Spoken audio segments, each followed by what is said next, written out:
All right, we'll get started in just a minute here.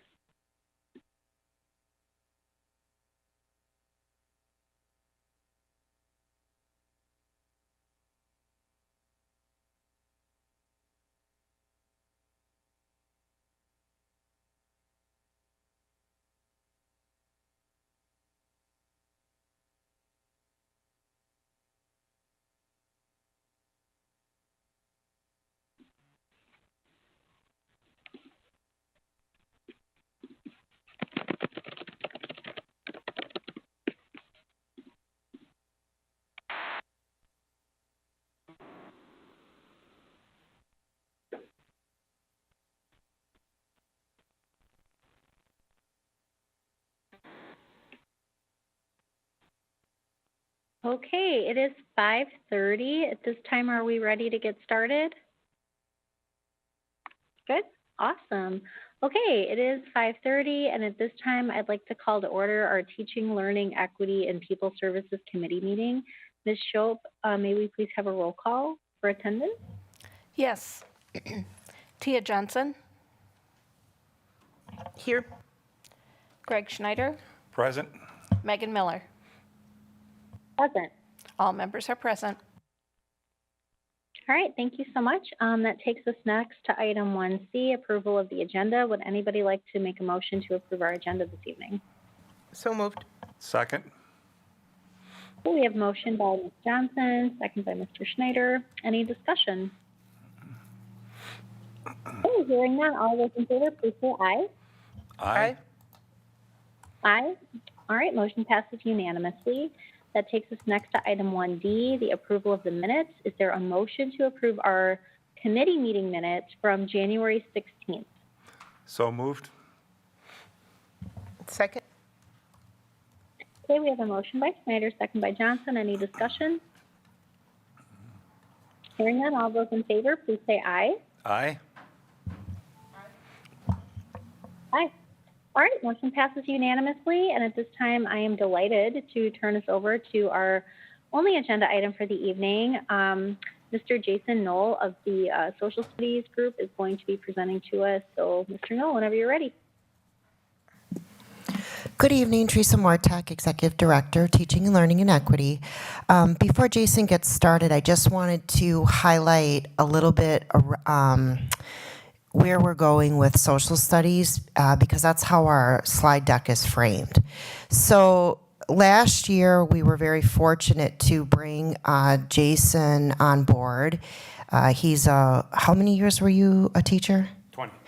20 years. He was in the classroom as a history social studies teacher, and then he has another, just some other things in his background that has made him a really good candidate.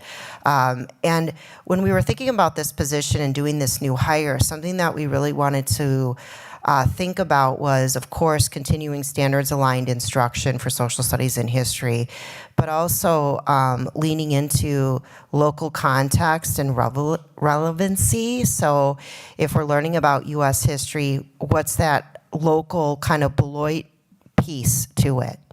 And then the other thing that we really wanted to work on is lifting up student voice and encouraging civic engagement.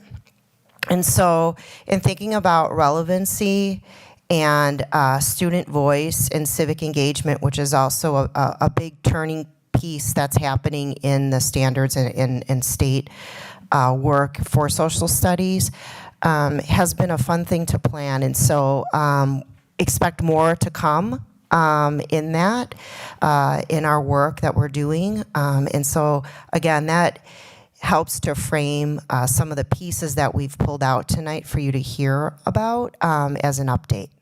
All right. Well, good evening. I'm Jason Knoll, the Social Studies Instructional Coordinator. Basically, I just want to present to you a little bit of an update on the work that we've been doing in social studies for the past year and a half, and then sort of point us to the future. So one thing I've been working on is developing partnerships to bring more Beloit into our social studies curriculum. And to do this, I've been really working with two different organizations. One is Beloit College, and the other the Beloit Historical Society. At Beloit College, I've been working with predominantly the Logan Museum of Anthropology, and also working with the Wright Museum of Art to try and bring more opportunities for our students as well as our staff. So the picture that you see on the screen there is a picture of a kit that I had updated for the Logan Museum. Someone there had created it years and years ago, and the kit is comprised of two different boxes. One box has artifacts and objects from the museum itself, some of which are over 1,000 years old, and then the other is sort of their modern day equivalent. And so what I did is I updated this kit, and then I went around to all of the third grade classrooms in the district during their unit on First People and First Nations, and I went over the kit with the students and helped them sort of think about, well, how do you analyze an object or an artifact, and what could be, how do objects and artifacts and tools change over time? So, and you know, they were obviously, their eyes got really big when they found out some of them were over 1,000 years old. And, you know, is that a dinosaur tooth? No, it's not a dinosaur tooth. But so we're still working with them, and I'll give some more examples in a little bit. At the Beloit Historical Society, I've been going there and working with them on developing activities, really working on some disciplinary literacy things, so getting students to think like historians and make the connections to their community. So I've got two examples, one of which is an activity where the students are going to be looking at who our elementary schools are named after. And so I've been working with the staff there to get pictures of the people that our schools are named after and different sort of art sources about them, whether it's a news article or a biography or even their obituary. So, for example, Nathan Gaston arrived in Beloit in 1844, which is 8 years after Beloit was established, and opened up the first scale manufacturing here in the area. And then Sarah O'Merrill is another one, who arrived in 1846 and established the paper mill, which of course have been a very long history here in Beloit. So for the students to be able to figure out who their schools are named after and make those deep connections to the history, I think is important. The other activity I'm currently working on with them is developing a unit for our fifth graders on the Great Migration. Given the deep history there with Beloit, I think it's important that we cover that. For professional learning, the 6-12 teachers in the district, we've had professional learning in two different areas so far. The first one is unit internalization and curriculum writing, and that basically entails the teams meeting and going over what they've got coming up in their units, sort of planning ahead and working together on common assessments. And then the other one is we were able to, as a result of the partnership I developed at the Logan Museum, during our back to school PL day this year, I took the 6-12 team over there and we had a nice little afternoon learning about anthropology and archaeology. The goal being that teachers could then bring some of that back with them into their classrooms. So the picture that you see on the screen there is one team participating in an archaeological dig simulation. And then here we have another team working on analyzing objects or artifacts held by the museum. So in the picture on the right, you can see this sort of long staff. That's actually an artifact from one of the small island developing states in the Pacific. So teachers had a sheet with them on how to analyze an object, and then the director of the museum went over everybody, just questioned them. And so the goal there, again, is that teachers, when they're showing their students different objects from around the world, know how to analyze an object themselves and can use that information with their students. Our K-12 scope and sequence, this is more of just sort of an FYI. At the K-2 level, we've got 4 units in each grade level: rights and responsibilities, self and identity, economics, and geography.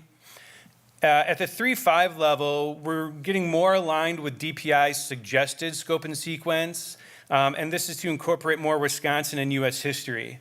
And the chronology of that begins with pre-contact through the 1920s. At the middle school level, 6th and 7th grade cover world geography, and in 8th grade, it's U.S. history pre-contact through the 1890s. And that leads into, at the high school then, the second half of that, all freshmen take U.S. history beginning around World War I to present day. 10th grade is world history, about 1200 to the present. This is their first year with that curriculum. If you recall, last year they actually came here where they consolidated their 4 world history courses into this one. And then, of course, we have many electives, a number of AP courses, And then American democracy is the last required shared experience for students at the high school. One of the AP courses that we're currently offering is AP African American Studies. This is a pilot course right now. College Board began the piloting of this last year. This year, Beloit is one of the schools participating in the pilot. Currently, Nicole Powers has 2 sections of it with 52 students. What you can see there is one of the projects they did, creating masks based on the African societies that they had been learning about. And then we are also working on a field trip to the Logan Museum before the AP test, where students are actually going to be paired up with undergrads at Beloit College to analyze objects about early African kingdoms and societies that they've been learning about. And so we're excited for that, to be sort of have this partner-mentor field trip. And then I also have a quote. A lot of students said great things about the course, but there's only so much space on the slide. So you can see there, one of the students finds it really interesting and engaging, and is really likes covering topics that they haven't covered before. Also at the high school this past fall, PBS Wisconsin was working with Kyle Walker's Latino Studies course, creating documentaries for the youth media portion of their Wisconsin Hometown series. So the screening was actually December 13th at the high school, and it was great to see the students present their work and take the pride in the work that they did. This particular project was really good at developing students' historical inquiry and just knowing how documentaries are made. They got to go to the Historical Society, which is the picture you see there. The Wisconsin State Historical Society pulled various types of resources for the students to take a look at and then perhaps use in their documentaries. And then a different day, they actually got to go to the PBS Wisconsin studios to film, which is a really amazing experience itself. So every single team that presented their documentary was very grateful for the experience and just had nothing but good things to say about it. The link for all 4 of the videos are in this presentation. As Ms. Mortek mentioned, one of the things that we also want to do besides making the connections to our community is start to get students sort of involved in using their voices. And so this year we're going to be participating in Civic Learning Week, which is a national activity. It's March 11th to the 15th. And it does align with DPI suggestions to incorporate more civics. DPI this past year released a new suggested scope and sequence at all grade levels, encouraging more civics. So for this being the first time that we're going to be doing this here in the school district, our theme this year is going to be sort of a think global, act local. And to help with that, we're going to be relying on the United Nations Sustainable Development Goals. This is part of the UN's 2030 Agenda for Sustainable Development. Each day is going to focus on one of those sustainable development goals. And each grade band, K5, 6, 8, 9, 12, has a mini lesson and extension activities related to that day's goal. The activities are not meant to replace the curriculum or override the curriculum, but rather to supplement the curriculum, to give teachers that autonomy that they need if they choose. At the high school, we're also going to be on March 11th and 13th, helping students register to vote. Those students who will be able to vote for the April election.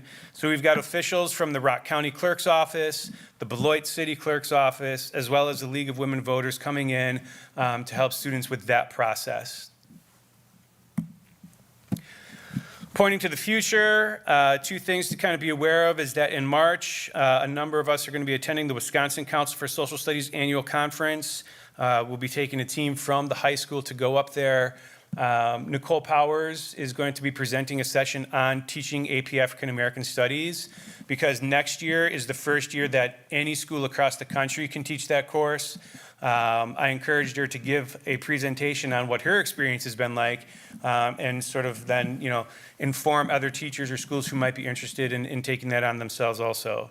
And then I'll actually be hosting a session for other social studies leaders, whether they're district coordinators, department chairs, or coaches. And then in the coming years, we're going to be increasing our focus on disciplinary literacy, which, as I mentioned earlier, that's just helping students think like historians, looking at top concepts like cause and effect, turning points, changing continuity, and so on. And then, of course, increasing our opportunities for students to use their voices. So, and thank you. Thank you so much. Every time we have a committee meeting, I'm like, this is the best one ever. So, thanks for keeping that trend going. Big history teacher, yay. Okay, so I'm going to turn it over quick for questions and feedback. First to Ms. Johnson, who had her hand raised. Go ahead, please. Thank you, Mr. Knoll. On your fifth slide, so grade 3, I see you've got U.S. history going through the 1920s, but then in high school, we go from the 1890s and skip to 1914. I'm just a little concerned about that because in 1905, Einstein published the theory of relativity, so I'm a little concerned about that being covered. And in 1909, the NAACP was founded. Are those years covered? I'm sure that the team is currently working on developing that. So as I mentioned, they're still in the middle, and it's a brand new U.S. history team at the high school right now. So we're in the middle of writing those units and making the changes that we need to make sure that those types of events are covered. Thank you. And I'll just interject, when I taught history at the high school and taught US, we always went back to and did a pre-unit leading up to 1914. So I'm sure a lot of those pieces are covered. There was a progressive era kind of piece to that. But no, I think that's a really important point to bring up. Thank you so much, Board Member Johnson. Board Member Schneider, any thoughts or questions?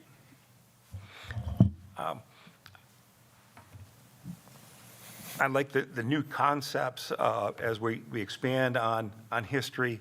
I know I've talked to somebody at the Beloit Historical Society, and they were talking about you being there and looking up a lot of the African-American history in this community so that the local history gets included into these social studies courses. I think that's a great idea to do that. I like the emphasis on raising student voice. And being able to hear that. A lot of the research I've been reading all says that that's a critical piece if we want to continue to move our students forward. And I'm just delighted to see that is included in what's coming in the future. So thank you. Thank you. So Board Member Schneider read my mind because my my comment also has to do with research around reading and student engagement. So piggybacking, I guess, off of his comment, I was delighted just not only to see the emphasis on being student-centered and elevating student voice, but also deepening students' identity and sense of connection with their community and their sense of place and time, which I know is also a really critical part of this thinking a historian approach. And so I just wanted to celebrate that is deep work that you all are doing. I'm just so excited to see this presentation. And I guess even though she was mentioned a few times, I also want to lift up the work of Nicole Powers, because I know that she has worked so hard on all of her endeavors, but particularly bringing our district the unique opportunity of piloting the AP African American Studies class is tremendous. And I'm so excited to hear that she'll continue to positively represent our district at this conference. So thank you so much for your leadership. And I'm so sorry that I mispronounced your name earlier. So thank you, Mr. Knoll, for all that you're doing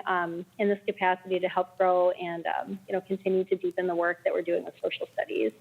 Dr. Garrison, did you have any thoughts, feedback, or anything you'd like to add? Sure. I'm going to turn it over to Mrs. Mortek first. She came up to the mic, and then I'll have my last few thoughts. The only thing I was going to do is plug for watching these hometown videos. If you've never seen these, they are incredible. They're actually on the PBS website, and they'll be used as an instructional tool across the state because it's really the Latinx experience living in Beloit, but it tells a broader story around Wisconsin and their intersectionality. And so it's a pretty amazing opportunity that we had here because we're including not just our students, but they themselves became the researchers. So then we have some local Beloiters that are also in these videos. So I can't speak enough to what an amazing opportunity this was in kind of putting another opportunity to put Beloit on the map for Wisconsin, because it will be shared across the state.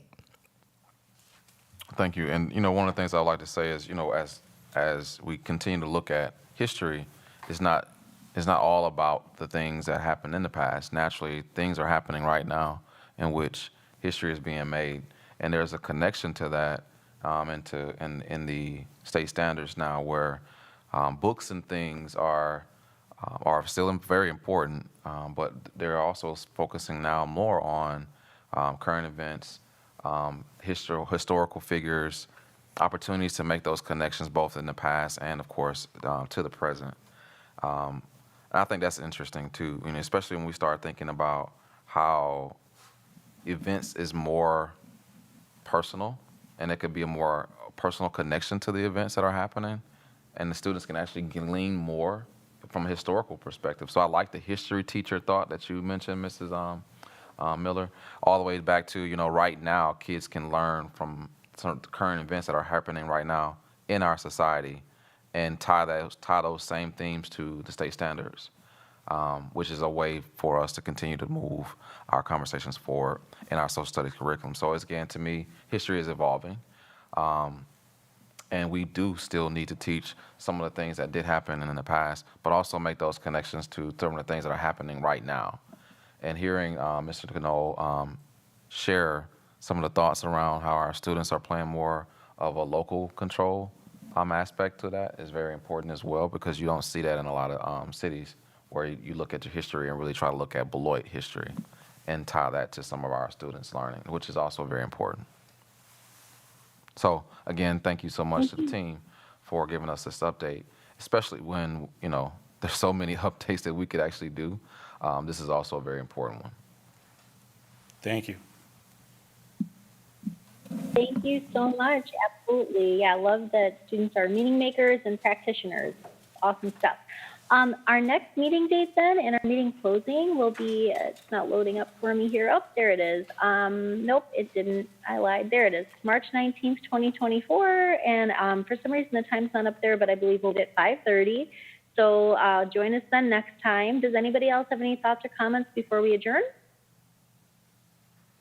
Okay, motion for adjournment then, please. So moved. Second?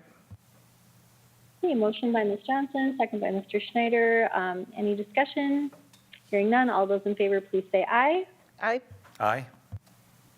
Aye, and we are adjourned at 5:51. Thanks, everybody.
Board Member Levy, can you hear us? I can. Thank you for checking.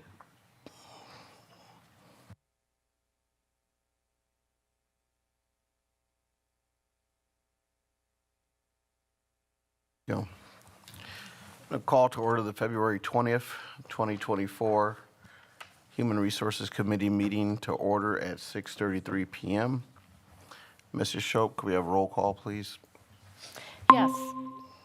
Greg Schneider, Present. Amy Levy, Here. Megan Miller, Present. Brian Anderson, Here. Brian Nichols, Here. Tia Johnson, Here. and Sean Levy. Present. All members are present.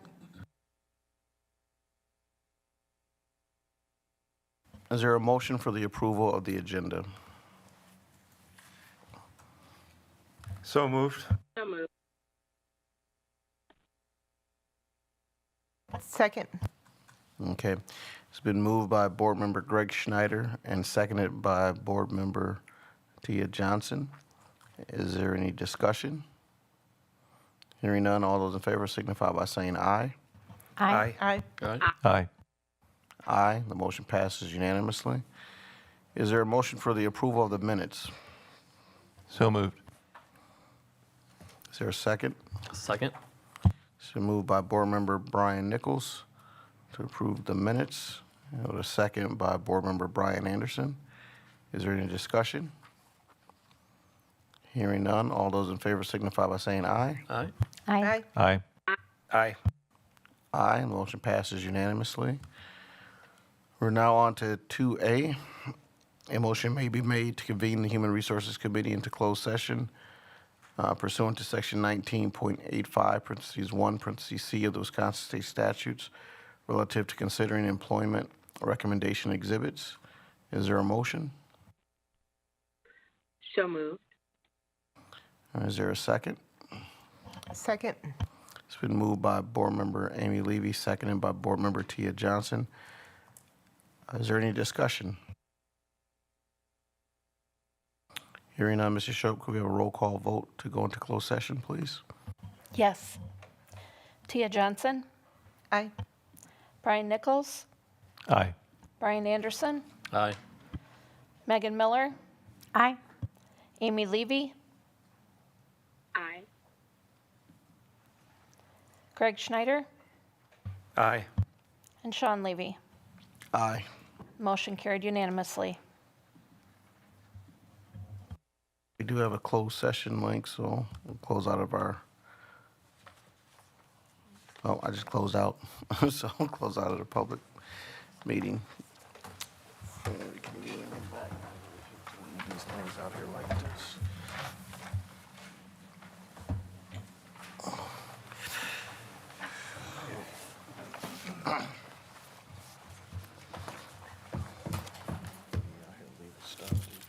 Take everything I've got sometime. Right.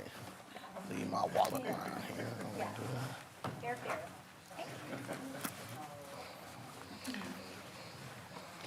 Sorry, I couldn't help myself with jumping it. No, I saw you. Yeah, that's fine. Kind of.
start of the second semester, so be more coming in. First batch, yeah. The Civic intelligence is my favorite. Oh my God, it is so good.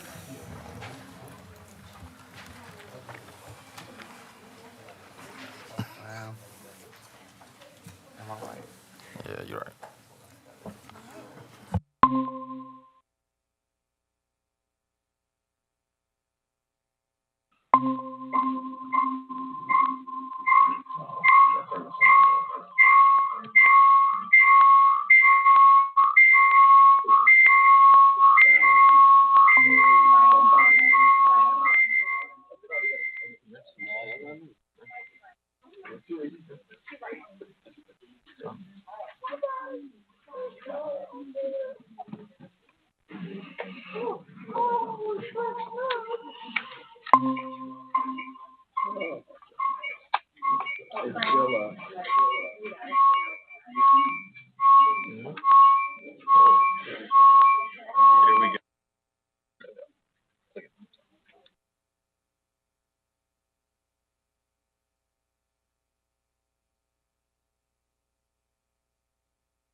Okay, the Human Resources Committee has reconvened in public session in order to take any action if necessary on items discussed in closed session. There may also be questions for Exhibit A and B that are appropriate for open session.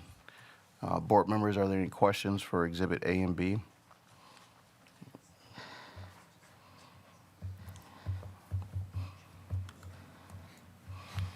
Okay, I see Board Member Amy Levy's hand, followed by Tia Johnson. Thank you. Are we taking A and B together, or are we doing A and then B? Oh, we can start with A. Okay. So quick question. The grant-funded temporary position, is the length of the service for the homeless child youth system navigator unknown? Can you repeat your question? Michelle, can you work on the sound so Yeah, it's a little bit absolutely. louder? It's just the Oh, volume's no a little, problem. volume's a little low here. It's a 3-year grant. Okay. I was just wondering why it said grant-funded temporary. Okay, it's 3 years. Yep, the grant award is for 3 years. Correct. Okay, perfect. And then my other question is the work of this person different from the work of the homeless liaison or our unaccompanied youth advocate? Yes, the focus of this position is students ages 3 to 5. So we're working more on prevention versus intervention. So are these students that are not currently experiencing homelessness? They are currently experiencing homelessness, but we're also working with, we're working in partnership with Head Start and students who are on their way into the school district of Beloit as well, trying to do some awareness and prevention. Okay, you threw me off with prevention. Do you mean you want to prevent a reoccurrence of homelessness? That's part of it, yes. Okay. And then my other question is for B, so I will hold off on that. Thank you. Other questions for A? Yep. A B question? Okay. Any other board member with questions for Exhibit A? Okay. Exhibit B questions, we'll start with Tia. Thank you. So what exactly does the ES3 stand for? It's the emotional support. So I did include as part of the attachments the write-up of the objective of that grant. Yep, It is yep, I saw that. I just didn't see what the ES, the acronym. Okay. what that stood for. So this addendum pay to these employees, how is this different from what they're doing day to day?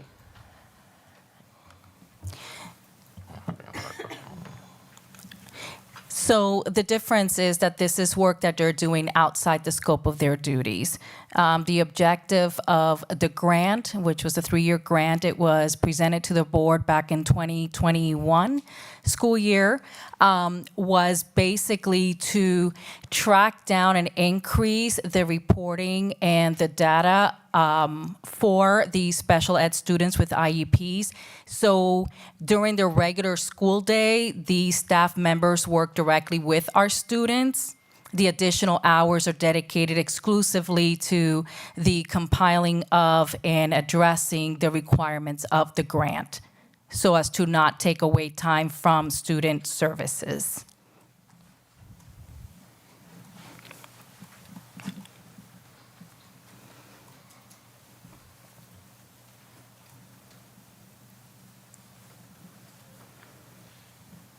Okay.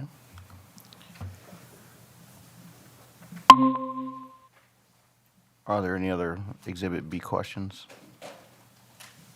Okay.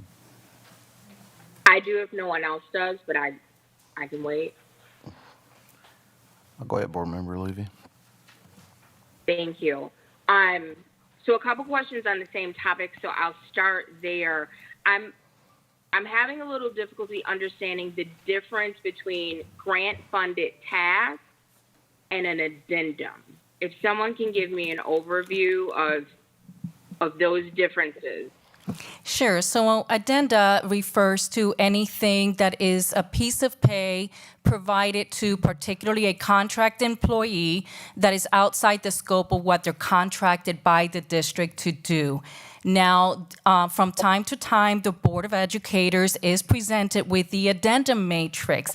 These are budgeted items that occur every year and that we have to budget for out of district funds. And so the individuals who receive these addendums are placed in this Exhibit B. Additionally, we also issue addendums to individuals that are doing grant-funded additional work outside the scope of their contract or their regular employment. And so those are presented as grant-funded addendum options. Okay, thank you. I just wanted to make sure I was understanding it correctly before I proceeded with my question. So my concern is, if I'm understanding this correctly, addendums are budgeted for. We know they happen every year. They're coming out of the district's budget. Additional tasks that are covered for grants feels different to me. And the reason this is, I'm having a little bit of difficulty with this is the way the pay is calculated. An addendum is a flat fee. They do the thing, they get the money. The way that this is listed, and thank you for providing the additional information, has hourly and then a little bit extra thrown in. We're rounding up. So it seems like we're conflating an hourly rate and a flat fee addendum, and that feels very messy to me. If someone is an hourly employee, I say whatever the rate is times the hours worked, and that's what their check is cut for. But I have trouble supporting, like, this is the estimated hourly, and then we're gonna round up, because the whole point of the matrix is it's consistent, it's predictable. If you do X, this is the pay. And then the other thing that may be different, and correct me if I'm not understanding this correctly, is benefits are also added into the calculation of what we're being asked to approve. So here's my issue. If someone has what I'll call a typical addendum, they're gonna do a job and they're gonna get a flat fee. I can look at the matrix, I can look at years of experience if that's associated with it, and I know exactly what the amount is. But when we start doing, this is the estimated number of hours, and then we're gonna round up and add a little extra, and then these are the estimated benefits, that feels different than what the addendum matrix is for. And again, I want to reiterate that there are two different things altogether. Now, what you do see in the explanation is we try to give rationale. The bottom line to these grant-funded addenda is that there's X amount of money that has been provided to the district for the purpose of expanding on what that grant is for. I can almost assure you that the number of hours that are calculated at the $23 per hour curriculum rate are exceeded by these individuals that are receiving this, but at some point in the past, the rationale for the amounts were expected to be provided, and it is very difficult to do that for these grant-funded addendums because, again, it's money that if we don't utilize for this objective, we don't get it. And again, these individuals are expanding more than the number of hours that are included in that rationale. It is very difficult to say this $1,000 that we're giving Ms. Levy is going to be for 10 hours of work when Ms. Levy is probably going to put in about 20 hours. There's really no way to identify that. So grant funding is not something that is coming out of our budget, and it is money that if we don't utilize for the objective of the grant, we simply do not receive it and therefore do not pay it out. I appreciate that, and in this instance, I would almost want less information because to me it makes more sense. They're doing a job and they're getting $1,200. With the adding some after we do the calculations is just problematic for me. And I guess my final question is, are there other tasks that are associated with grants? Like, are you bringing all of those in front of us? We haven't seen that before, and so I'm wondering why we're being asked to approve the line items for a grant. If we've already said, yeah, we accept the grant. That feels in the weeds to me. I can only speak specifically to this grant, and these positions have been approved since 2021. I think the other Right, part. and my point, I don't believe we've been given the line items for us to approve every little thing. Like, once we accept the grant, we trust the administration to administer the grant. So I'm just wondering why we are seeing this with this level of detail, with estimated hours and adding a little bit more, and here are the benefits. Is that something moving forward that the administration is going to keep asking us to approve? No, actually, it's not. I mean, at the last board meeting, there was some additional questions that came from the board that we thought we needed to provide, and so these were the high-level information that we provided. Additionally, this was approved by the board in the previous years, and I want to again honor that space and bring it back to the board for approval. Now, moving forward, as you just mentioned, I don't think there's a need for, once it's approved at the grant level, for us to go into this level of granular details.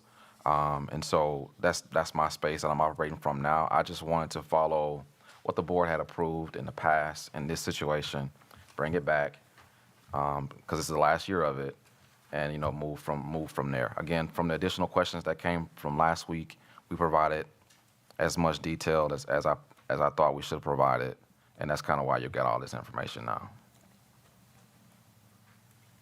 So just for clarity, once we approve to accept a grant, we're not going to see the line. I feel like I don't understand why we're seeing the line items of a grant that we've already approved to accept. Like, this is how we're spending the. Agreed.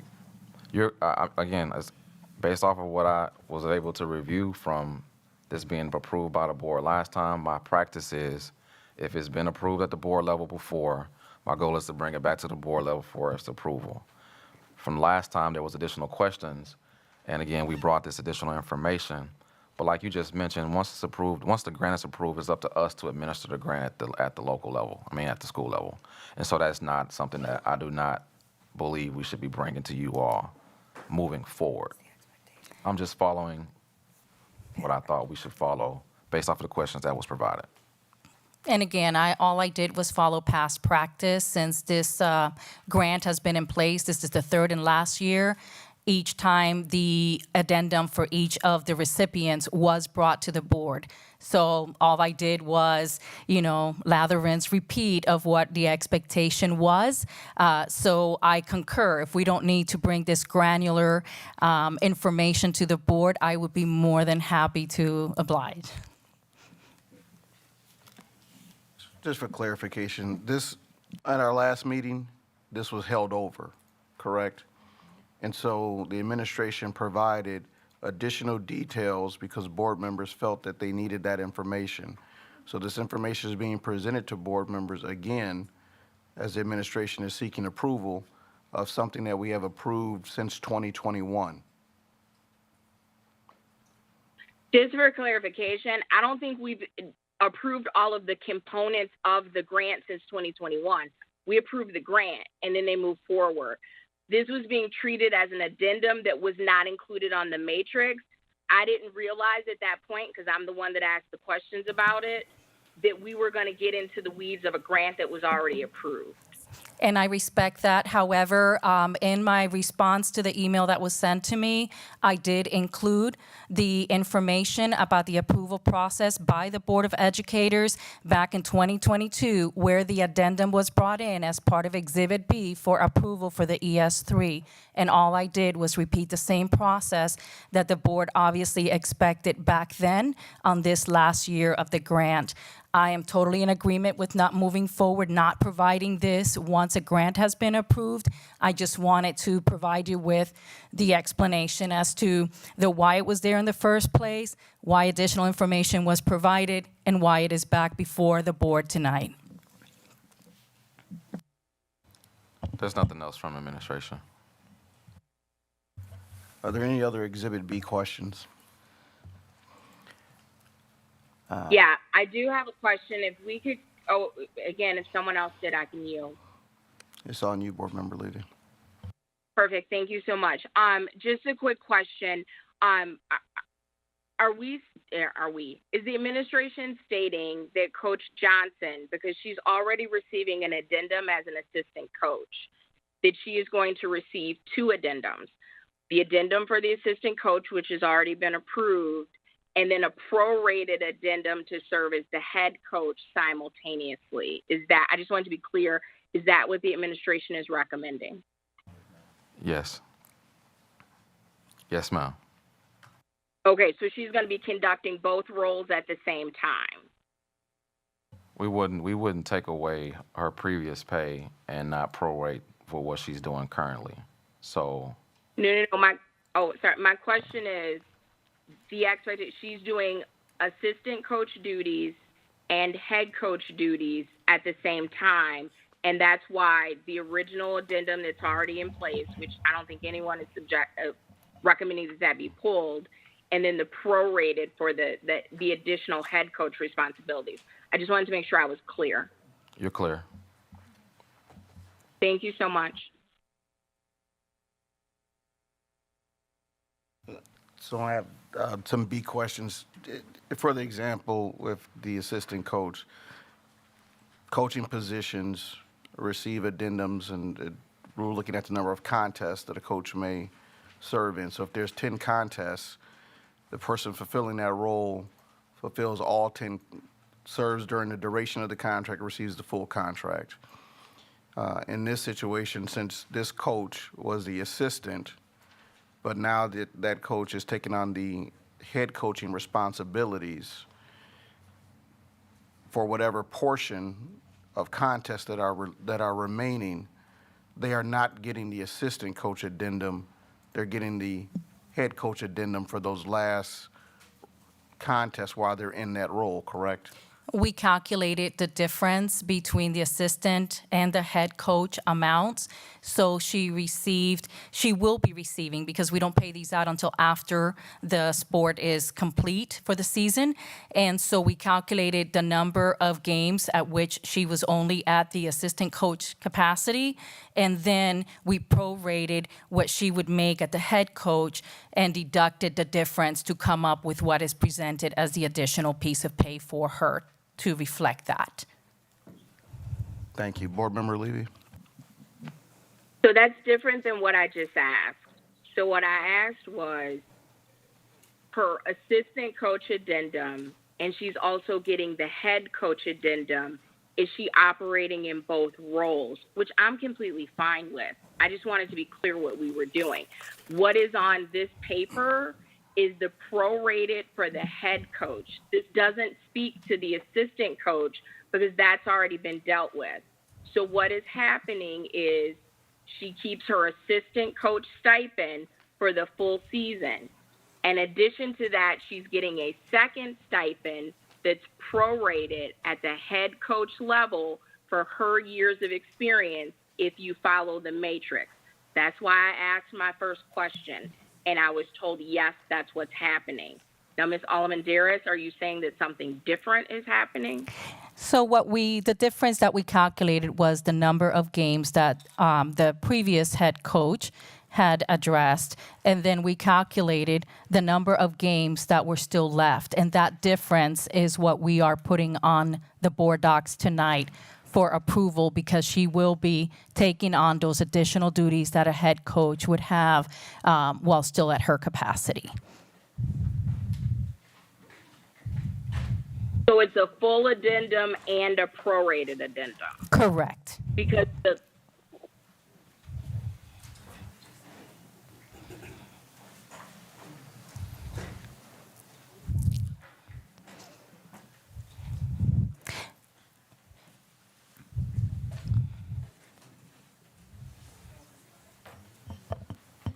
Is that the end of your questions, Board Member Levy? it is. Thank you. All right. Is there anyone with a motion for Exhibits A and B? I move approval of Exhibit A minus the termination and Exhibit B. Second.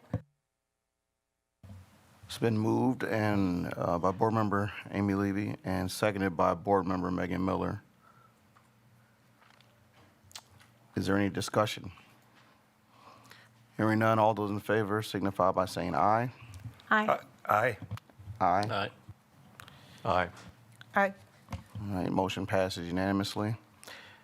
Is there a motion for the other terminated position?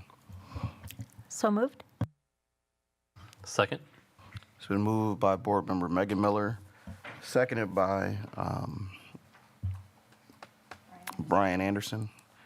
And Ms. Shope, could we have a roll call vote, please? Any discussion? Hearing none, signify by saying aye. Or, Ms. Shope, the roll call vote, please. Yes, may I clarify that the motion was by Board Megan Member Miller. Miller? Okay, thank you.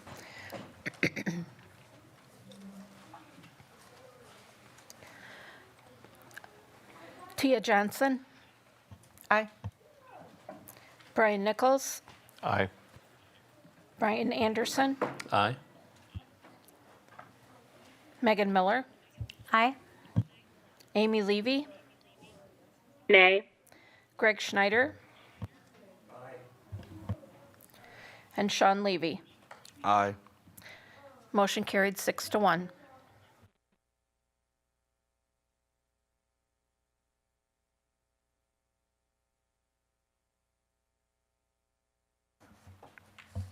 And we are on to 3A. Our next meeting date is Tuesday, March 5th, 2023 at 6:30 p.m.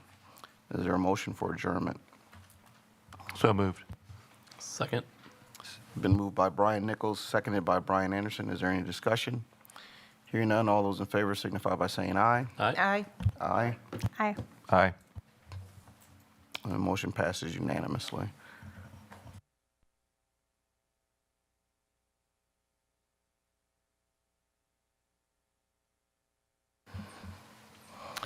All right, we're going to be moving into our next meeting, which is our special board meeting, public hearings regarding petitions to alter school district boundaries. So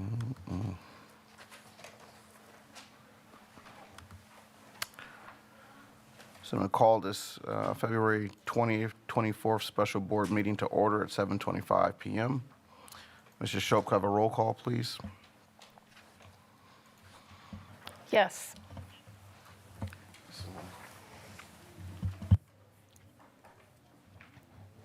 Greg Schneider, Present. Amy Levy, Megan Miller, Sean Levy, Present.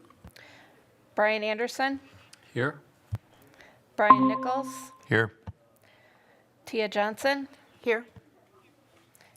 and I believe Megan has just stepped out of the room. So everyone is present.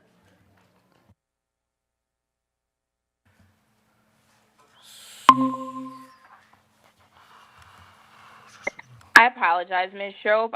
I needed to switch devices. I believe I missed roll call, but just confirming I'm present. We had you as here. Thank you. All right. Is there a motion for the approval of the agenda? So moved. Second. Okay, it's moved by Board Member Greg Schneider, seconded by Board Member Tia Johnson. Is there any discussion? Hearing none, all those in favor signify by saying aye. Aye. Aye. Aye. Aye. All right, motion passes unanimously. At this time, I'll identify our chairperson to take us through this meeting, Attorney Savion Grinnell.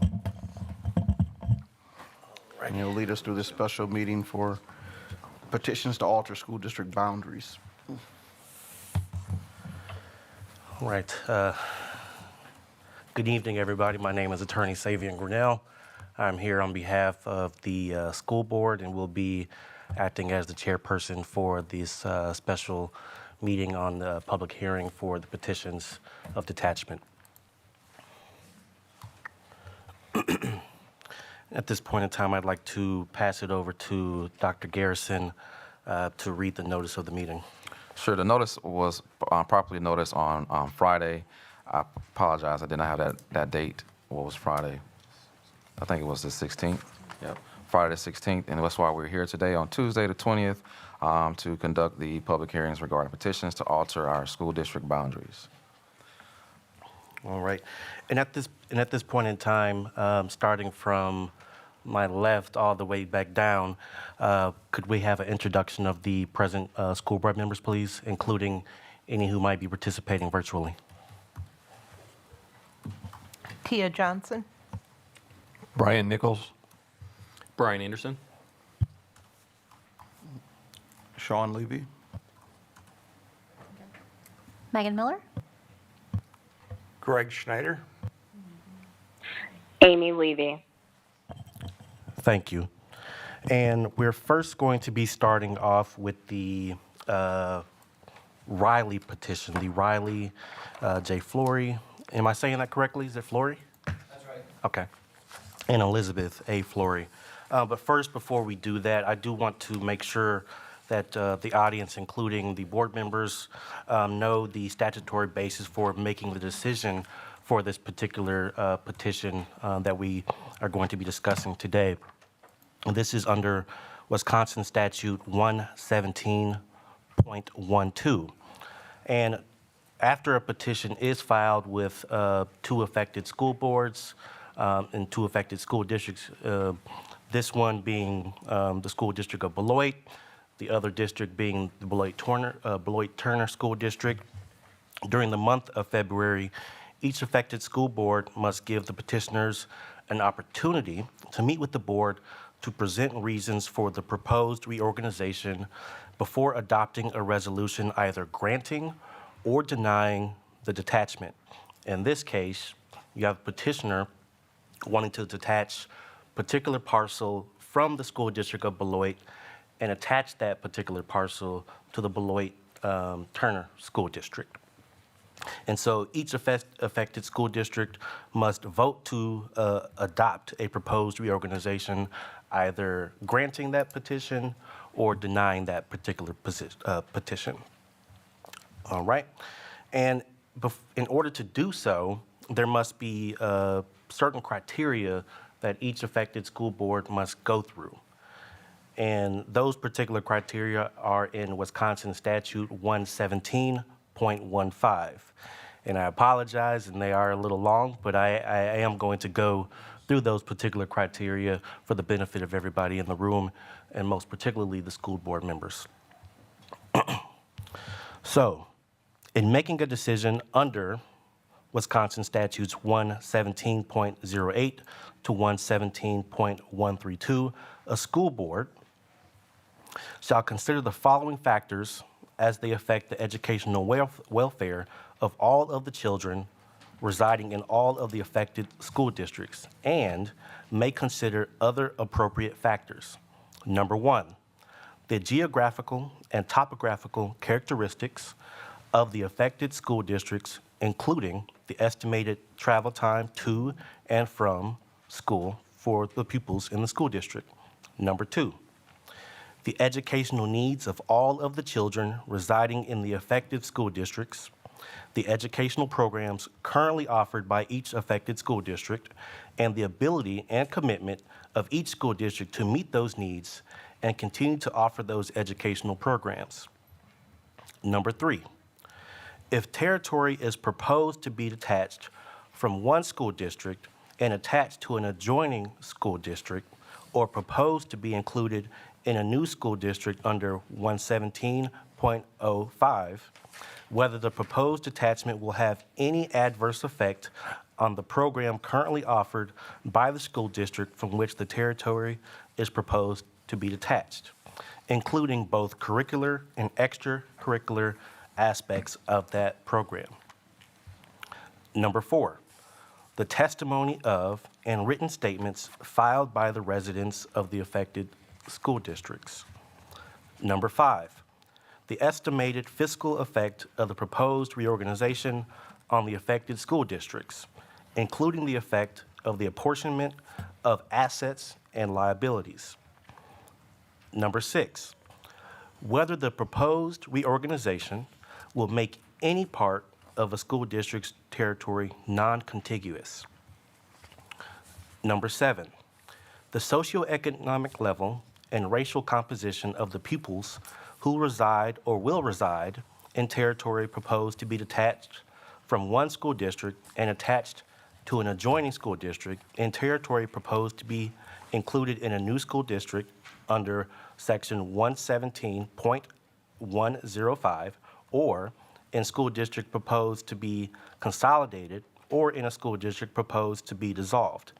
The proportion of the pupils who reside in such territory who are children at risk, as defined under Section 118.153, Section 1, subsection A, and the effect that the pupils described in this paragraph will have on the present and future socioeconomic level and racial composition of the affected school districts, and on the proportion of the affected school districts' enrollments that will be children at risk. Number 8, the results of any referendum held under Section 117.10, and 9, in reaching its decision, the school board may consider and weigh other appropriate factors as needed. So I want to briefly go have an overview of the petition that was filed by the petitioners, Mr. and Mrs. Flory. And so before taking testimony, I would like to review the rules applicable to this hearing. And although it is an informal hearing, we will record all the information presented. Each person offering information will come to the podium. Please state your name, address, and school district in which you are a resident of. Please speak distinctly so that we can be sure that your information is recorded. The procedures here is to hear from the proponents and the opponents of the petition, should there be any. The proponents, those people asking the school board today to transfer the territory, will be heard first.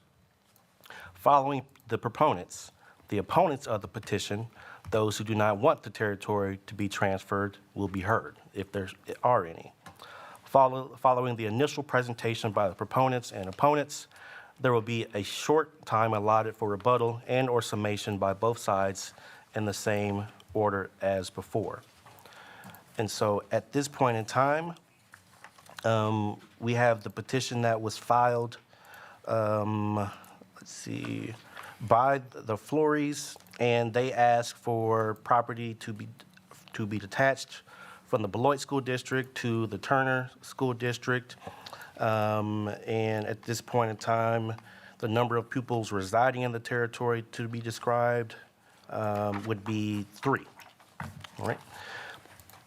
Now, at this point in time, I would ask that the proponents of the petition, Mr. and Mrs. Flory, if you so choose to want to make any statements for your petition, please feel free to do so.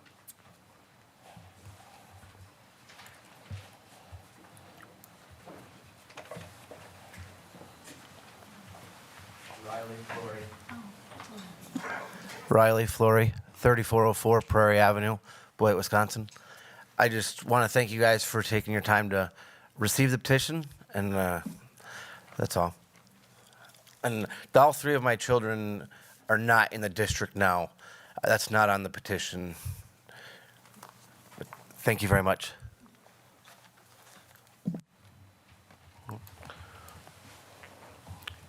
At this point in time, is there anybody from the audience who would be either for or against the petition that would like to have an opportunity to speak at this point in time?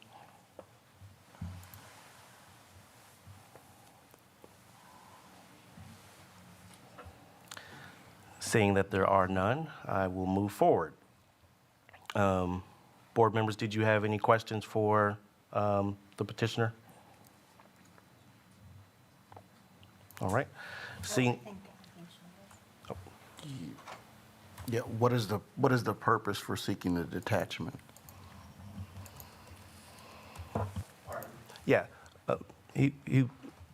Board President asked what was the purpose for seeking the detachment?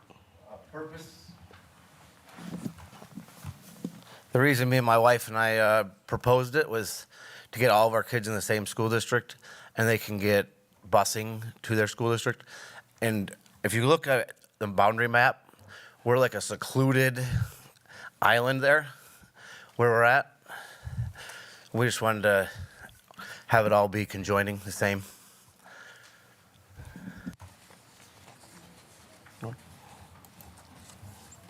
Any follow-up questions?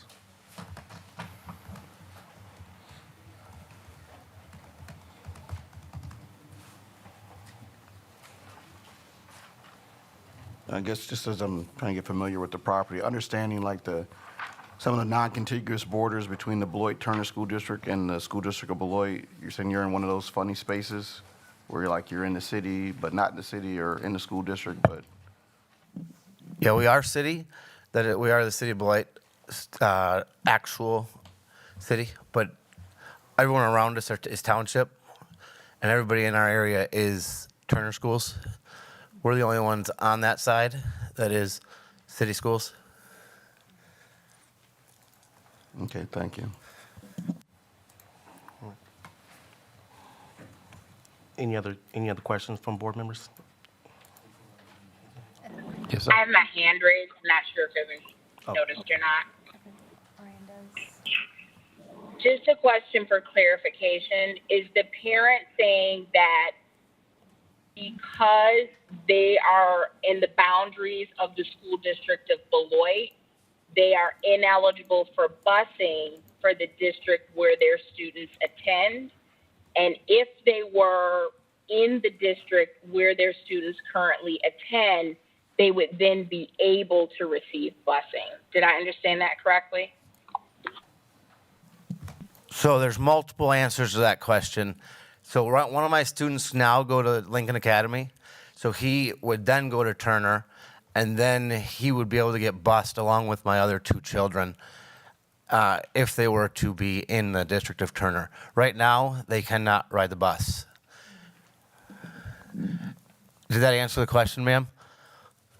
It did. So the question is, if we approve your petition, your children who are now ineligible for busing in the school district of Beloit Turner would become eligible for busing. Yes, ma'am. Correct? Thank you so much. Brian had a question. Brian Nichols. My question is, so, I want just to clarify the location. So the property that you live at is like between two properties that are Beloit Turner, and yours is School District of Beloit? 5 properties, Five. sir. Okay. So, and I have a 2-acre parcel that goes all the way back, and it touches 5 that are all Turner. Okay. Thank you, Mr. Flory.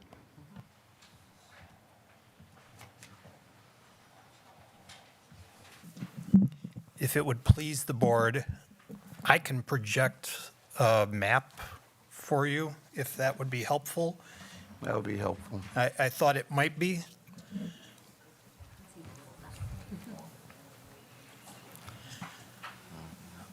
So the piece of property under consideration, 3404 Prairie Avenue, and I would encourage the board to look at it as a piece of property and not necessarily as a homeowner with a family, because while they may own the home today, they may not in 3 months, they may decide to sell, right? So the occupants of that piece of property, the homeowners, can change over time. But more importantly, you're looking at a piece of property. So this is 3404 Prairie Avenue. It is the only piece of property to the west of Prairie that is in the city of Beloit, up in this area.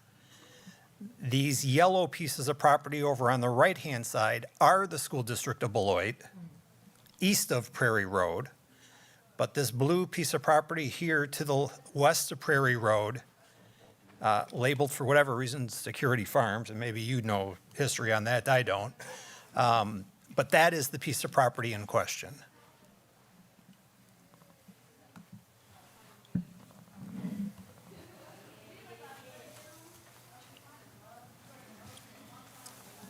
I'm just going to leave the map up for a little bit, and then I'll take it down just in case you need to. Any follow-up questions from the board? I think Ms. Lee got her hand up. I have a question, but it's not necessarily for the property owner, but to the attorney. Mr. JD brought up a good point. If we approve this petition now, when does this sunset, or does it sunset? Is it from now on, the boundary will be drawn? Is this temporary while this homeowner has possession of this land? What's the duration of this decision? It's permanent.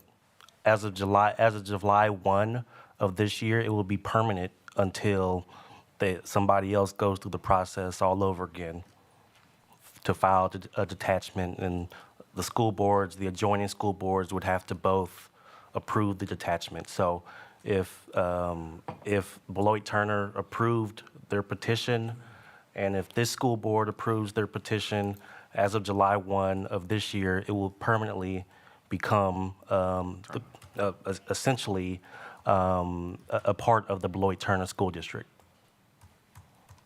Thank you. And I have one more question, but feel free to hold it if it's better answered at a different point in the process.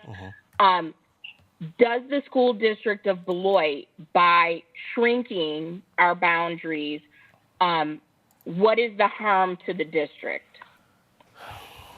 Well, there's several different harms, I guess you could say, but there's 3 students currently, right? So there might be funding that you could certainly lose for that. You have to think about that. There's also assets and liabilities that come with the value of the home and the property, the mill rate, for instance. That's just a couple of things. There's also the snowball effect, right? Where obviously each petition is different.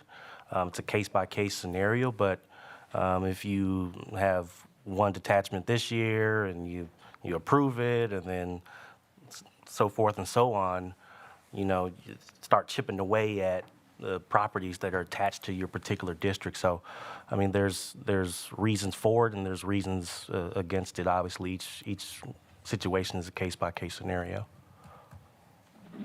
Thank you so much. That's helpful and particularly helpful when I'm being mindful of how you started us out with all of the things that we need to take into consideration, including the one that stands out is the benefit of all the students currently in our district. So thank you.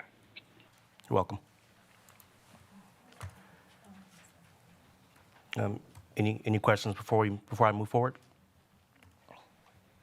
Any follow-up, Mr. Flory? I just wanted to make sure that I didn't know she was misunderstood, that my 3 students do not attend the school district of Beloit. I didn't know if that was made sure it was clear. Okay.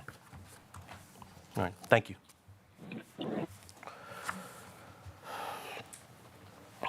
All right, so at this point in time, I will close the public presentation of this petition and would like to move to the board discussion and deliberation portion of this particular hearing. Before the board deliberates, I do want to mention to the board what the alternative decisions here are for today.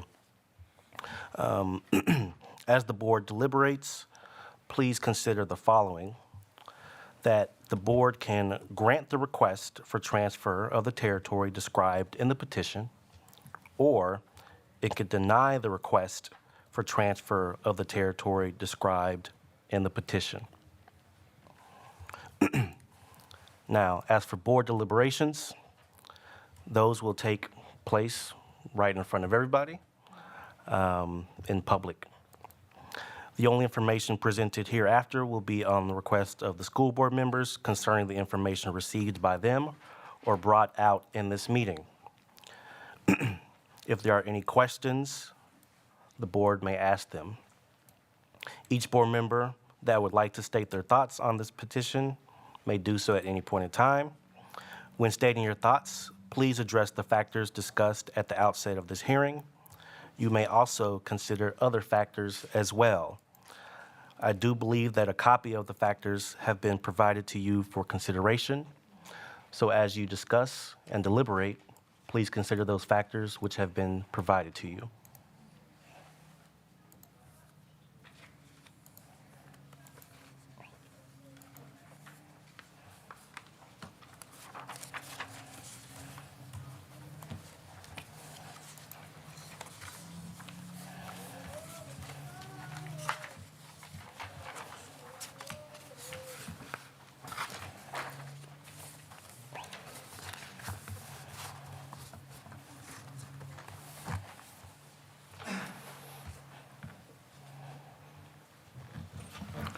At this time, if the board had any thoughts that they would like to share in the deliberations, you can do so by just unmuting your mic.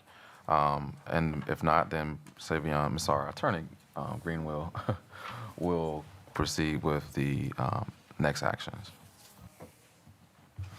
I'll just jump in. I think, even a better map than the one that Mr. Chady put up there is if you look at the actual school district boundary map, where it's actually color-coded, it really stands out that this is a, kind of the island that he was talking about. And it's, I'd almost like to ask somebody that was there 70 years ago and say, why was it ever drawn that way in the first place, right? So I think, I understand we've got these articles that we should, statutorily look through. And I think some of them apply.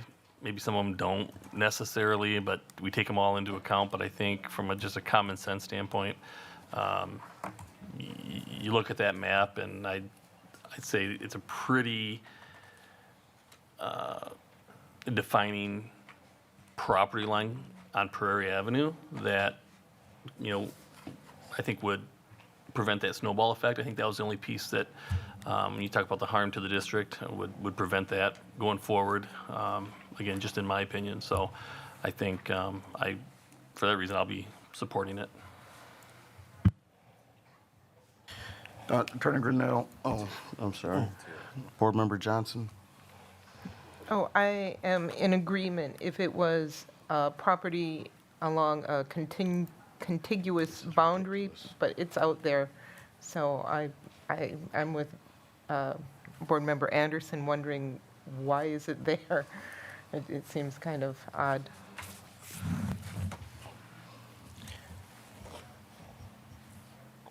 Yeah. Go ahead, Brian Nichols. Well, I tend to agree. I was looking at the map today, and I started scratching my head and wondering why, and that hurts in my case when I do that. So it comes to me. It kind of comes into the common sense area that who knows why they drew the boundaries that way 100 years ago or 50 years ago, or whenever it was, but it was. Maybe somebody sneezed and marked the drawing. I don't know, but I think I'm gonna support it. So I have a question for the attorney. This is one property, and that's what we're considering now. But a property does a property have to be non-contiguous? I mean, there are different parts of the city where township and the city of Beloit are intertwined, and there are different parts of the city where school district of Beloit and Beloit-Turner districts are intertwined. So in effect, when you have a school board, the 7 people today making this decision are the 7 people today making this decision. However, if granted or denied, anybody with property in the school district of Beloit who does not want to be a part of the Beloit district can file the same petition, and this board would have to decide if those individual properties would be able to leave, along with that tax base leaving the district. That is correct. Okay. Yeah, there can be island parcels. Yeah. All right. It So, doesn't have to and be then also non-contiguous. speaking to why I'm 46 years old, I'm from Beloit.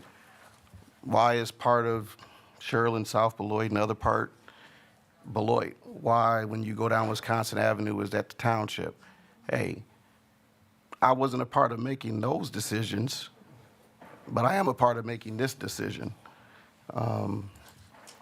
So for that reason, I am against the petition.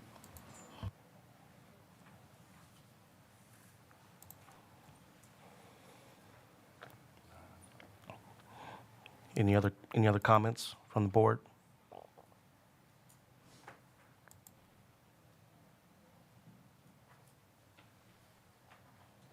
Question, this petition has already been received by Beloit-Turner School District? Yes, that's my understanding.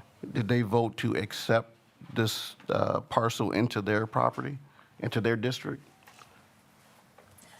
Dr. Garrison, Yes, they did. They did accept this parcel into their district, as I understand it. Now, there are other parcels that'll come up, but it's about this individual parcel. But are there parcels that they have rejected to not let leave their district? I wouldn't have any specific information as parcels that they would reject. I do know about this one, and in which they did accept into their conversation. No, I'm sorry. I appreciate, so I was, I also see the map and how it looks the way it looks. There are other spaces that look the way they look, and I was very much inclined to just say, it's this very strange spot. When we look through the statutory factors, all of the statutory factors are based on the impact to the whole district and to all of the students within the district. And so really solely on that basis, while I fully agree that there is a huge common sense factor visually with the map, I guess on the statutory basis, if I were asked to defend my yes vote, I wouldn't be able to personally. So I just wanted to throw that into the mix of the discussion. I'll just add briefly. I definitely get the map and being contiguous, et cetera. However, I'm not comfortable with this being a permanent detachment from the school district of Beloit because I don't think that that benefits the whole. So for that reason, I wouldn't be able to support any detachment from the school district of Beloit.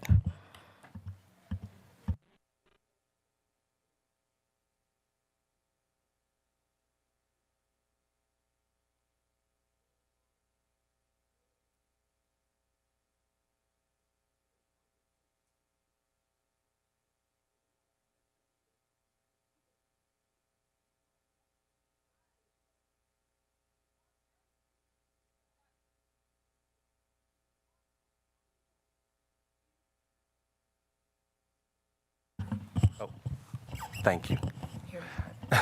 Appreciate it. With that being said, I will close the deliberations and ask that someone introduce a motion, either for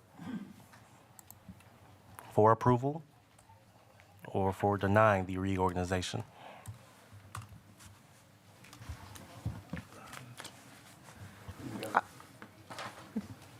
I'll move approval of the detachment of the Flory property. And you should have a proposed motion, either for or that you can read. Thank you. I will move to grant the transfer of the territory described in the petition and adopt a corresponding resolution that the reorganization requested in the petition filed on December 22nd, 2023 to detach territory described in said petition from the School District of Beloit and to attach it to the Beloit Turner School District be granted and that a corresponding order be issued. Second. Could we have a roll call vote, please?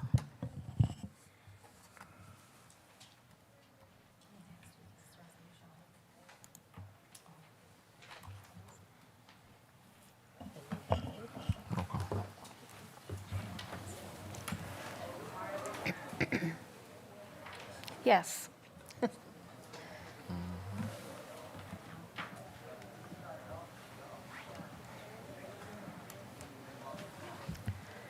Johnson? Aye. Brian Nichols? Aye. Brian Anderson? Aye. Megan Miller? Nay? Amy Levy?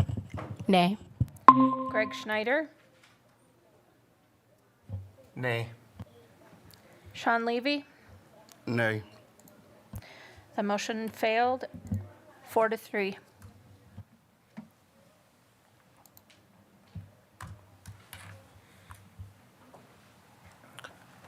Are there any other motions? We don't need one if it failed, Oh, yeah. No. Yeah.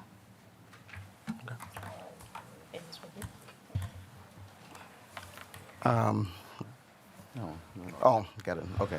Do we have And so this motion has, of course, failed, and so as it stands, everything will remain the same for this family, well, for this particular property in the school district of Beloit. We will next move into the next hearing conversation, and Mr. Attorney Grinnell will proceed with the next hearing. Do we need to make a, we don't have to make the other motion? Or is it not? Okay.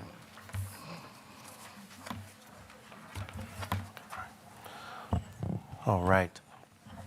We're now going to proceed to the next petition, which was filed by Stuart Kim of Northstar Technologies. Again, I'm acting as the chairperson. For the benefit of anybody who has come into the room, could the board members please introduce themselves again? Tia Johnson. Brian Nichols. Brian Anderson. Sean Levy. Megan Miller? Amy Levy. Greg Schneider.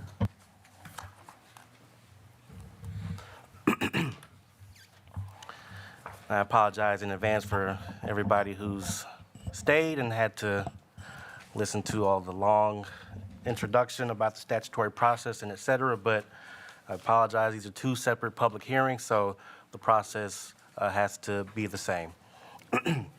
So the statutory basis for making a decision on this particular petition is in West Stat 117.12.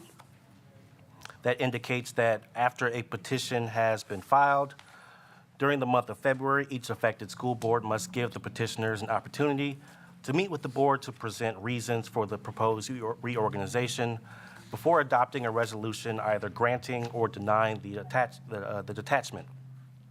Each affected school board must vote on the proposed reorganization Again, those school boards being the School District of Beloit and then the Beloit-Turner School District. Now, in order to make that particular decision, there is an overall criteria that the board has to go through to consider a school district reorganization, and that is in 117.15. And in making any decision under section 117.08 to 117.132, a school board shall consider the following factors as they affect the educational welfare of all of the children residing in all the affected school districts and may consider appropriate factors.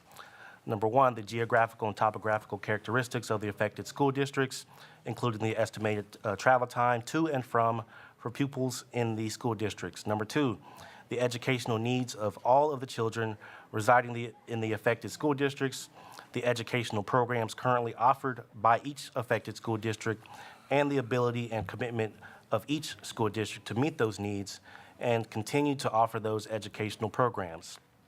Number three, if territory is proposed to be detached from one school district and attached to an adjoining school district, or proposed to be included in a new school district under section 117.105, whether the proposed detachment will have any adverse effect on the program currently offered by the school district from which the territory is proposed to be detached, including both curricular and extracurricular aspects of that program. Number four, the testimony of and written statements filed by the residents of the affected school districts. Number five, the estimated fiscal effect of the proposed reorganization on the affected school districts, including the effect of the apportionment of assets and liabilities. Number six, whether the proposed reorganization will make any part of a school district's territory non-contiguous. Number seven, the socioeconomic level and racial composition of the pupils who reside or will reside in territory proposed to be detached from one school district and attached to an adjoining school district in territory proposed to be included in a new school district under section 117.105 or in school district proposed to be consolidated or in a school district proposed to be dissolved. The proportion of the pupils who reside in such territory who are children at risk as defined under section 118.153, section 1, subsection A, and the effect that the pupils described in this paragraph will have on the present and future socioeconomic level and racial composition of the affected school districts, and on the proportion of the affected school districts' enrollments that will be children at risk. Number eight, the results of any referendum held under section 117.10, and finally, in reaching its decision, the school board may consider and weigh other appropriate factors as needed. All right. At this point in time, I will give you a brief overview of the petition filed by Mr. Stuart Kim of Northstar.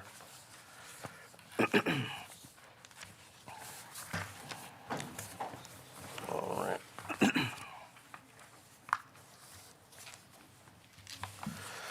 Okay.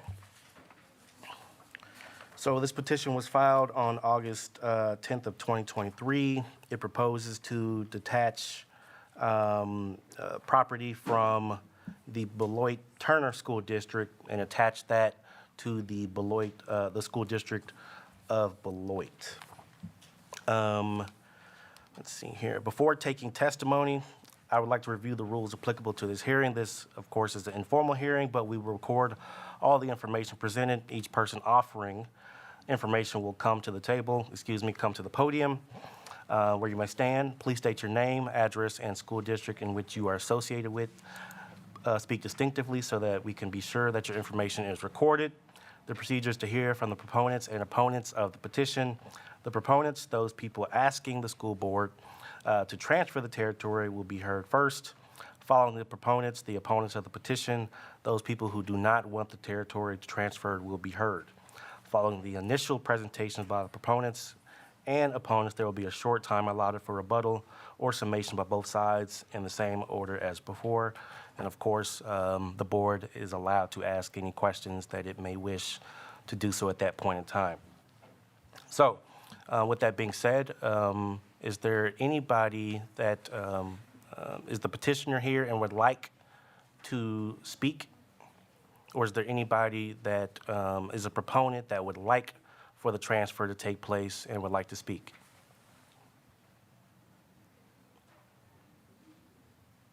All right. Seeing that there is none, I will go to the proponents. Is there, the opponents, excuse me. Is there anybody who would not like the transfer of this property to take place and would like the opportunity to speak to let the board know? All right, going once, going twice.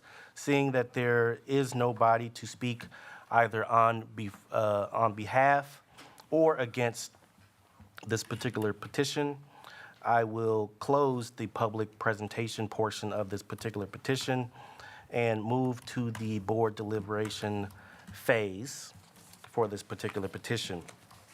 Once again, as the board deliberates, please consider the following: that the board may grant the request for transfer of the territory described in the petition filed by the petitioner, or deny the request for transfer of the territory described in the petition filed by the petitioner. At this point in time, if the board would like to deliberate upon this particular petition and utilizing the factors in which you should have in front of you. Board President Levy, I just have a quick question. So I'm going to address it to you. Sure. Okay, so if I'm reading this correctly on their petition, it says that the school district of Beloit Turner received this petition in August. Is that correct? Mm-hmm. What was their determination? Dr. Garrison. So the Turner School District denied the request of this property to detach from the Turner School District. Thank you. So does that become a moot point for us? Because don't both parties have to agree before it's approved? Yeah, so So is there a reason why we're hearing this? Well, yes, because it has to be, well, go ahead. yeah, I'll explain the process. So yes, each school board has to make one decision one way or the other. What will happen is if, as I was explaining earlier, if both school districts approve that detachment, then it becomes effective July 1. If one school district says no and one school district says yes, then it doesn't happen. However, that person can then appeal to DPI's boundary appeal board, who will then make a decision at that point in time. You made that make sense, so thank you. Is the person not able to appeal until both parties weigh in? Right. So yeah. So Okay. So technically, if a school board receives a petition and does not make any decision whatsoever before March 1st, then it automatically is denied. Oh. Right. So again, why are we hearing this? If one party denied it and you need 2 yeses to move it forward, if we didn't hear this, it would be denied, as it will be denied even if we say yes, and then they can appeal it. So why did this need to come to the board is my question. Yeah, I think the reason why you do these particular processes, because number one, I mean, people go out of their way to file these petitions. That's number one. Number two, I think it's great that if a school board, if this board is going to make a decision one way or the other, you have that information on the record should there be any appeal to DPI. Therefore, there's a rationale for the decisions that you all made one way or the other. Whether that person decides to appeal is certainly up for them to decide. But I think going through the particular process is important for the board. And you just never know what that other school district is going to do anyways. So it's good to go ahead and follow that particular process and go through the statutory process. But in this case, we do know. Sure. Let me add this. This was placed on the agenda because we as a board have a responsibility. They have petitioned us, and we need to answer that. It doesn't matter if we answer first or after Turner School District, so that all board members have the opportunity to say yes or no. It has to be placed on the agenda. So that is the purpose of it appearing on our agenda tonight, and not just assuming that all board members would say no to both petitions, which would be to not put it on the agenda and let that March date happen. That would be disenfranchisement of the board members to actually make that decision for the petitioner to hear. The other thing is, the school district of Turner denied the detachment. So we could still approve our detachment and they could accept it. Is that correct? Okay, so who could approve the detachment? I think the question that you're asking is, yes, so Beloit Turner, they chose not to approve it being detached from their particular school district to Beloit School District, right? However, yes, you all could approve to have it be detached from there to your particular school district. They can't go back and decide for or against it. I'm not sure what the. No, my point was they weren't voting to receive it. They're voting to detach it. It's kind of like they voted to give it to us. We're voting whether or not to give it to them. They weren't yet voting to receive it. No, they don't want to lose it. So they voted to deny it. But isn't the property in question, there's two parcels, one within the school district of Beloit, one within the school district of Turner. So on the same parcel.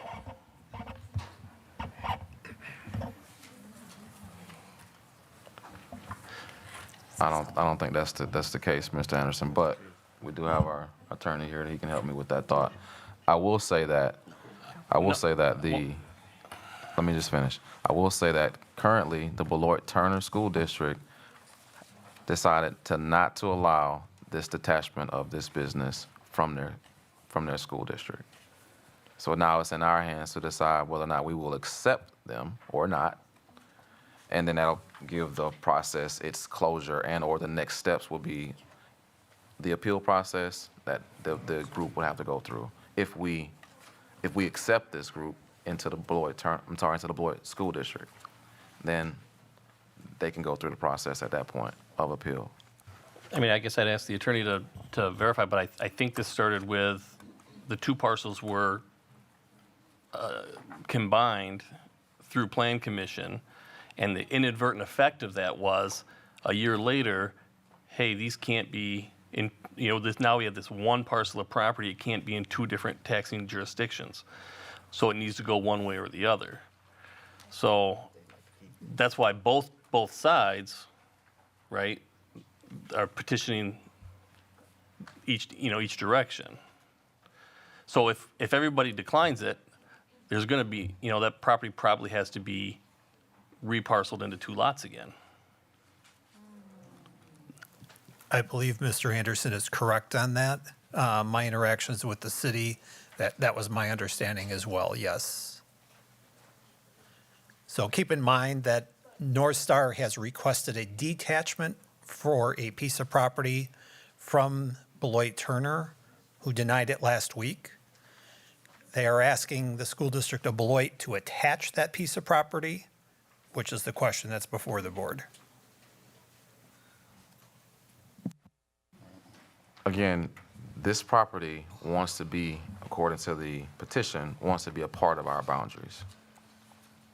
And so I just want to make sure the board understands that level of, detail. All right. So again, just kind of a summary for the whole issue.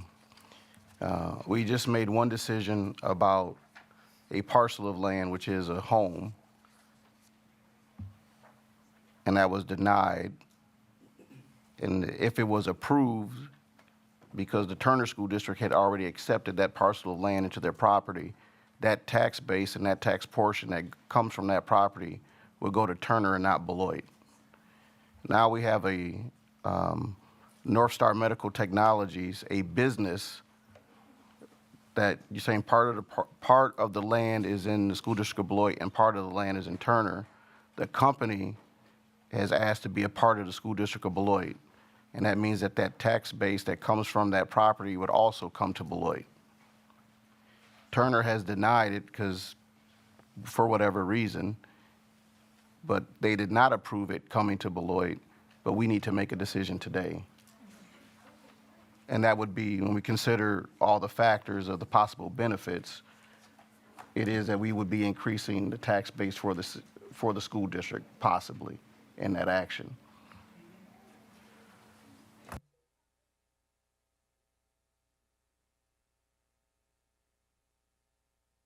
I have a question just for clarification. I am not seeing information, and it's kind of a moot point, so I want to be transparent about that there are two parcels.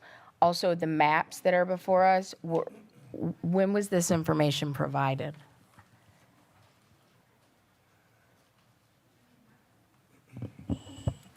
Your question is about when the information was provided? The specific information that Board Member Anderson is referencing about two parcels, Sure. all the information I'm reviewing just speaks to one parcel that's appraised at $6,300. And then there are maps along the space that were not provided. So I'm just wondering, when did we receive that information? As I understand it, Mrs. Levy, this is one parcel. That information is new to me if it's two parcels. But again, I'm also just wanting to make sure that. Yeah, so again, just the backstory, it was two parcels. Northstar petitioned the Plan Commission to combine the two parcels a year ago. Okay? What they didn't understand is there was two separate taxing jurisdictions for school districts.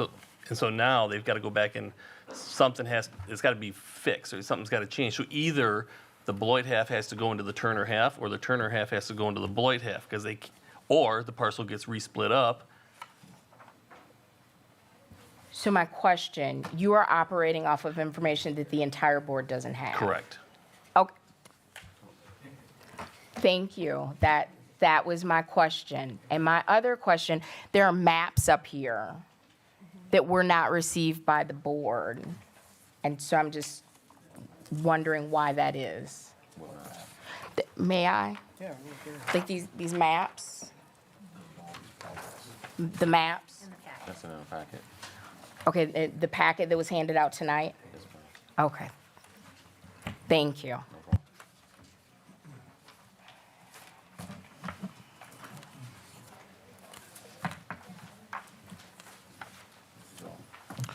So at the current time, if there's not any more deliberations from the board, we have to now decide whether or not this property will be attached to our school district or denied.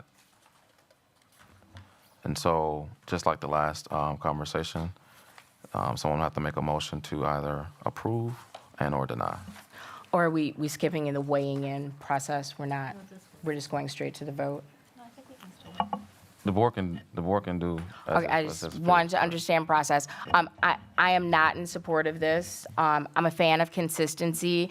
I can't imagine a scenario where I would vote to shrink the boundaries of our district, but I am always happy to enlarge the boundaries of our district. So this is something that I would support.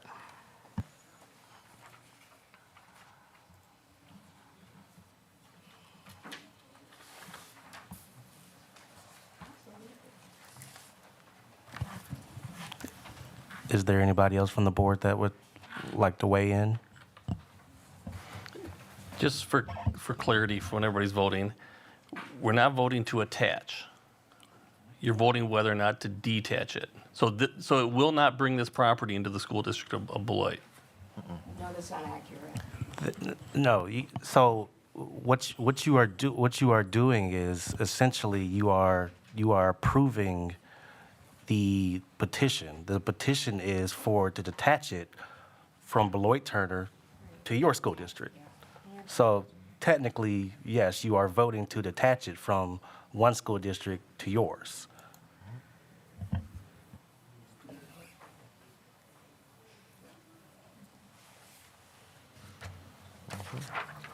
Yeah. Okay. So as we're speaking through, I am for approving the addition of this property to the school district of Beloit. Yeah.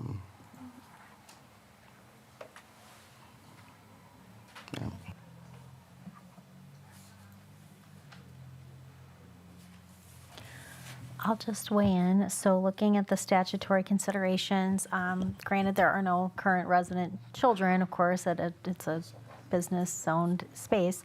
So a lot of the statutory factors don't come into consideration. However, I guess I'll make a statement, but open it up to people weighing in. It seems to me, if I'm reading this correctly, that this would marginally benefit students in the district by increasing a taxable base to increase resources to the district. Am I wrong in that? Okay, if I'm not wrong in that, then it seems like based on the statutory considerations that we were given, approving this would be consistent with those considerations.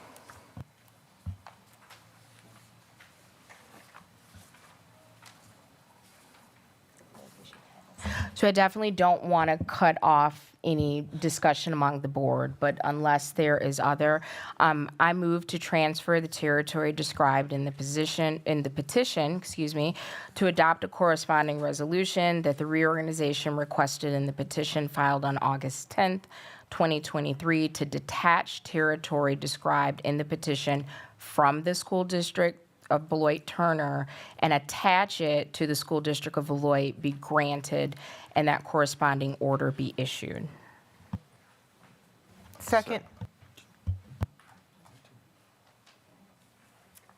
Could we please have a roll call vote?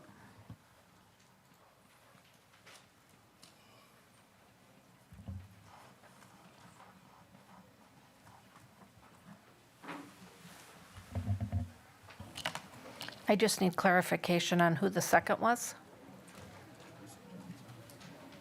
I believe that was Teresa Johnson. Okay. Greg Schneider, Aye. Amy Levy, Aye. Megan Miller, Aye. Brian Anderson, Aye. Brian Nichols, Aye. Tia Johnson, Aye. and Sean Levy. Aye. Motion carried unanimously. That's it. So that concludes the special hearing for the public land detachments. Our next conversation will be our regular board meeting, which will start in the next 5 minutes, starting at 8:30. Oh, is there? It says on here recommended action, move adjournment. We want to follow the adjournment process? Close. I'm just looking at the agenda. It does ask for a motion to adjourn, so I'd like to offer one at 8:24 p.m. Second. All in favor say aye. Aye. Aye. Aye. Motion carried. We'll start our next meeting at 8:30.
You have board members are ready. Okay.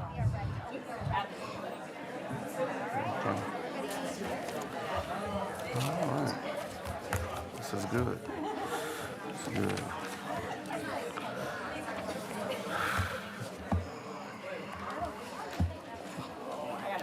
Okay. I'm going to call to order the February 20th, 2024 regular board meeting at 8:33 p.m. Mrs. Shope, could we have a roll call, please? Yes.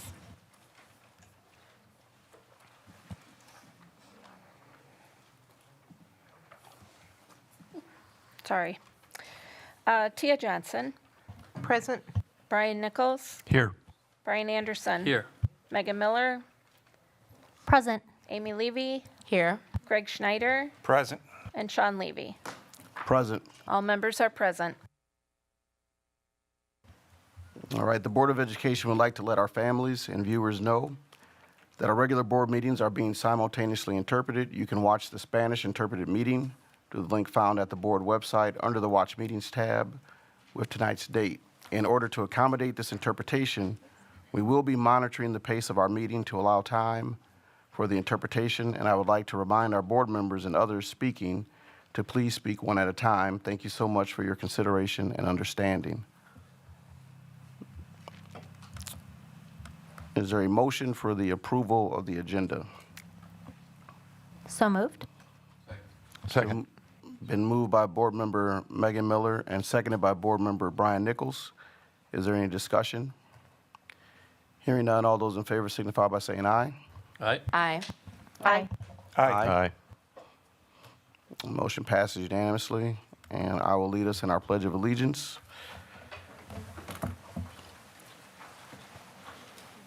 Yes, the audience stand.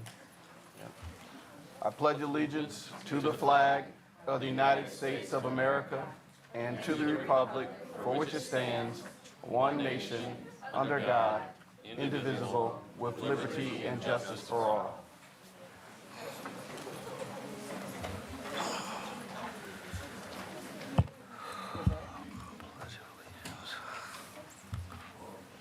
All right. We are up to public comment. Mr. Shope, do we have public comment by email?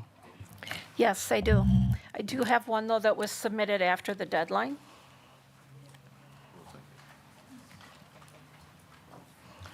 That will have to go next time. Yeah, well, and keep the policy is that the policy is, well, I'm going to read the policies here. So public comment. The Board of Education meetings are conducted for the purpose of carrying on the business of the schools. The board, as representative body of the School District of Beloit, wishes to provide an avenue for any individual to express interest in and concern for the schools. Accordingly, the public is invited to attend any sessions of the board or any meetings of board committees. At every regular meeting of the board, time is set aside for the personal presentation of individuals or group comments. Each person wishing to speak during this time shall complete the public comment card with their first and last name, home address including city and state if other than Wisconsin, the topic to be addressed, and whether you are speaking for or against this topic. The comment card shall then be given to the board secretary for entering into the public record. Each person will be given up to 3 minutes to speak on their topic of interest or concern. Should the individual require translation assistance, a translator may be of the individual's choosing or one provided by the district. Public comments requiring translation will be given 6 minutes. The Board of Education asks that individuals complete the public comment card, give it to the board secretary, and approach the microphone when called upon.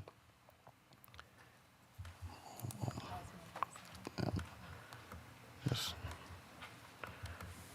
having mouse troubles here.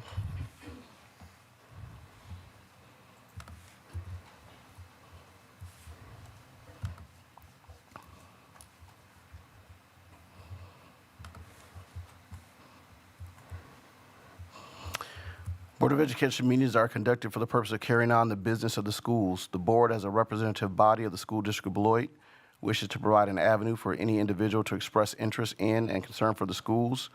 Accordingly, I read that part. Provisions of the open meeting law shall govern the procedures for the conduct of board meetings. No person should interrupt the board meeting by speaking out from the floor. The board will not take action on public comment topics that are not on the agenda, but may, if appropriate, respond. The Board of Education endorses the following statement made by the chair. Norms for public comments during board meetings. Members of the public are welcome to attend all open meetings of the Board of Education. Individuals attending board meetings are expected to conduct themselves in a respectful and courteous manner that models appropriate behavior for our students. Individuals wishing to comment are expected to comply with the following norms in order to maintain a respectful and orderly meeting and to prevent discussion of confidential matters in a public forum. Comments should be directed to the members of the Board of Education and not district employees, students, or other members of the public in attendance at the meeting. Signage, banners, or any other material which impedes any person's view of the proceedings shall be relocated. Speech that is belligerent, disorderly, disruptive, repetitive, or which exceeds the allowable time permitted for each speaker is prohibited. Concerns or questions that entail the disclosure of identifying information regarding specific students are prohibited. Responses from the board, if any, will be limited to clarifying inaccurate information, seeking additional information from the speaker, or acknowledging that the speaker has been understood.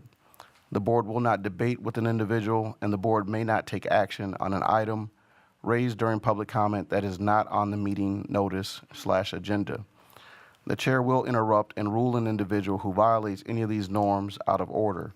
If ruled out of order by the chair, the individual's opportunity to address the board will end immediately and the microphone will be turned off. Thank you for your participation and courtesy.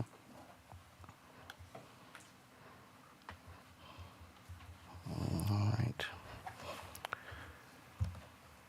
Can we begin with the email, Ms. Shope? Yes. The first email that I have is from Amanda. Self-accountability, time management, resilience, ability to face adversity, self-love, endurance, and self-pride are just a few of the qualities my child has gained during her time with Coach DJ and the Beloit Memorial Lady Knights. Coming in as a freshman, my child was averaging straight Fs out of middle school. She is now on the honor roll for the third time in her high school career. This is heavily tangible proof for me on how much Coach DJ and this basketball program has helped my daughter not only as a student athlete, but as a citizen of our Beloit community. There is more than a program for my child and for all of these girls. This has become a solid family that grew together and truly became we over me. As you know, in a family, there is typically a head of household. In this case, that is Coach DJ. When that head of household is affected negatively, the whole family is affected negatively. Have you ever woken up one day optimistic about the world, and before it ended, your family was ripped apart without a moment's notice? Have you ever had your parent ripped away from you when you need them when you need them the most? Have you ever had a safe space taken from you? This is equivalent to the trauma and pain that has been placed upon the Beloit Memorial girls basketball team, and my child has personally helped these girls more than just on the court. She has fed them, she's clothed them, and in my personal case, taken my own child into her home when my family was in crisis and did everything in her power to protect. Coach DJ is more than a coach. She's an amazing individual and member of our community who has had a heavy impact since the moment her foot touched ground here. The amount of outpour of support from the community is equally a physical example of the pain. This room filled with those that came to speak up and support is an example of the pain of her absence. But what is an example of more is her love, her unity, her unwavering ability to face adversity. Her resilience stands before you in this room in the form of our children, in the form of our future adult citizens. I ask that you hear us today. I ask that you hear the agony outpour from our hearts today, and you give us our head coach back.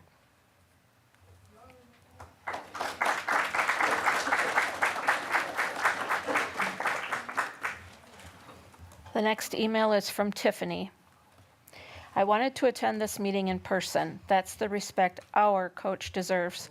I want to express my gratitude and my appreciation towards Coach DJ Johnson.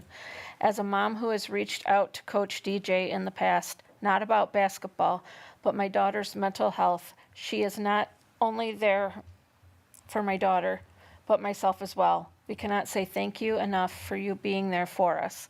Coach DJ, you brought her out of a serious depression.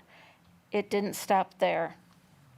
When you say you got my baby for life, I believe that. I know you do. Thank you, thank you, thank you for always being 100 with us. I wish others could see all your hard work. To whoever placed you on leave for whatever they feel the reason was, clearly did not think of the children, the girls' basketball team, your coworkers, or the parents of the team, how it would hurt us, my daughter being one of them. As a parent who watched you, your wife, the whole team be mentally attacked not once but twice by many at a game in December, not one person from our school, our school, reached out to my husband or I for a statement, as we had to witness that, is just sad. If you are not going to care about the children, bring back the one person who did. Bring back Coach DJ. We stand with our coach.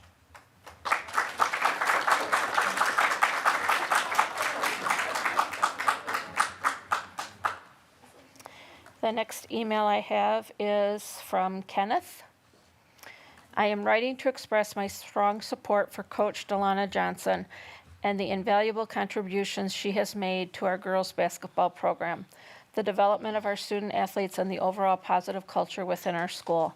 Coach Johnson has demonstrated unwavering dedication to fostering a supportive and inclusive environment for our student athletes. Beyond teaching the fundamentals of basketball, she has instilled essential life skills such as teamwork, discipline, resilience, and leadership.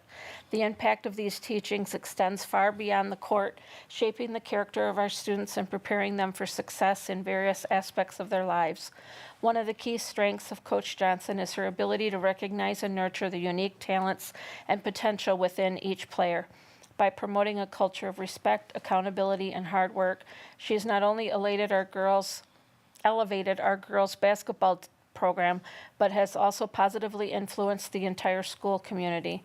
Student athletes under Coach Johnson's guidance not only excel in athletics, but also become responsible and engaged members of our community. From various conversations that I have had with both players and their families, it is evident that Coach Johnson goes above and beyond her coaching duties.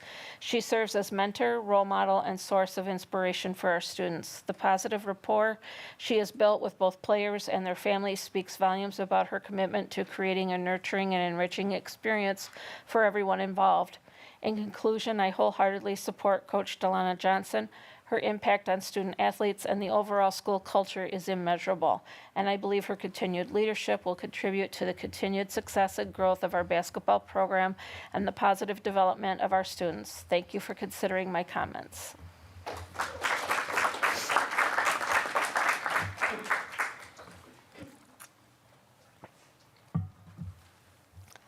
The next comment I have is from Kathy.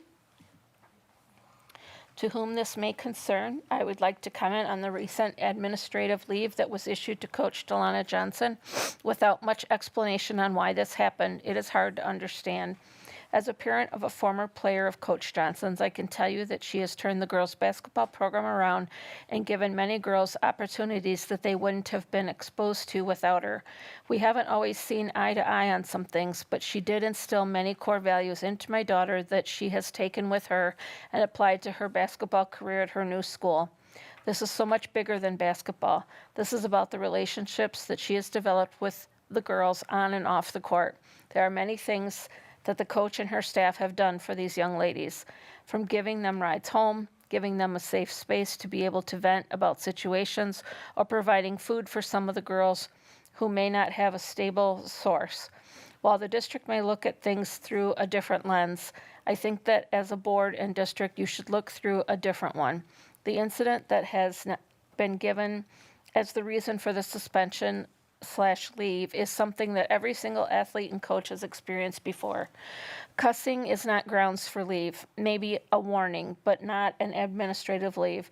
I have heard every coach I have been in the same vicinity as cuss around the athletes. Am I saying it's right? No, but I understand the passion and know that kids are resilient, and it does on some instances light a fire under their behind to do better. Look at the bigger picture and see how this is affecting the student athletes. You have caused chaos at the last part of their season and the most important time of the season. Coach Johnson is a damn good coach, and she has went above and beyond what most coaches have done in other sports. I challenge you to speak and listen to the athletes that this actually affects before making any hasty decisions. We finally have someone who is in this for the long haul. Of course, there will be bumps in the road, but why destroy something that has been built and is starting to gain traction for the future female Knights? As a district, find solutions to issues that don't require starting over from scratch and utilize the resources that are available. No one is knocking down doors to come work at the district, so find some common ground to help keep this program successful. Work with each other and not against, for the sake of our children, present and future.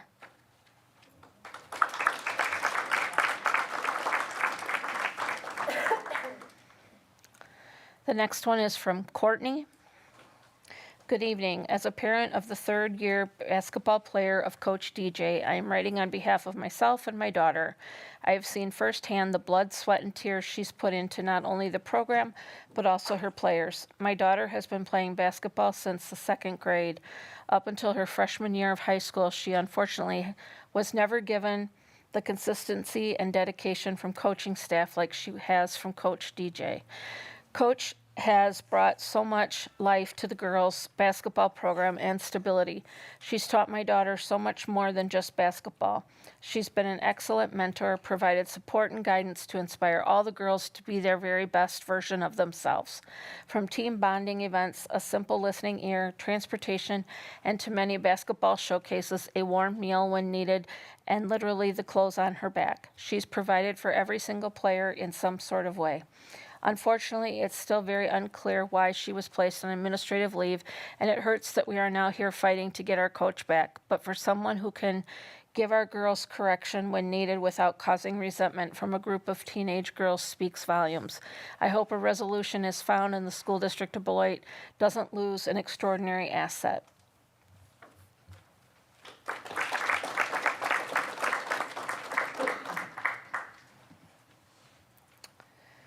And the next one is from Doug. My name is Doug.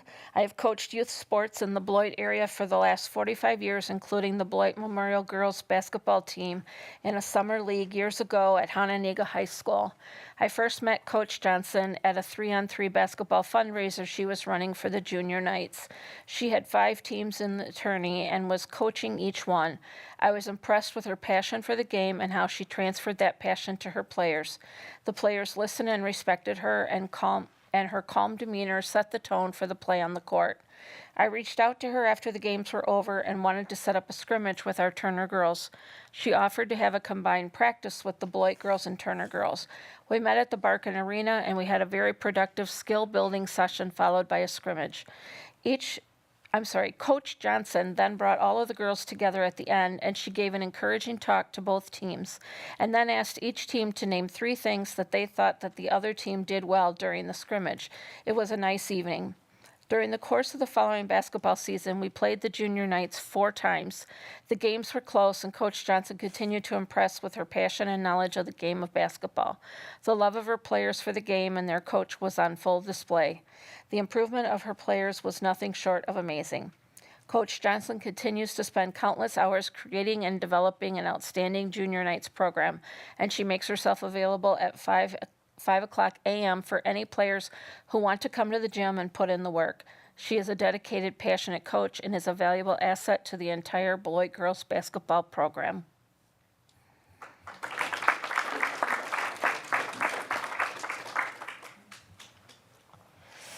That's all I have for emails.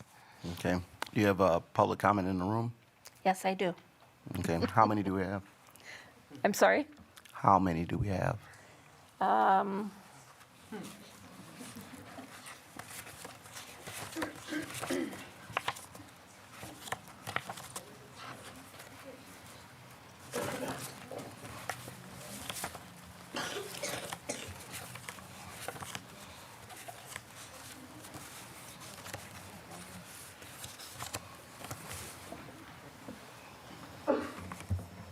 looks like 29. However, some of those are waiving time. Okay. All right, let's start with your first one. Okay, the first one is David.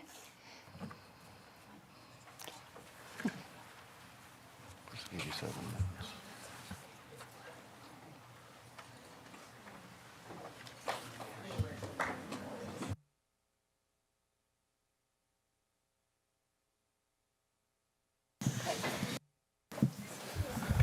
Damn, y'all just made me nervous. And then I have 3 extra minutes. My time's already counting. I didn't even say my name yet.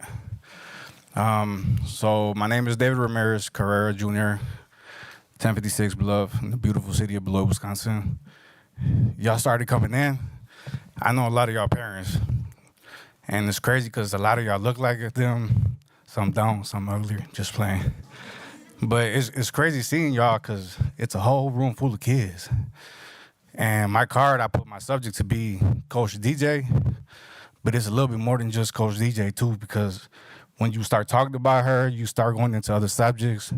She's making friendships. She's uniting Turner. We've never had a relationship with them in sports.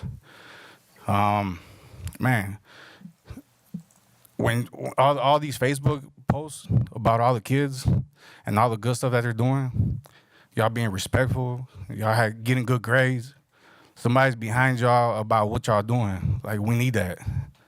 It's crazy how as adults, we keep saying that y'all are getting, like, we used to be tough. And like, what's going on with y'all, the younger generation? And we're really suspending somebody for cursing? Like, that right there in itself, like, it's weird. This is my first time up here. I've learned to calm down a little bit. I'm emotional. I like to curse a lot. Everybody up there right now, we've had some type of communication one way or another. Some of y'all never responded to me. But last year, there was an actual policy that was passed because the last superintendent got in my way of me being an advocate for a kid here in the school district of Beloit. There's a whole policy that was made of what an advocate looks like. If we want to change the system, we got to change the actual system. That's number one for me. When the new superintendent got here, I had something about you with me because you ain't from here. And we kept talking about that, and you're a pretty cool guy, man. I'll give you that. But my whole thing about you not being from here and I didn't like you because of that, as soon as Coach DJ touched down, she made it known what she was here for. And she hasn't been a different person this whole time. So to be able to give somebody that opportunity to come in and do something good for us, we got so many people here in our town, older guys, that, man, it's so many people here that want to do something good. And we've been defeated in so many different ways. Like, we've learned sometimes you just sit down and be quiet and not do nothing.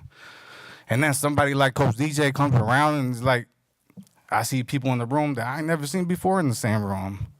And it's more than just sports. Like, it's so much to it. My niece is involved with the program one way or another, Asha. It's more than just Coach DJ. It's about what she brings to this community.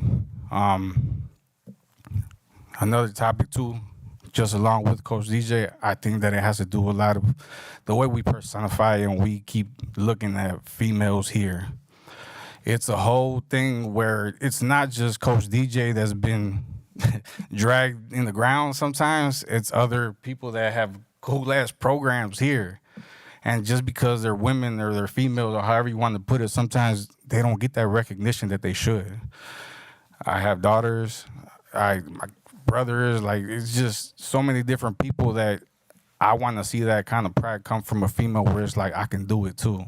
Because as a male, like, I know that sometimes we do that, and sometimes we do it without even noticing. But it's wrong. And y'all are super powerful, all right? So I want to see more of that. I want my daughter to be able to learn that. I want them to be able to be that kind of person. And I think that Coach DJ really does do that for y'all. There's a lot of support here for her, and I know that it's not just in this room. I know that there's a lot more out in the city, and she definitely is bringing a lot to the city that we don't have. Even with her absence right now, she's already starting practices, and like she's already got something going on for her like later on. Like it's already on Facebook. I don't think she's leaving. I don't want her to leave. Like I do think that she's here for the long haul. I do think that she's gonna stick it out, and I believe that she deserves it. Back in a long time ago, when we did something that wasn't right, it was like kind of like a thing that you brought presents to that person and like said sorry. Like I don't see none of y'all doing that, but that's definitely something that should be happening in this kind of situation, because I really do think that it was wrong for her to be put down like this, just kind of like just sit over there and we'll figure it out. Like there's so much time that's going on right now. You're taking away the kids' times from her too, even though she's still doing what she's doing. But like there's places where it's got to be feeling weird, or like I don't know, like there's so much emotions and that want to be expressed about this one person, and like what's right or what's wrong. But I'm in support of her. I love her. I think that she's a really good person. I don't see anything negative. Cursing is cursing. It ain't right, but then I curse a lot, so I can't say it's bad. There's a lot of things out there that say that actually people that curse have they're smarter.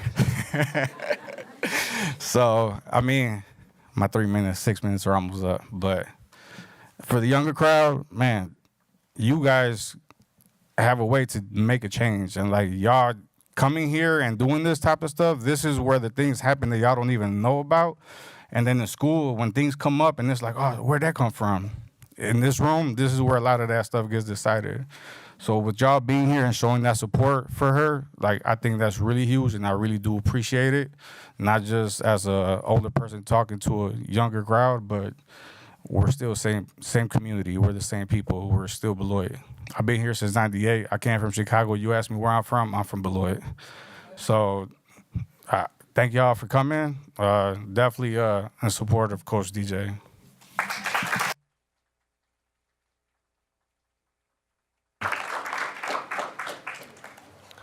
Next, I have Amaya and Taisha. And just before you start, just a brief point of order. You do not have to give publicly your address. We do need that for the record, but you don't have to say that into the mic because this is recorded and being placed on the World Wide Web. So just wanted to let everyone know that was a policy update. You don't have to give your address. Thank you. We appreciate that.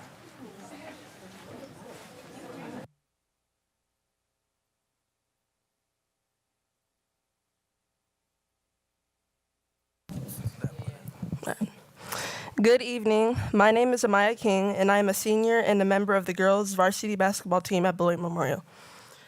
I just want to start off by saying that everyone in here has faced countless hardships throughout the season and have had extensive patience in regard to those problems.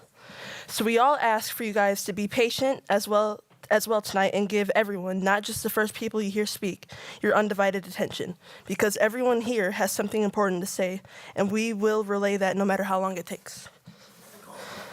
So moving on, as a senior who's been preparing for college and taking many rigorous courses and extracurriculars, along with dealing with my own issues at home, Coach DJ has played a pivotal role in helping me and encouraging me to fight through the challenges that I have faced.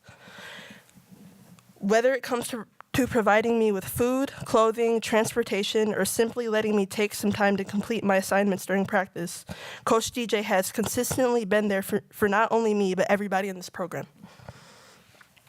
Something that people who are from the outside looking in won't understand is that more than anything else, the strength of our team is our bonds and the culture we have built. When you take away the person who has worked relentlessly to build this culture, you are essentially attacking the jugular of the entire team. Universally speaking, even the smallest, most nuanced things can crumble a pillar, and the loss of our coach is far from little. So naturally, that fallout hasn't been a crumble, but rather a collapse. Everyone is here today, not just for the sake of basketball, but for the sake of culture, bonds, and the future. I may be a senior, but the majority of my teammates are underclassmen who want to and will go far places with their talent, skill, and love for the game. But losing one of the few people who understand them and see them as family rather than just players can be catastrophic for their potential and their love for the game. What the board, athletic director, etc. thought was just another staff dismissal has proven to be so much more. People, not just us players, have been rallying to support Coach DJ on social media, the news, and at board meetings here today. This is because she is loved and respected by many people from all different avenues. People who could testify much of the same stuff that I have said today. People who understand her character, her determination, and how much she truly cares for the team in this program. If she didn't care so much about every last one of us and didn't go out of her way to change some of our lives in many different ways, then do you really think so many of us would be here speaking on her behalf today? With all due respect, if there's one thing we know about history, it's that if there are this many people coming together to fight against a decision and disagree with people in power, then 100% of the time, that means it's time for the people in power to reflect. So all I can ask is for you guys to reflect and truly think about not just yourselves, but the rest of us. Think about those of us who are out on the court and on the sidelines putting in hours and work to this program in the game of basketball. Think about those of us who are dealing with our own emotional baggage at home and use the sport as an escape. Think about those of us who have relied on Coach DJ, not just as a coach, but also as a confidant who we love and trust to help teach and guide us towards whatever we are pursuing. Thank you.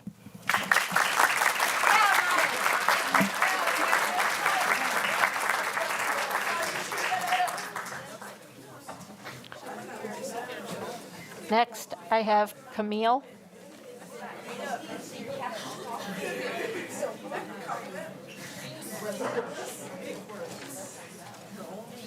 Is there Camille in the room that signed up to speak? Excuse me. Thank you. Is this on? Yes, it is. Okay. She did. Okay. Good evening, everyone. My name is Camille. I would like to take the time to explain to everyone how amazing of a basketball journey I've had, and I would not be able to have such an amazing basketball journey without the coaching, guidance, and love from Coach DJ. A lot of us did not get the privilege of participating in middle school sports in 8th grade due to COVID. Finding our way in a world that was shut down was very hard, but thankfully we had basketball as an outlet, and having basketball as an outlet led us to Coach DJ. Throughout meeting Coach DJ, she has been such a great role model and helped many of us cope and be social during such a hard time. She has also been here and has never given up on us. As we are all getting ready to transition into college student athletes, we must give much praise and thanks to Coach DJ for always pushing us above and beyond our limits. There's been very few people aside from our parents and our coaches who have truly cared about how our girls basketball team is really doing currently. There are very few administrators who truly care about our emotional and mental well-being, but the administrators that truly care have reached out and they have truly been here to support us, and we thank them for that. But everyone else seems to just want to get information about what's going on with our basketball team and our coach. There has been so much that has taken place, and with everything going on, we still must focus on basketball.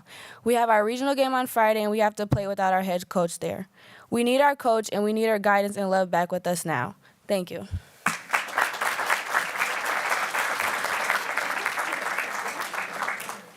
Next, I have Jocelyn.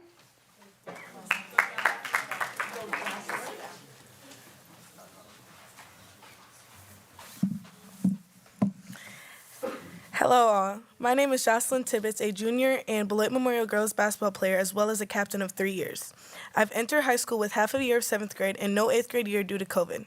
I've played basketball my whole life. Us girls have grew up together and met each other through basketball. We have never had a coach stick with us or even help us by any means. Our mothers had to coach us in order for us just to play basketball. The summer before me starting my freshman year is when I met Coach DJ. I was 13, scared of everything that had to deal with high school. As you know, many of us are juniors and met Coach DJ around the same time in age, learning that we can trust her. I personally don't trust a lot of people because I always feel I will get let down.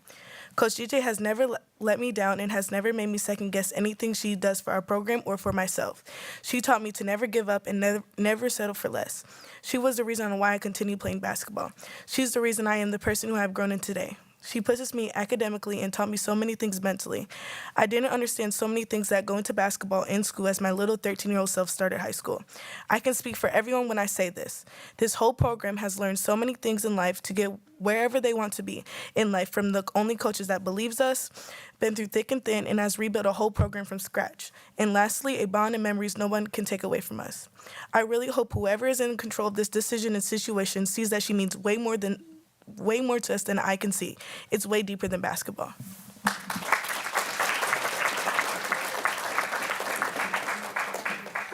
Next, I have Ty.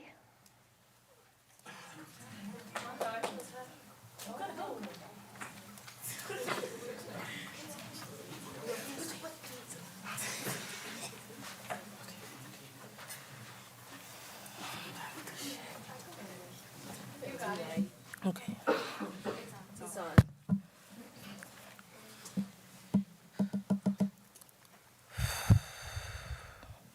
Okay.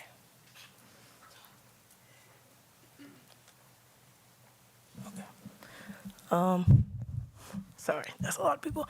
Hi, y'all. I'm Ty. Y'all know me. I play on the basketball team. Sorry, y'all. I'm very nervous. I know most of us that are on the team that are talking are mostly talking about like how she helped us through the basketball journey and things like that. But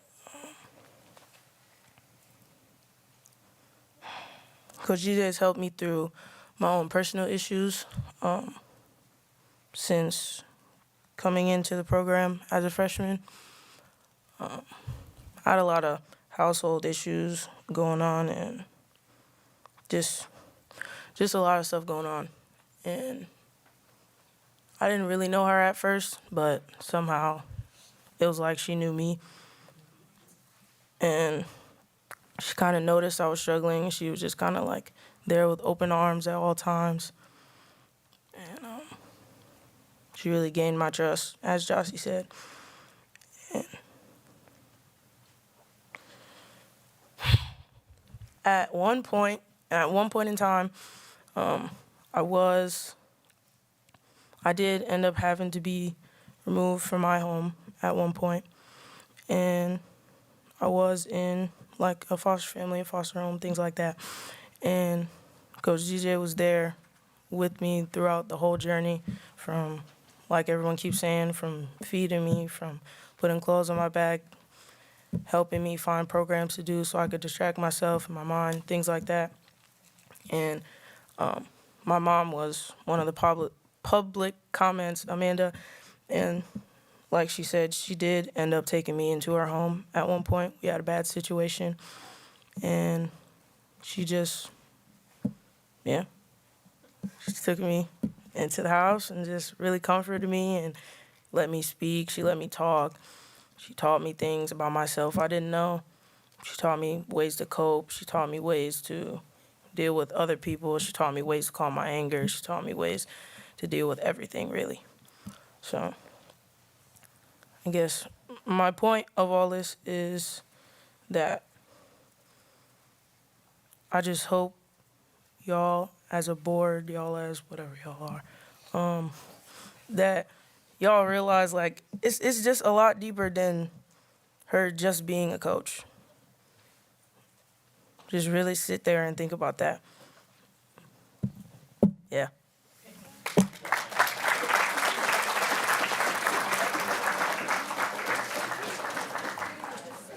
Next, I have Anai with Maya and Zanaya yielding time.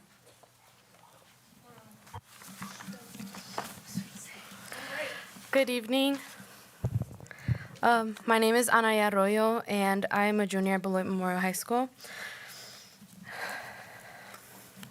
I'm a very emotional person, so I would like to take some time to talk about what most of us are here to talk about, which is everything that has been going on with the Beloit girls basketball program.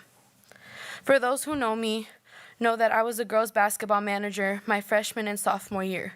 Unfortunately, I was not able to be part of the program this year, but that doesn't mean I will not stop being there for my family and stand up for what's right. I would first like to start off by talking about the impact the girls basketball program has made on me and why I truly care for them. This program is now a part of my testimony, and because of Coach DJ and the girls, Coach Asha, Coach MA, Coach Jazz, Coach Ty, Coach Angie, and everybody who has been part of it, it truly saved my life. I had joined the team back in 2021, which was a hard year for me. I had just lost 2 family members, and I was at a very low point in my life. This program changed everything. It offered more than just a team. I had gained sisters, family, confidence, a support system, amazing coaches, life skills, and most importantly, I gained a safe space. I had never thought in a million years that I would have the opportunity in my lifetime to be a part of something so impactful. However, because of all the things this program has to offer, the coaches have had a target on their back since day one. I have seen it since day one. So many people have negative things to say about the program and coaches. The district administration has offered bare minimum to no support.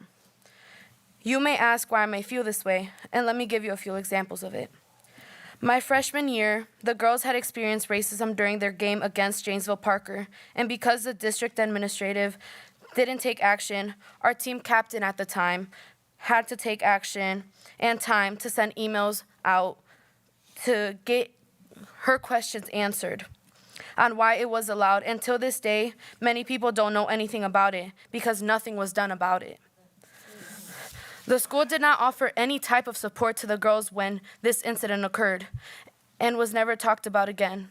Last year, the boys basketball team experienced horrible racism at Muskego High School, which was brought to the attention of the whole community because parents took it upon themselves to get justice for the boys, and that is the only reason why the school board took action. Fast forward to 2023, December 19th, the game against Westosha Central High School. The girls and coaches were put in danger, plain and simple. Coach DJ made a post regarding the incident. Nothing bad, just simply the truth. Many disagree with the fact that she made a post regarding the incident, but do you blame her? You guys didn't do anything the first time it happened, so why would the school district do anything about it this time? Fast forward to February 20th, 2024, present day.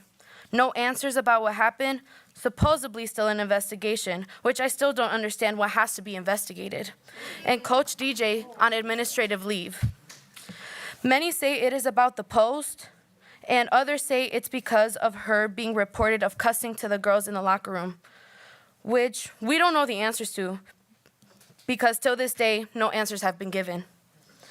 Let's say it is because of her cussing in the locker room. Let me tell you, there is not a single teacher or coach that I have met in this school district who has not said a bad word or cussed at one to multiple students. So are they gonna be put on administrative leave? Are they gonna be punished? Are they gonna have consequences?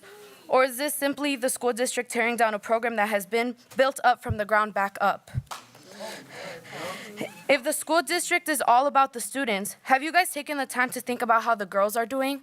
How this has taken a toll on their mental health? Once again, no support was offered to them when the incident happened at Westosha.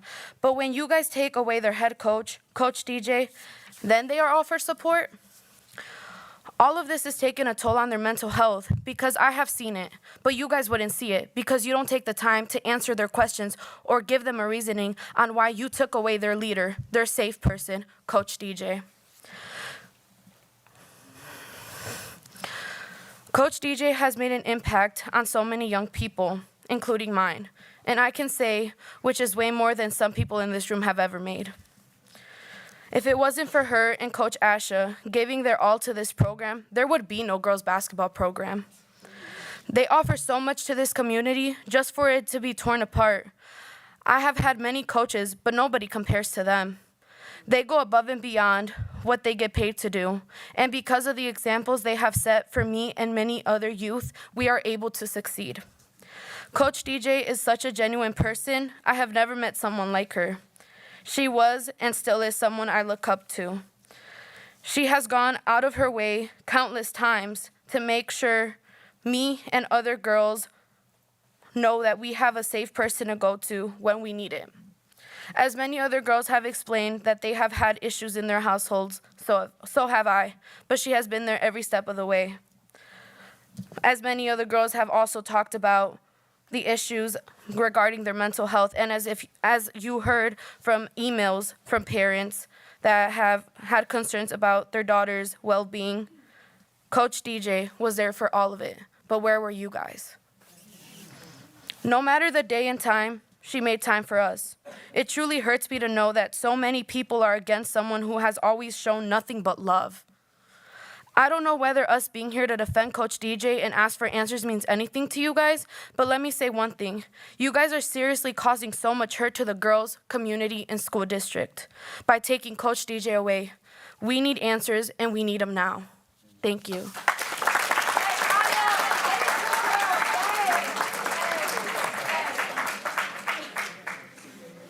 Next, I have Sadara, and Kiana is waiving time or yielding time.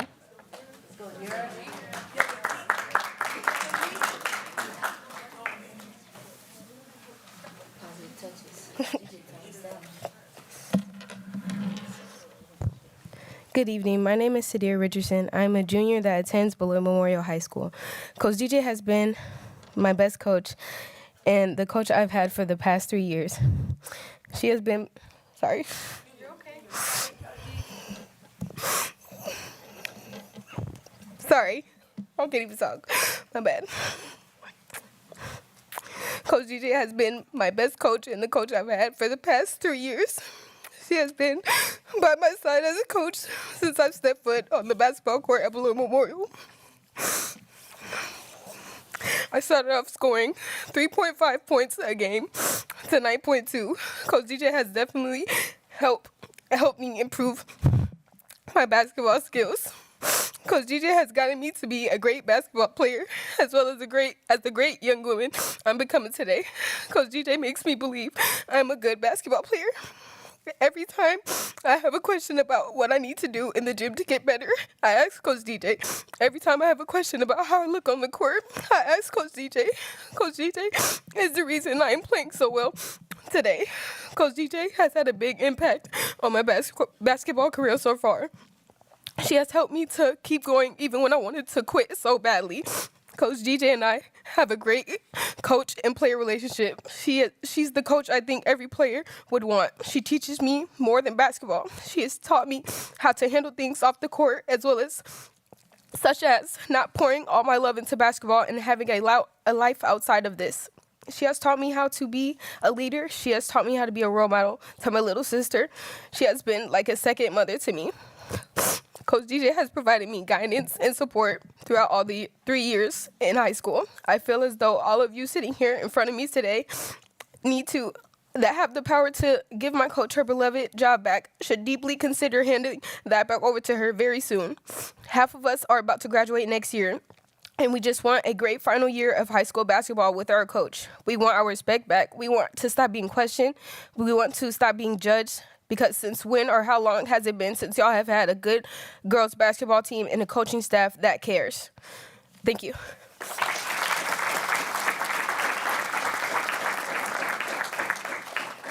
Next, I have Sophie.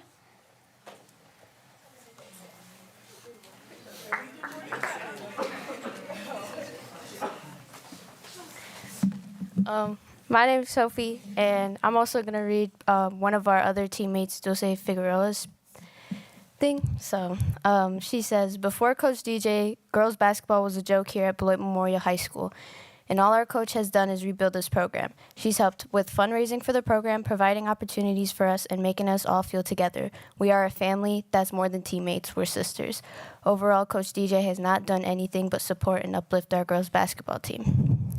And I just also want to add that seeing my teammates and my coaching staff and myself upset, as well as the community, tears a big hole in my heart. And it really shows that no one in the higher level of our school board cares, and it definitely shows because if you truly knew how Coach DJ was, then this would have never been a thing that we'd have to be here late at night. We have school tomorrow. Like this shouldn't happen. So I say that this is bigger than basketball. Yeah.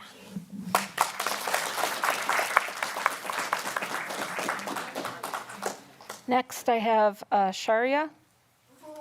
Go, Shari.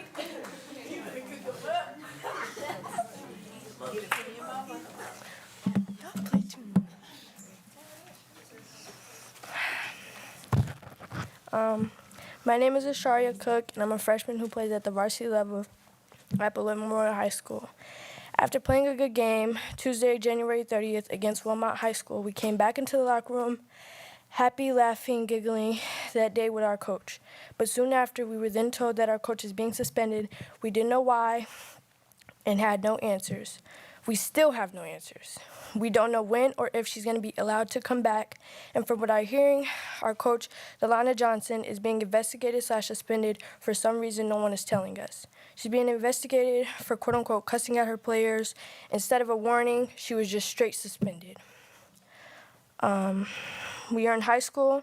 I personally feel that we, as a high school basketball team, we're not children. We're teenagers who want to attend college.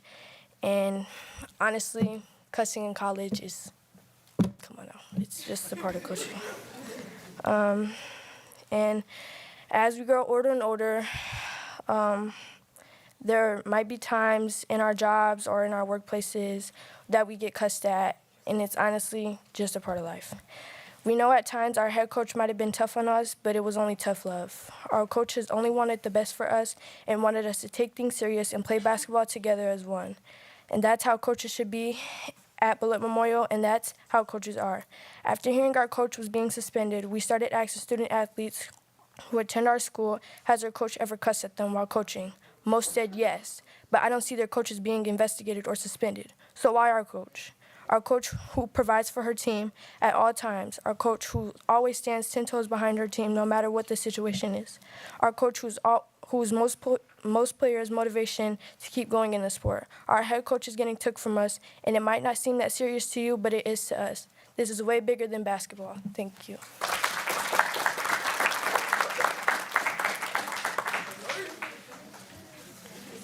Next, I have Azaria with Shateria, yielding time.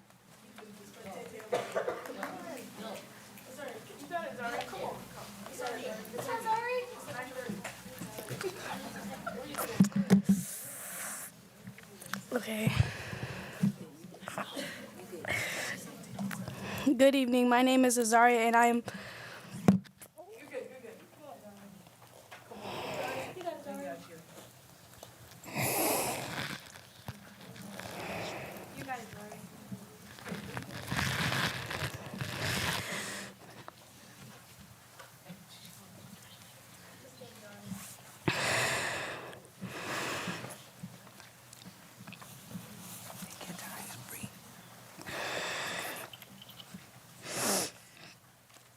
I am a player, a part of the girls Beloit basketball team. Me and my team recently went through something so traumatic.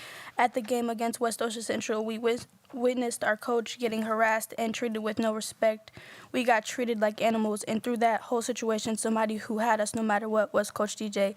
It then led to our coach making a Facebook post about the situation so we could get our voices heard and understood and have support from the community and all around, which I'm pretty sure any good coach would do. Coach DJ deserves nothing but the world with all the help and support she has brought to all us girls in the program of Beloit girls basketball. On court and off, she's the most supportive, warm-hearted, caring coach we could ever ask for. There is no other coach like her, and for us to get our coach taken away from us over something any good coach would do is crazy. But that obviously doesn't matter to any of you guys in this situation. Y'all don't understand how traumatic it was for us to watch something so traumatic happen right in front of us.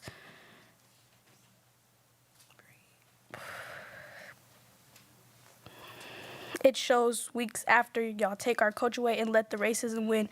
Y'all claimed we get support from the staff after parents having to ask, and then took our real support, the person we needed the most, the person that'll forever stand 10 toes behind every single one of us, which was Coach DJ. When y'all didn't give us support, she did. She was there. She was our shoulder to cry on. Even after having to deal with that herself, she still was there for us no matter what. So I don't understand why she has gotten taken away from us. Why take our support away after hearing we all went through something so traumatic? Not once have anybody asked if we were okay from that situation, but our coaches. And y'all took that away from us. Me personally, I have gained a lot of strength within this program. I recently have been struggling mentally and physically. And Coach DJ has been so much help with helping me gain my confidence and strength on the court and off. I came from joining the program with no motivation to being a part of it, having so much strength, motivation, and confidence. No matter what the situation was, she was always there for me when I asked for her help and needed her help. And she wasn't just there for me. She was there for all of us. So this situation has made a huge impact on the whole team altogether. Not being able to have contact with Coach DJ or not being able to see her support us at any events affects us, and I hope that gets understood. Thank you.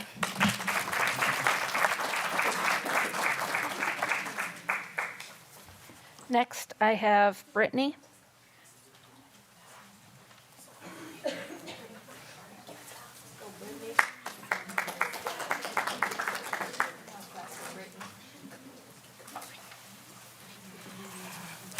Thank you. My name is Brittany Barber, and I've got a little bit of a unique perspective, so bear with me. My daughter's name is Addison Barber. She's 11, and she goes to Beloit Turner. So you might ask, why is a parent from Beloit Turner talking to the Beloit School District? It's a good question, right? My daughter's played basketball for, I want to say, 3 to 4 years. And until this year, I hate to say this, and she's not here, so she hasn't been the best. She hasn't had a coach. She hasn't had a good coach. And by word of mouth, I was told about the great program that Coach Asha and Coach DJ run. And because of that, and because of the lack of diversity at Turner, I decided to sign my daughter up for the Beloit Junior Knights. What this team and these coaches have done for my daughter, I'm gonna cry, has been nothing but amazing. So I'm gonna call on a few of you young ladies out here, because you guys may not know this. Out of the varsity and junior varsity team, how many of you young ladies have come and worked with the Junior Knights? Raise your hand. Take a look at this. These are young ladies that are not only in this Beloit district, but they are reaching across the school district into the Turner district and building leaders.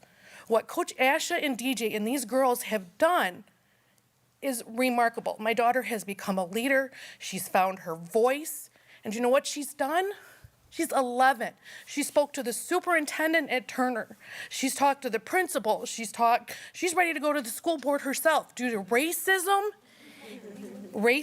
and bullying that is happening at Turner. Who do we have to thank for Addie's strong voice? She does get some of it from me. Coach Asha, Coach DJ, and these wonderful young ladies in this room today. I also want to tell you that Addie had a great experience at Youth Night. Beloit did a great job and allowed my daughter, again, who doesn't even go to this school district, to allow her to come and be a part of that girls' team. She got to sit on the bench. She got to be a part of the huddles. She got to go into the locker room. And you know what she said? Remember, she's been playing basketball for 3 to 4 years. Her words were, "Mom, I have never loved basketball more than I do right now." And she really wishes that when she gets older, that she got to play for Coach Asha and Coach DJ in high school. She won't get that opportunity. And what are you telling all these strong, beautiful young ladies here tonight? What are you telling them? That their voices don't matter. That the one person that cares for them, that has their back, that's been through them for everything, doesn't matter. How many of you guys have said a bad word? on the board? How many of you guys have ever cursed at work? Come on. How many of you guys have cursed at work? How many of you replied? How many have you? Okay, all right, guys. I have one more. How many of you have accidentally hit reply all on an email, on an accident? How many of you? I did it just the other day at work. Totally mortifying situation. But what are we teaching these young girls? What are you doing for not only the young girls in this room, but what are you doing for all the other young girls? We're talking, she's 11, 12, 13. How many junior night girls? Where are you? Raise your hands, don't be shy. 1, 2, 3, 4. There's 4 here. And they're how old? How old are you ladies? 13? 11. Kenya, where are you? 11. Allie? And they're here even to tell you.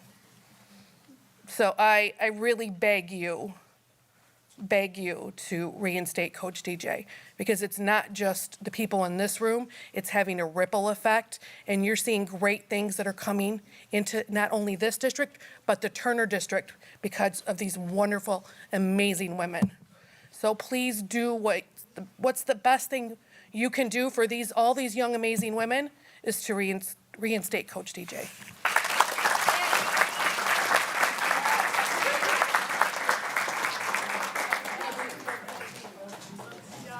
Next, I have Riasha.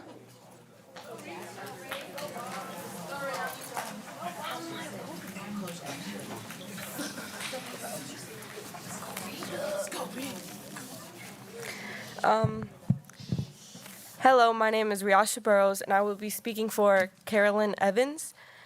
My name is Carolyn Evans, and I'm here representing our community. My first concern is about our children, the girls' basketball program. My daughter was in the same program in 1995 to 1998, and back then, the program was solid. Everyone in positions truly cared about our kids. They were from the community, and they stood together to protect our community. My daughter's coach back then always tells me when he sees me what my address was 25 years ago. That's because we were solid. The head coach relocated here because she has the passion and selflessness and wanted to rebuild our program. And I personally have seen it done, and I have seen it come back alive, which has had me at every game, and I love it. Reminds me now back in the day, the same person. She wanted alumni from here to stand with her in rebuilding our girls' program. My daughter reluctantly took a stand with Delana Johnson with hopes of possibly rebuilding, which is what has happened. I get we all make mistakes in life. I'm sure even some of you that have power to make decisions on one's livelihood in which nothing was done wrong. Job performance on point, passion on point, dedication on point. But when she decided to share her experience at given schools, she was punished. It's almost, no, it is, like her program got punished for being mistreated, then the same school boys were welcomed here. Where is the care for our own girls in this situation? So now the girls have to fight everyone and still try to focus on their grades, their game, and the absence of the one person that got them there. Wonder how that makes them feel. Do we really have our kids at heart? We should be equipping their minds and engaging their hearts, preparing them for the next level. Thank you.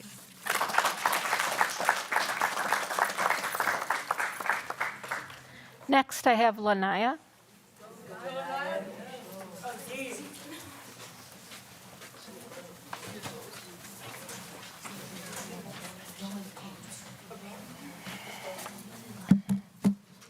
Hi, my name is Lanaya, and I'm a part of the Beloit girls basketball team. When I met Coach DJ, I was clueless on the game of basketball, and all I knew was to run up and down the court with the ball. And when I mean by the game of basketball, she taught me discipline, respect, being on time, and taking accountability, but just not for myself, but for my team. She taught me not to just show up because I have to, but to show up because to show up for myself. I've had multiple coaches in life, not just for basketball, but for other sports. And Coach DJ was the one who showed me that she was like, who really wanted to be here and that she cared and that she actually wanted something for our team and program. To me and the other girls, this program is not just a team, this is a family, and we have grown together with our coach since we were 13, and most of us are going on 17 or already is 17, and that is a long time for us. Our coach getting taken away from us has taken a huge toll on our mental health, on all of us individually, and my coach has made a huge impact on us on and off the court. She, for myself, has helped me with a lot of things. If I didn't have basketball shoes, I tell her I need basketball shoes. She gives me 3 pairs of basketball shoes. I need basketball shorts. I have basketball shorts now. If I need a ride home, if I need to ride to practice, she's there. If I need a ride from anywhere, I can call Coach DJ because she'll be there. She has showed me a lot other than basketball and just showed that she really does care. Even when we didn't know her, like when I first went to the first open gym, a lot of people was familiar with her.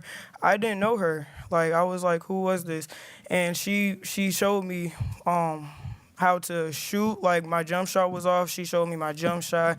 She showed me a lot of things. She showed me more confidence. Like I had more confidence in myself. Freshman year, I was on JV and I was on JV and varsity. And I wasn't really scoring as much because I wasn't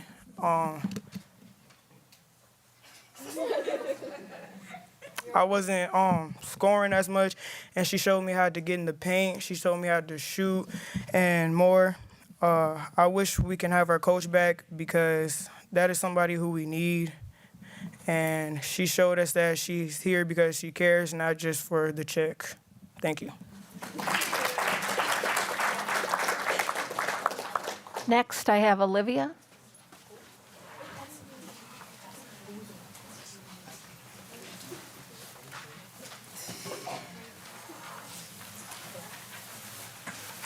Hi, I'm Miss Ramirez. I was actually asked to come here by one of the students, so I came to support. But, you know, I will say I've had a few of these girls in 8th grade, so it's been a few years since I've seen them. And you know, we want to always teach our kids life skills, you know, stand up for yourself, advocate for yourself. And I am so beyond proud of, you know, the papers that the kids have written, the speeches that they have given. And they came here.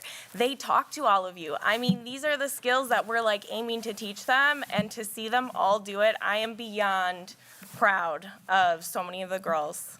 So, just want to say that. Thanks.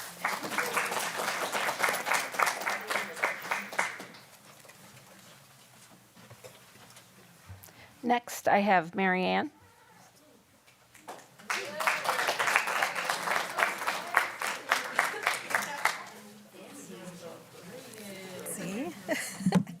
Good evening. My name is Marianne Watson. I am a proud Beloit School District parent, volunteer, and Lady Knights basketball alumni.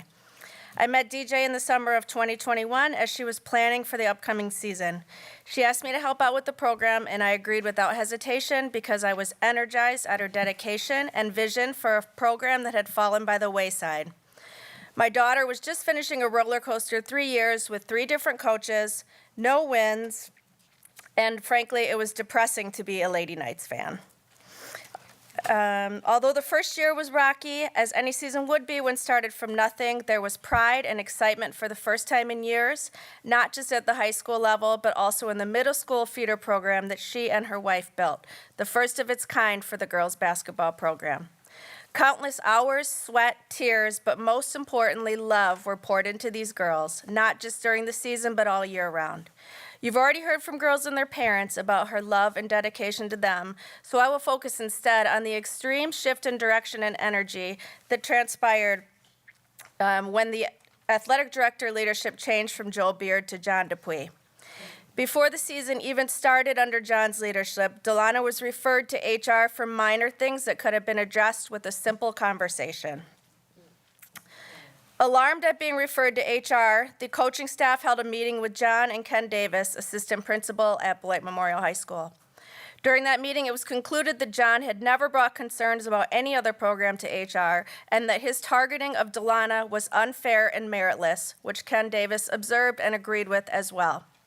No warnings, citations, or follow-ups were given, and the season proceeded without incident. The team improved vastly, and we got more wins than we had seen in decades. The girls were bonding, growing, and thriving under her constant love, guidance, and support.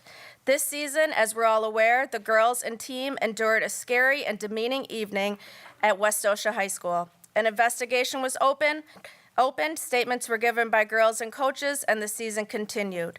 No support was given or even offered by the administration. The administration's sole concern was a Facebook post made on her personal page describing their lived experience at Westosha. After weeks with no updates, the team was told their home game against Westosha was rescheduled with no cause or explanation cited. When asked for information, they were told there is an ongoing investigation and details could not be provided. A few days later, the game was suddenly canceled, and the girls, after leaning on only Delana due to lack of administrative support, were informed their coach was placed on administrative leave. HR suspended her without pay with only 3 weeks left in the season, leaving the girls shaken and confused. Delana is not even allowed on school grounds or to have contact with the girls that have depended on her strength and leadership during an emotional season. Why not address the concerns in 3 weeks when the season is done? Why do the girls deserve to have their coach ripped away? Why the endless, baseless, and never-ending investigations? Why the extreme punishment? I hope you will find the answers before making a decision on the matter. Please think of the student athletes and what is best for them. And what is best for them is to have their coach reinstated so they can dominate at regionals.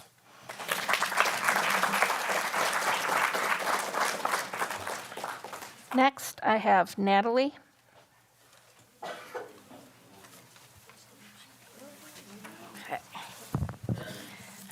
Good evening. I open enrolled my daughter to Turner School District due to smaller class sizes. She's now 12 years old, and up until 3 weeks ago, she was still at Turner. I decided I wanted to pull her and put her at Aldridge to be in a more inclusive and diverse setting. As you can imagine, I got a ton of pushback from her at first. She did not want to leave everything she has ever known, all her friends and teachers, and this is her first year of middle school. Not to mention the school year is more than halfway over. We toured Aldridge. Miss Nora answered all of Delaney's questions. She was amazing, by the way. Shout out to Miss Nora. I decided Aldridge was going to be a good move, but I wanted to get my daughter on board and not cause any more trauma than she had already been through. So going back a few months, Delaney had joined the junior night program, and she began to confide and talk to her coaches. They have been more than coaches, true mentors and positive influences, all of them. They teach these young girls how to show pride in everything they do, how to represent Beloit in a positive way on the court and in the community. They stress good grades, student first, then athlete. I was going to pull Delaney regardless. However, Coach Asha and Coach DJ made her so comfortable, made her feel proud to be who she is, to be part of the team that is more like a family, to encourage her to do her best no matter what school she was at or whose court she was on. They are why my child chose to move from her comfort zone and agree to go to Aldridge. She wants to continue to play for the junior Knights and one day play in the Barkin under Coach DJ's leadership. I've had the opportunity to get to know these coaches on a more personal level by volunteering and being around during practices. I found out that the Johnsons take multiple meals a week to a family of 12 in town that is doubled up and facing homelessness. They want those children fed dinner and put to bed with full tummies, a meal that so many of our economically disadvantaged kids go without every single night. I can tell you, 12 kids that don't without the help of these coaches that would. Okay. So when I asked them why they chose Beloit, and Coach Asha told me that her and Coach DJ looked into the number of students that go on to college from Beloit Memorial, and those percentages were lower than many of the other districts. They saw a way that they could help out, help grow and build the girls' basketball program, and demand excellence in the classroom and on the court, helping these young ladies with another pathway into furthering their education. This helps our community as a whole in the long run. So I can stand here and tell you how amazing Coach DJ is and that she deserves her job back, and yes, both of which is true 100%. But I shouldn't have to do that. If everything is centered around the students and their best interests, like you say it is, I would not have to stand here tonight and speak on a coach who is being unfairly targeted and has been since the second day she ever had a practice at Beloit Memorial. Put the kids first and give them their coach back.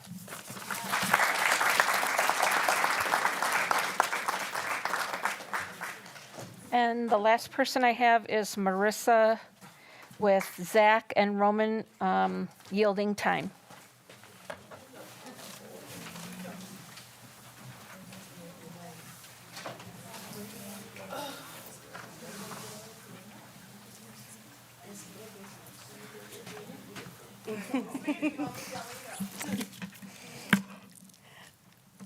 All right. Thank you all. My name is Marissa Franks, for those that don't know me. I am from Beloit. I want to first thank the board for listening, taking notes, and actually ensuring they're taking into account the best interests for our students, their experiences, our community, and the district. I am an alumni of Beloit Memorial High School who played basketball myself, along with my husband, Zach Franks, who's here, our children, Xavier and Mandolin. We believe in our community and this school district.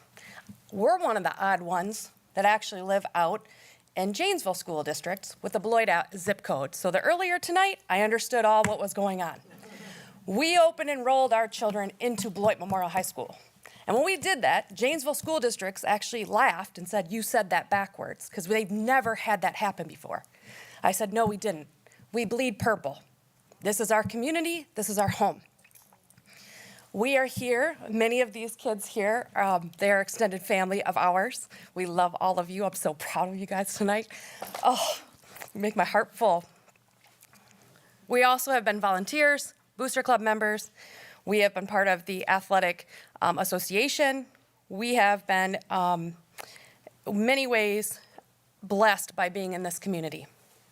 My profession is a global director of human resources with over 20 years of experience in HR. So I'm coming from it from multiple factors. Our daughter, Mandy Franks, was a 2022 graduate, 3-sport athlete, and happens to be that beautiful young lady who wrote the letter to Janesville Parker School District after what this team faced during that season of racism. She would be here today sharing her complete support and admiration for Coach DJ. However, she's attending college and playing collegiate softball in Minnesota, all because of the leadership and inspiration provided from Coach DJ, who not only supported her recruiting process, but knew her well enough that she would thrive as a collegiate athlete and need that outlet while pursuing her medical degree.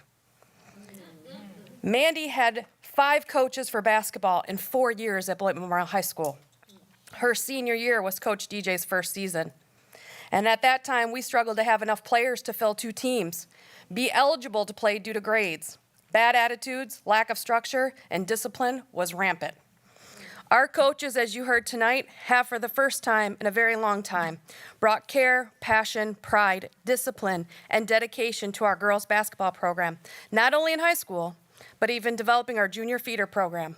Absolutely loved hearing that testimony earlier. What a change 3 years and inspirational leadership have made. Have you had a chance to attend the games, witness the sportsmanship? Have you had a chance to review how many students are going out for the program now? Have you as board members had a chance to review and see how many are on honor roll? What a change 3 years have made. This is because Coach DJ required these girls to be student athletes, where student is always first. How many players have college offers already? Congratulations, and more will be coming. If you've been able to witness the transformation of this program, it's outstanding and something we can actually be proud of, and it's only just the beginning. One thing that hasn't changed is the adversity that our athletes have faced. We all know Beloit versus everyone is real.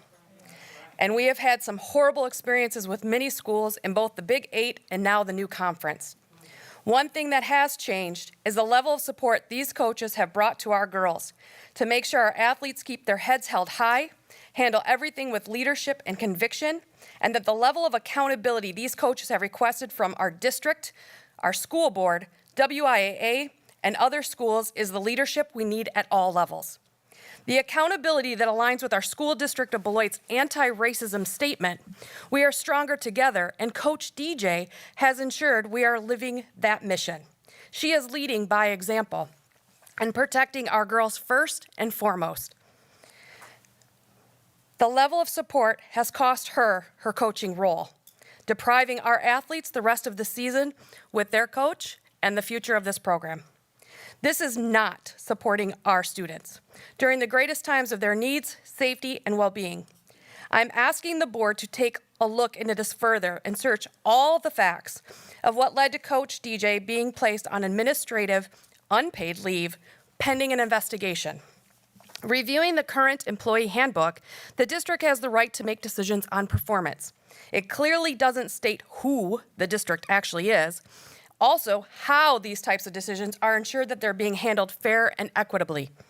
I see that the board is required to approve the terminations of the majority of the positions in the district. And while this particular position may not require board final approval, and whether it does or does not require your review, I would encourage you to use this situation based on all the love and concern that you've heard here tonight as an opportunity to validate that your district leadership team is following the appropriate protocols and expectations for performance-related and racism-related issues. I strongly encourage you to go through the entire facts and details that led up to this day. You may find yourself surprised by the fact that many situations that have been brought up regarding concerns around performance have zero follow-up, follow-through, performance expectations, coaching, mentoring, or any type of progressive discipline from your leaders. But rather, situations are being handled differently towards Coach DJ than any other coaches reporting under the same leadership. An example you heard earlier tonight from Marianne. Be sure to take questions around what specifically led to the immediate unpaid administrative leave. How was that information meeting handled with Coach DJ? Validate the investigation process. The status of racism and safety concerns that were raised during West Osha game were clearly shared. What was the process and expectations that all the parties that are subject and part of that investigation to endure? What specific steps were taken by the leadership to ensure our students, families, staff, and the district support for their well-being and safety? What direction and counseling was provided to Coach DJ regarding the situation? And then ask the question, what is the investigation that is now happening for the unpaid administrative leave? Who's leading this investigation? Are they fair, unbiased, neutral party? What is the time frame? Who is overseeing the investigation? What is being communicated? What specific policy violation happened? Why did we require immediate leave and absolute no contact allowed, but still allowed the coach to coach the very next game? If we were worried or believed Coach DJ was an inappropriate leader or representative for our district, that wouldn't have happened. Was her action actually intentional, or was it a mistake? I'm asking the board to be an active member in this process. Review your leadership team, how they have handled or mishandled many situations, and those making these decisions that impact our athletes, our community, and our district to be reviewed with scrutiny. We are putting the future of girls' basketball program at risk, but even greater, we are sending a message to our future leaders, many of them in this room tonight. I'm so proud of you guys, that they need to be quiet. You're telling them, all these girls here, they need to be quiet and not use their voice to ensure fair and equitable treatment. That our anti-racism statement is only words in a handbook. Because if you speak up and speak out, you will not actually be supported. You will lose your job. Thank you for your time.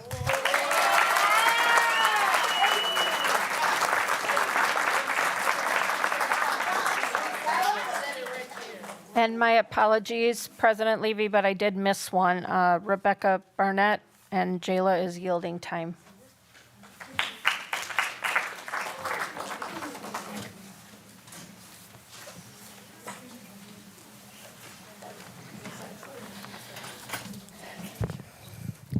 Thank you to the Board of Education for allowing me to speak on behalf of Coach Asha and Coach DJ. Today I stand before you with great honor to speak about two remarkable individuals whose passion, dedication, and leadership have not only transformed the game, I'm going to try to get through this without crying, but have touched the lives of countless players. I met Coach Asha about 1.5 years ago when my daughter tried out for the Junior Lady Knights basketball team. Immediately I was impressed with how she conducted herself on the court, and I was also impressed with how she coached the girls. My daughter, Allie, she's over there, made the team and immersed herself into basketball culture, which was new territory for us. In the world of sports, the role of a coach extends far beyond teaching techniques and strategies. Truly exceptional coaches like Coach Asha and Coach DJ embodies the values of mentorship, inspiration, and guidance. From the moment they step onto the court, their presence commands respect. Their demeanor exudes confidence, and their commitment to excellence serves as a beacon of light for all who have the privilege of working with them. Coach DJ and Coach Asha have displayed an unwavering love for the game and an unparalleled work ethic that has propelled their teams to greatness. But what truly sets coaches apart is their ability to instill within their players a sense of belief in themselves, in their teammates, and in the power of hard work and perseverance. Under Coach Asha and Coach DJ's guidance, players not only improve their skills on the court, but also develop into well-rounded individuals off the court. They emphasize the importance of teamwork, sportsmanship, and resilience, teaching their players invaluable lessons that extend far beyond the confines of a basketball court. Through their mentorship, they empower their players to reach their full potential, both as athletes and as human beings. I've witnessed my own daughter's transformation into a young woman who knows her worth. In the time that Allie has worked with Coach Asha and Coach DJ, she has grown into herself. She advocates for herself at school, holding her teachers accountable for following her IEP. She advocates for others who are being bullied. She has become a leader at practices and games, encouraging her teammates to keep going even when they feel defeated. As we reflect on Coach Asha and Coach DJ's impact, let us not only celebrate their achievements, but also recognize the profound influence that they have had on the lives of those that they have coached. Through their leadership and guidance, they have not only shaped skilled basketball players, but they've helped mold future leaders, instilling within them the values of determination, integrity, and perseverance. In closing, I urge you to reinstate Coach DJ as head coach. I've had the absolute privilege of getting to know two individuals who inspire me daily to be a better person than I was yesterday. Thank you, Coach DJ and Coach Asha, for your unwavering dedication, your unparalleled passion, and your relentless pursuit of excellence. Regardless of any decisions made here, you've touched the lives of many, and that impact is going to be felt for years to come.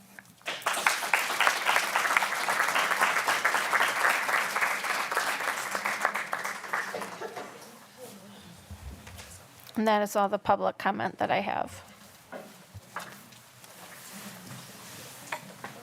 Sure. Start. You can start. Okay. So in these spaces, I first like to thank all of you all for coming out tonight. I think sometimes that goes understated, you know, as students, as parents, as people who are online. A lot of times you all may think that your words, you know, may not matter, but they do. And for that, I want to say thank you for coming out tonight. I think in these spaces, we forget, you know, how important it is for us to, you know, make connections. And even in this moment where we may feel like we aren't making a connection, we really are. Okay, we really are. And again, even in these spaces where you may not feel like we aren't making connections, we really are. Because you were able to come here, you were able to share from your hearts how you felt. You were able to, you know, take down all of your thoughts and put them into words, which is not always easy. I can tell you that personally, that I take a lot of time writing out my thoughts. I do, a whole lot of time. And sometimes those thoughts don't come out the way I want them to come out, okay? And sometimes I just speak from the heart, like I am tonight. I knew you all were gonna come tonight based off of a conversation I had with the young ladies today. And so, you know, I know, you know, everybody's gonna come like this, right, naturally, but again, you know, y'all came, and so thank y'all for coming. And again, speaking your own truth. In this space as a district administrator, there's some things that, again, as I've always stated, that I won't ever be able to share. And I know that's not a space that y'all want to hear. I know that. But as a district administrator, there is a standard that I have to, live by. And in this space, again, that's just where I have to live by. And I can't, go into, much greater details than that. Maybe not the detail. I'm sorry, sir. I'm sorry, sir. Sure, I know, but I'm sorry, sir. All the previous situations we've had, when Sure. we have answers for those. Sure. Okay, I understand that. When are we gonna have answers for the bullshit that's happened in the past? Okay. If you can't deal with it.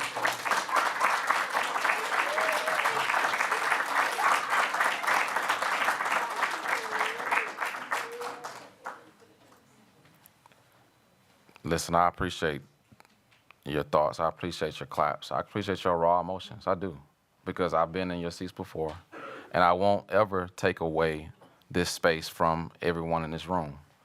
And so, again, as I've stated before, and I'll state again, I do appreciate y'all coming out tonight. I know you may not think that, I know you may not feel that way, but I truly do appreciate you all coming out tonight. And I have heard every statement that was stated. I have heard every single statement that was stated. And again, in these spaces, you may not feel like we're making a connection, but we really are. Additionally, my final thoughts on this thought right for tonight before I turn back over to Board President Levy is that we continue to navigate conversations. Don't ever forget, don't ever forget that one step in a process is one step in a process. And this step in this process, no, listen to me. And this step in this process is important. You all coming out tonight is important.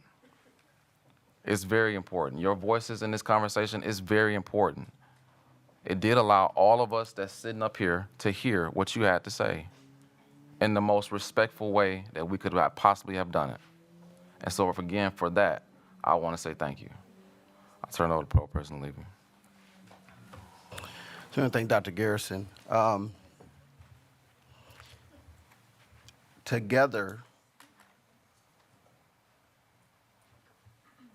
Together, we are Beloit. If you know our history, then you know that our relationships in Beloit are cross-generational. Purple Knights from 95, interacting with Purple Knights from 54, interacting with Purple Knights from 2008.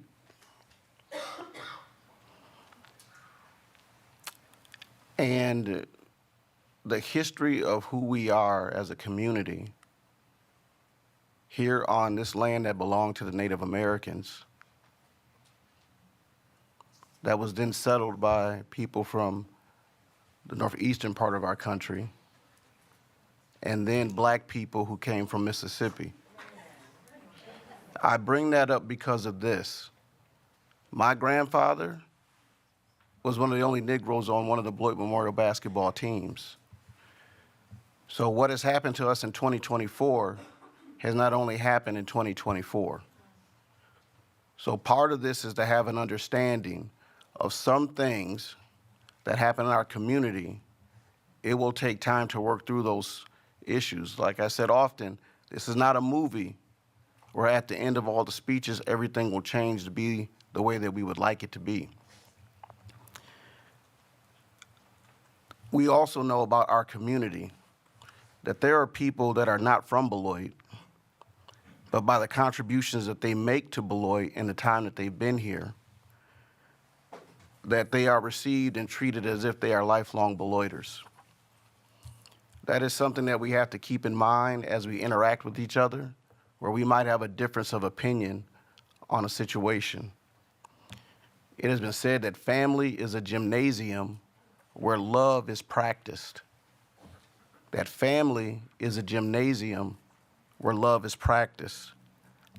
And so, speaking for this Board of Education, I do want everyone here to understand that we do hear you.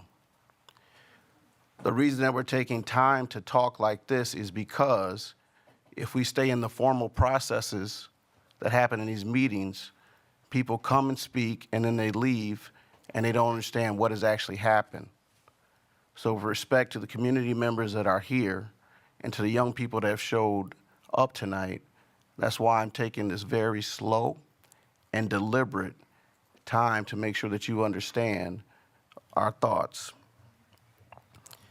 We're proud of your civic participation, that you have actually come to the decision makers in this community regarding the schools, that you have showed up and you're showing that your school means something and not just sports, but that you truly are student athletes. We're empowered. You have empowered yourselves by taking your voice, to take the actions that you've taken along the way as this whole process has been ongoing.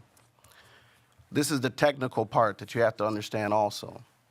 Personnel actions that the administration takes, that is between the employee and the school district of Beloit. The employer is not at will to discuss the employee and their work situation with everyone just because it has an interest. In a role like a coach or a teacher, those are public roles that will create public interest, as we see by everyone here. But even for us as Board of Education members, we're not involved until like the last step. So these are not decisions of the 7 people at the table. We employ a superintendent, 1 administrator, to make the day-to-day operational decisions and to run the school district. There's a principal at the high school, there's an athletic director at the high school, there are coaches involved in the sports. So I say again that we do hear you and we do understand that we're dealing with students and parents and concerned community members that don't understand or know all the things that are happening. And to say also again that as a Board of Education, because we're not involved in the day-to-day operations, some of the actions that people are asking us to take are not appropriate for us to take because that is not our role. And we still have to have decency and order in how we conduct these things because that's one, the fairness to the individual that is employed and also what is required of us as a district. Coach DJ is fortunate to have you all represent her tonight. The love and passion that you share for her is felt and understood. This really is your education. There are things that you will do in the classrooms in the school district of Beloit, but this really is part of your education. To be concerned about something, to stand up and speak about it, and be moved enough to do something. As I close here, I want to say that this Board of Education is not against you. In these, as we work to articulate ourselves, it's important that we understand when you're making appeals, and everyone that came raw, as it was, and doing their best. But as we practice more and more, and we speak with each other concerning not only this matter, but other matters, we are the people that are here to help improve the district. There are not only in this issue that concerns you, but other issues. So we encourage you to continue to use your voice. There are other processes that will play out when we come to the ultimate resolution of what this matter may be. It is not in our hands alone. So at that, we just want to say thank you for coming out tonight. We have received the comments. All right. And we thank you. I'm going to take a little break. We're going to take a recess here. It's 10:12, and we'll come back at about 10:20.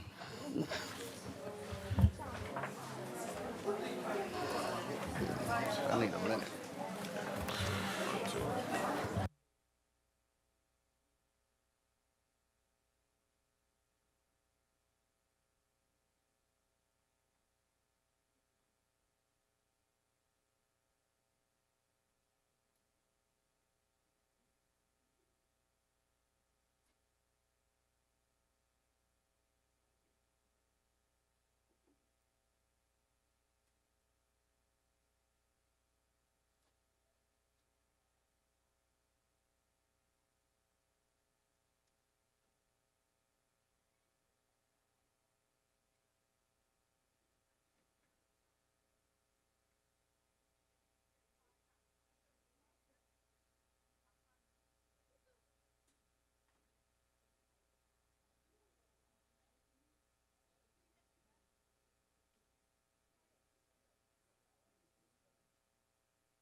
All right, board members, we're ready to move through here so we can figure our night here.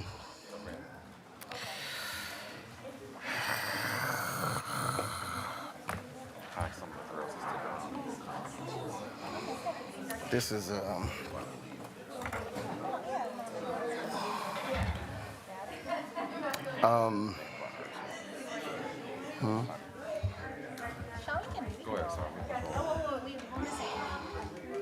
she may.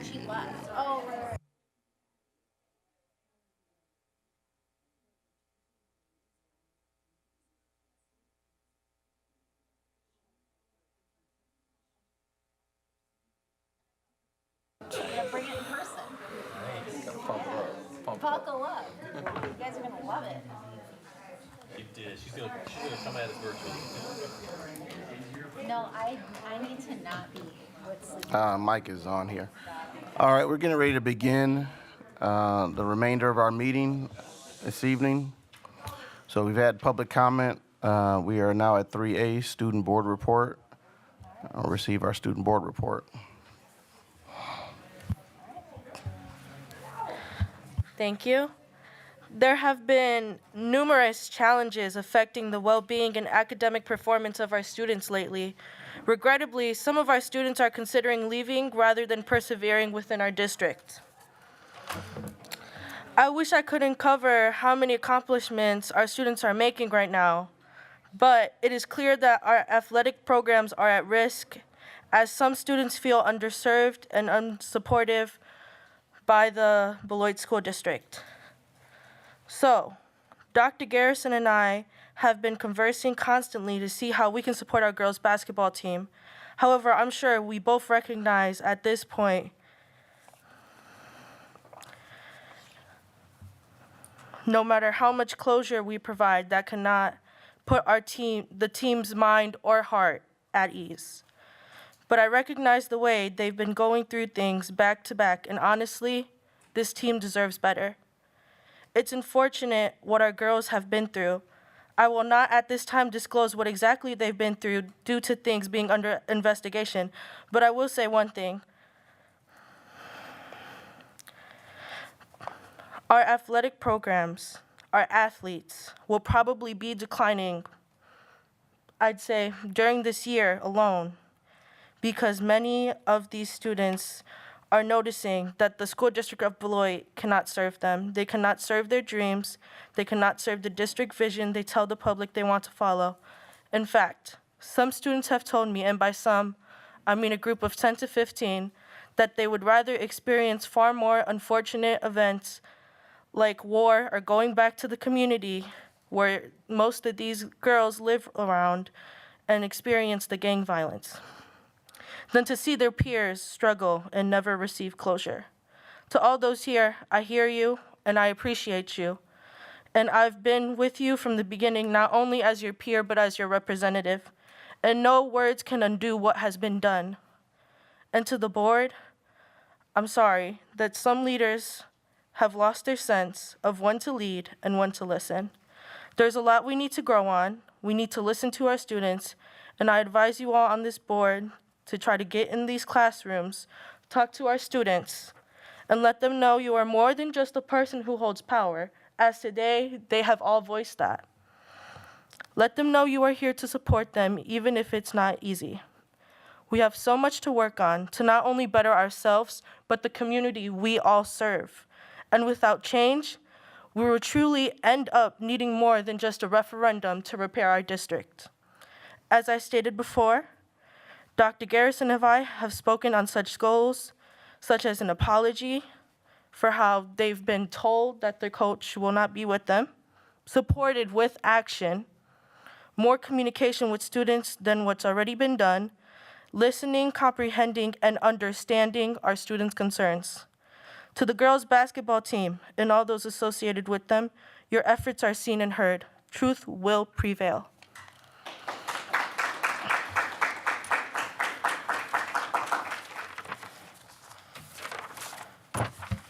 Thank you. 3B, Student Board, Superintendent Board Report. Thank you, Connie, for your words, and then, of course, ladies, for also sticking around as well. My board report is going to center around a couple of things, other things that are happening in the district. For the 12th time in 15 years, our Beloit Memorial High School Jazz Orchestra has been selected to attend and compete at essentially Ellerton Competition and Festival in New York. Again, for the 12th time in the past 15 years. That is a huge accomplishment for our jazz orchestra team. I was with them when the news was shared with Chris Behrens and the students via live stream. Of course, Mrs. Pels and Mr. Dupuis was there as well. Mrs. Mortek, I believe, was there with us as well. There were lots of cheers and excitement in the room, and again, it was just an exciting opportunity for them to hear, their names being called once again. Our district recognized what an honor it is for Chris Behrens and our jazz orchestra students to represent our district and city at this national level. Of course, you all know I'm a jazz fan in general. I'm a jazz fan, period. I have had the wonderful opportunity and sitting in the same room with Whitten Marcellus while my brother got some training under him. I wasn't that good. So I can say that the whole jazz opportunity here in Beloit is something that is very, very special to me, seeing how far the program has come. And being a part of it for the past 2 years now has been something very special. And so for that, I want to make sure I congratulate publicly our students that are a part of the Jazz Orchestra program. Of course, we've been having numerous referendum conversations. We had another one today, even over at Frusen. Was it Frusen today? Thank you. Frusen and Aldridge today, correct.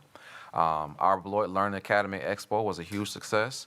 I want to thank all the staff, students, family, community partners, and neighbors for stopping by and enjoying an evening of learning more about the Beloit Learning Academy and the many programs that collaborate and share a space at the Cunningham building. As many of you know, the Even Start program was moved to the Cunningham space from a long-standing partnership with the Brother Dutton program. And that space has been now, of course, vacated, and we are now all in the, Cunningham space. And initially, there was some thoughts about how was that going to work with high school students being around, the little babies in certain spaces. But I promise you, and Mrs. Lawdy will also contest to this, that they have been probably the best two partners you could put together. Our high school students love helping the younger ones in their own space, and they do a very good job, and not necessarily keeping them apart, because there's going to be times where you see kids bringing their breakfast to their rooms, or whether they're sitting in the learning spaces reading books. But our kids at BLA have been wonderful partners with the Even Start program, and for that I want to say thank you to the leadership there. Dr. Schroeder, Betsy Schroeder, has shown nothing but tremendous aptitude to lead that conversation. And again, I want to put some thanks in the room for her as well. The past Sunday, over the past Sunday, I should say, several of our staff were past Saturday, I should say, over Saturday. Several of our students, my apologies, I need to slow my brain down a little bit. Several of our staff were honored with a Mbutu Award at Coalition of Churches. I want to thank the board members, Sean Levy, Greg Schneider, and Tia Johnson for attending the celebration. I want to congratulate Amaisha Hobson, Keith Morris, India Morris Phillips, Jalen Thomas, Nadia Adama, Regina McAllister, Shanita Davies, Tyree Earl, Shamari Moore, Barbara McClennan, and Angela Snow for receiving this recognition. And it was a wonderful experience this past Saturday. And again, to the board members who were able to come out, I want to say thank you again, Mrs. Johnson, Mr. Schneider, and of course, Board President Levy. Your support in these spaces that are outside of a regular day, again, I just want to say thank you for that. Finally, I would like to say that as we continue to work through our, and I didn't plan on saying this much today, but just gotta have to say it. As we plan on working through these next 4 or 5 weeks with our referendum, I would ask the board to participate in as many opportunities as you can that we have online. Naturally, you have those times and those spaces. Your voices in these spaces are very important. Naturally, I've shared with you all what you can say and what you can't say. But overall, your support is always greatly appreciated. And so being in those spaces with me, in the room with me, provides a level of support that oftentimes only you all know, as I'm your only employee. And so for that space, I want to say if you can conjoin any of those spaces, please do so. With that being said, that is my board superintendent's report. Thank you. All right, thank you. Are there any questions for Dr. Garrison? Okay.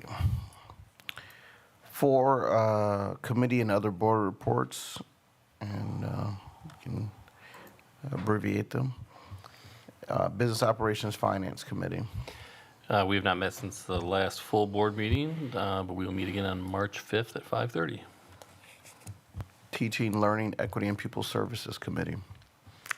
Hey everybody, we had an amazing meeting tonight. We just had one agenda item, but I would encourage you to go back and check it out. It was extremely informative, and it was an update to our social studies department.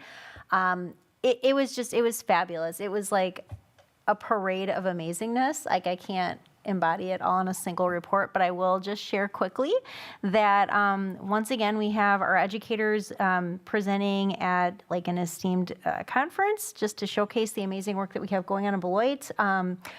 If those of you who may not remember, we're one of the few districts that is piloting kind of exclusively AP African American Studies. And Nicole Powers, who worked with our administration to bring this to our district, has been asked to present. In addition, there have been a number of opportunities for students throughout all of our high school programming to, and it sounds like maybe in middle school too, I'm not sure if I got that in my notes or not, to work with Beloit College, to work with the Beloit Historical Society, to do some hands-on researching and really to be the practitioners of the work itself. There's some revisions going on with our scope and sequence that are really exciting, and then a couple of other highlights. There is, I think we've heard about it before, but I'll just bring it up again. Students had the opportunity to participate in filming a documentary for the Latino history class, which was really cool. There's also other students that are paired with Beloit College students doing active research, taking field trips, and also finally students that are going to be working with other community groups to help register folks to vote. So I would again encourage you to go back and watch the meeting. It wasn't very long, and it's just an outstanding example of the pioneering work and exemplary work of our students and our teachers. So I was really happy to hear that. But that is all that I have for that report. Thanks.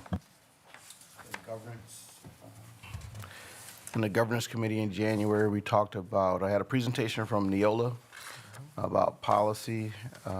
We talked about our agenda in meeting cadence and referendum and what the board can do to support the referendum and clarification on what we can't do.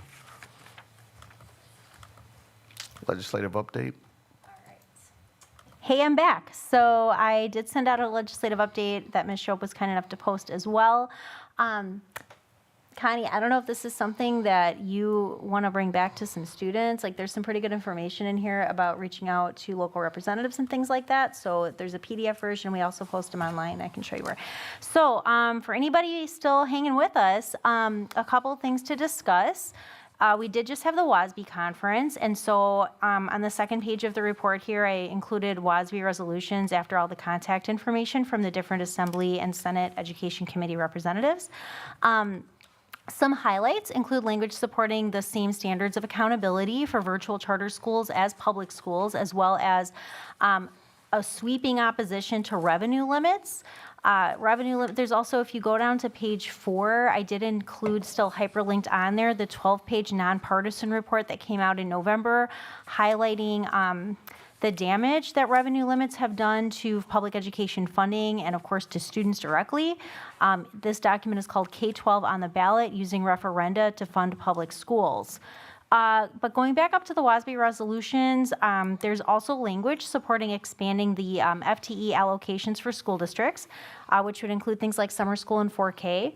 Additionally, WASB affirmed the need for a highly educated professional teacher workforce, which will be relevant in a moment, and also supports an alternative to the FORT exam, which currently creates a barrier for multilingual teachers to become certified in some areas, which with the passage of Act 20 over the summer, this past summer, is going to be more important now than ever.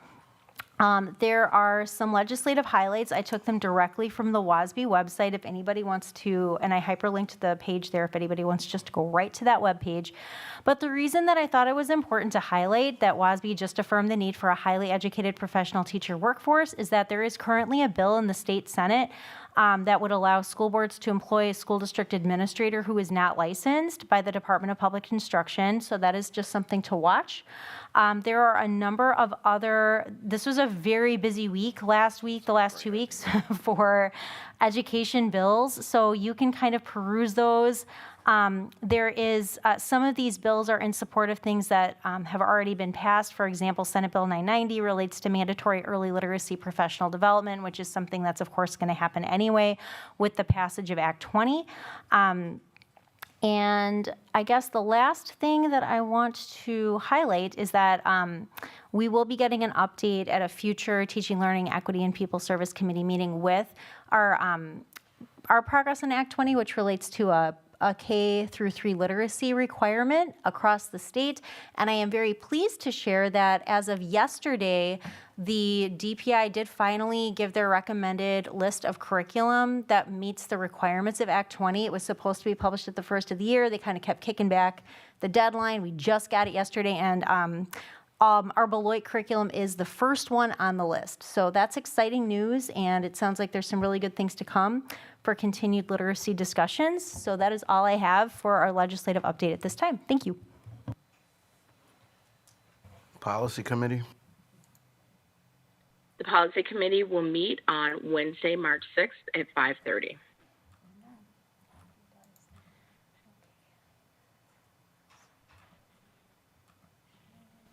For number 5, we are at discussion items, our annual board self-evaluation.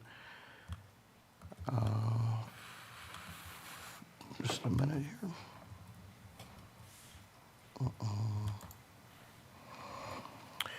So just filling in that, we have used the WSB self-evaluation tool to evaluate our progress on the goals in our previous year's work. Typically, we kind of start this in the spring.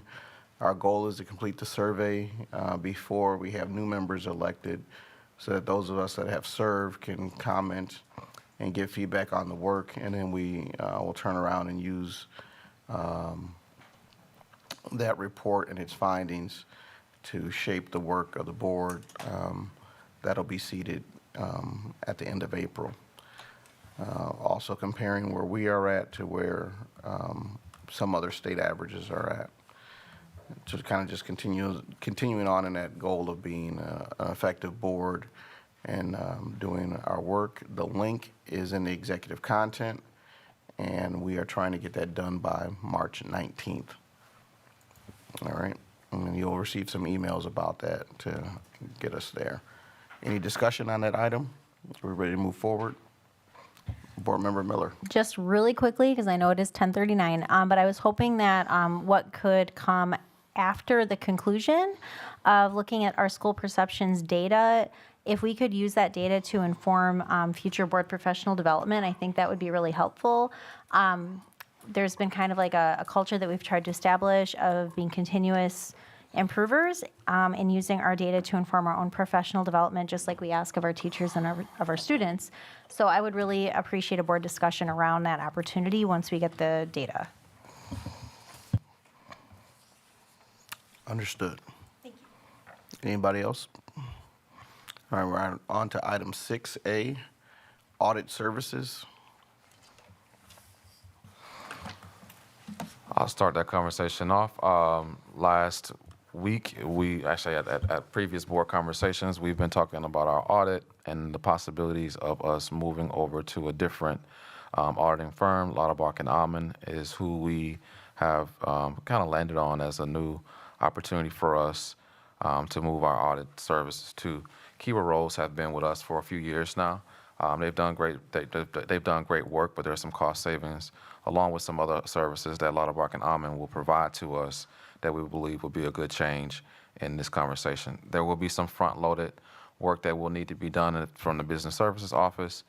Our Business Services team is ready to do that, and so this is an action that the board has to, of course, vote on.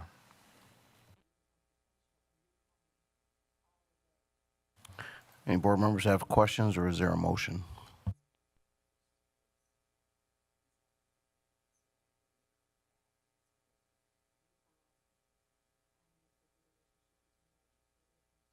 Oh, my hand is raised. Dr. Garrison, is there or was there more than one firm that the administration vetted to arrive at this recommendation? Mr. Chady will respond to that question. Yeah, so the release for RFP generated 3 proposals from firms, along with, I believe, 1 or 2 denials or thanks but no thanks letters from firms. But the business services team reviewed the 3.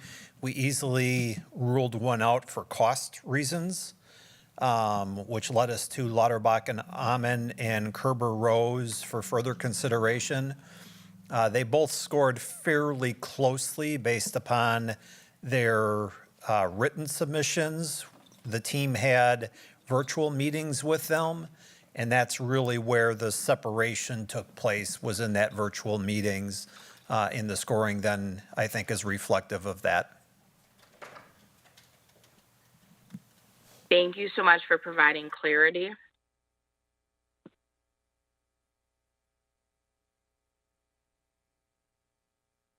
Any other questions from board members, or is there a motion? I move to approve the district engages services of Lauterbach and Amen to provide auditing services for the 2023-24, 2024-25, and 25-26 fiscal years. I'll second. It's been moved by board member Brian Anderson, seconded by board member Megan Miller. Is there any discussion? Hearing none.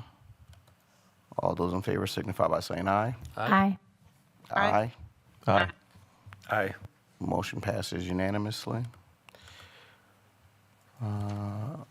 6B, resolution authorizing the redemption of certain of the general obligation school improvement bonds, series 2013, dated January 7th, 2013.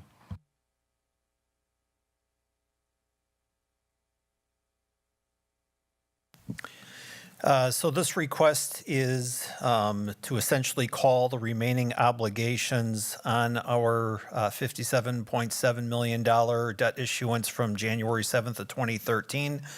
The funds were actually levied, included in the levy back in the fall of 22.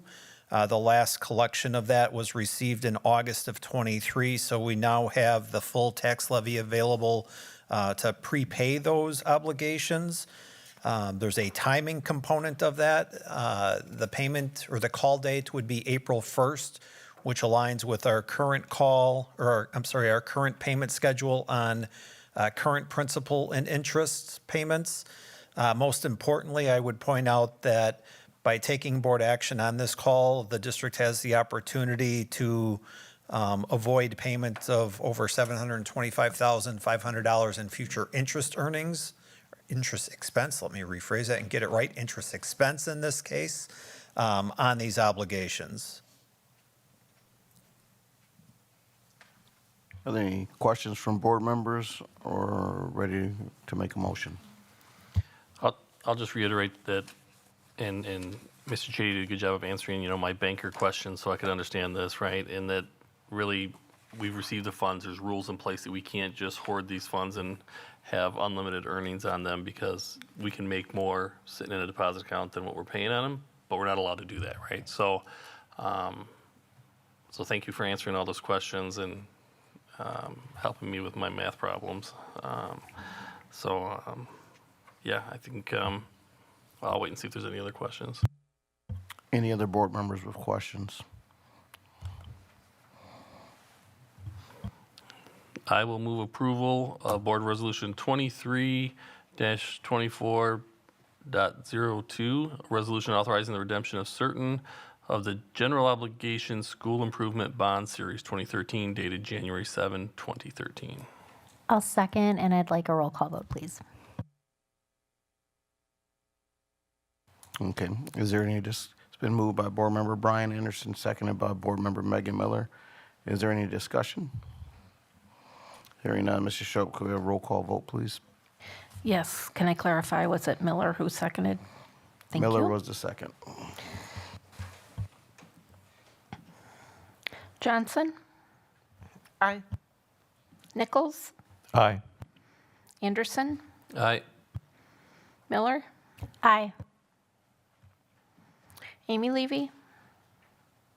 Aye. Schneider? Aye. And Sean Levy. Aye. Motion carried unanimously.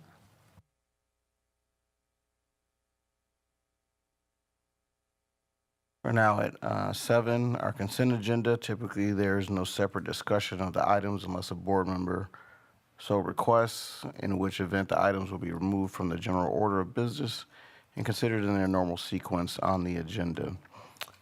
Is there anyone who wants any item removed from the consent agenda? I'd like item P removed. P, approval for meeting minutes. Anybody else? Board Member Levy, do you have your hand up? Okay. There's a hand. Is it Brian Nichols? Yep. Okay. Yes. Item B, G, J, K, and I was going to say P too, but Board Member Johnson beat me to it. Okay, hold on for a minute.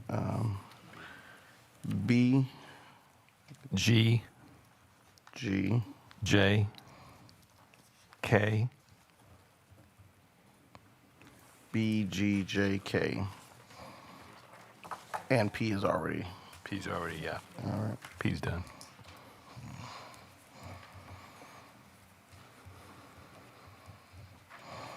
All right. Is there a motion for the other items?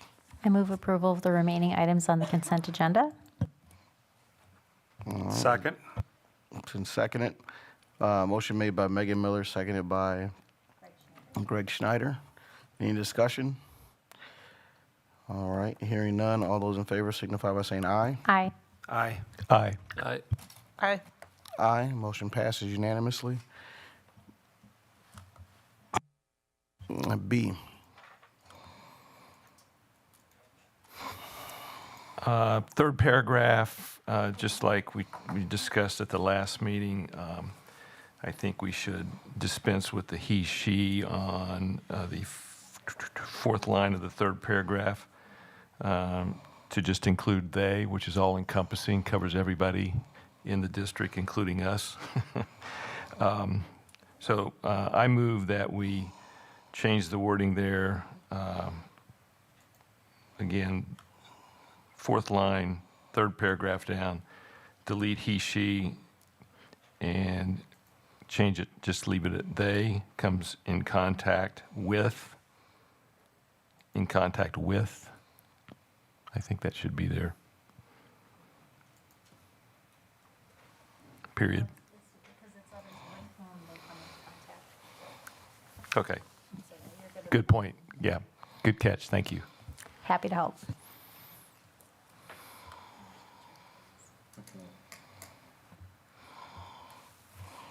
Okay. That is, there's a motion there. Is there a second? I'll second. All right, it's been moved by Board Member Brian Nichols, seconded by Brian Anderson. Is there any discussion? Okay, Board Member Levy has a hand up. Thank you. I will be brief. I am not in support of the change. I support the current policy committee's position on being inclusive with our language. This feels like erasure. I use she pronouns, but I am respectful of people that use different pronouns. And the point of inclusion is to include all of us, not to erase and make neutral for all. So this isn't something I can support. Thank you.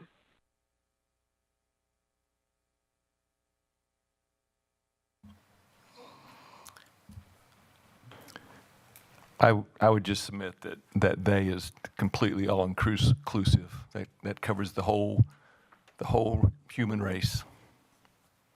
I heard you, but my point was that I am a she pronoun, and I am respectful of others that use different pronouns, and I want to be inclusive, not erasure, and make it neutral for everyone. I want to be intentional about acknowledgement. Thank you. So I'm going to step into this in this discussion space and recognize the committee may come to a place, but the committee is 3 of 7. And as the policies come before us, if the content of the policy and what's written in the policy is what needs to happen, I think that the discussion of the pronouns is a different conversation that we need to have.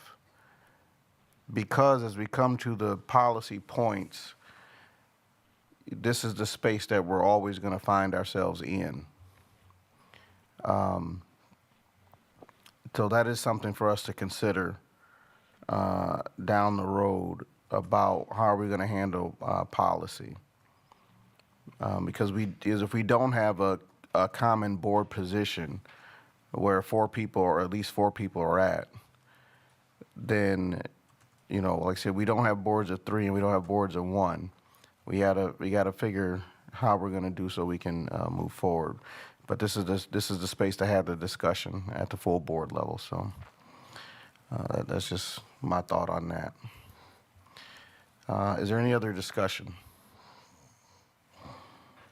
All right.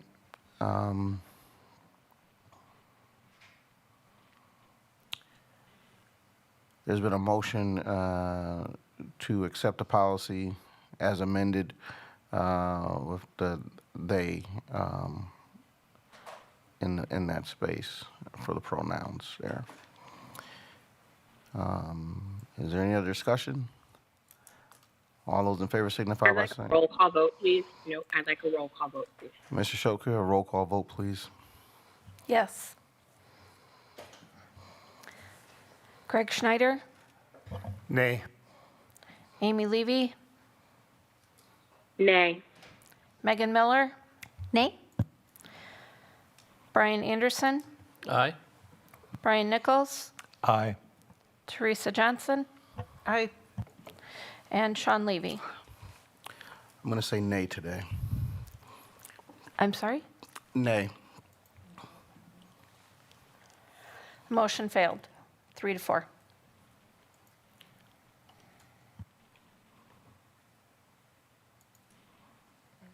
Is there a motion?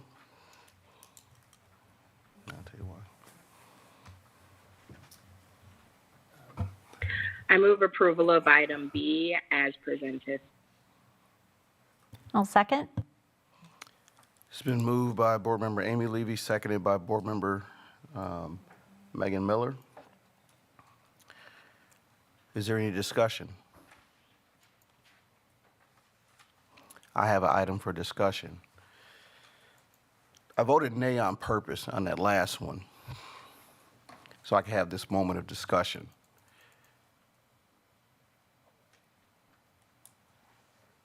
We have to come to some understanding of how we're going to work this. What we are trying to make people feel in terms of language, that might be one person's reason for accepting it or rejecting it, or that it makes simple grammatical sense. Could be another reason. But we have to find the place that we're trying to get to and actually get to that place so we don't have this issue when we come to all of these policy discussions.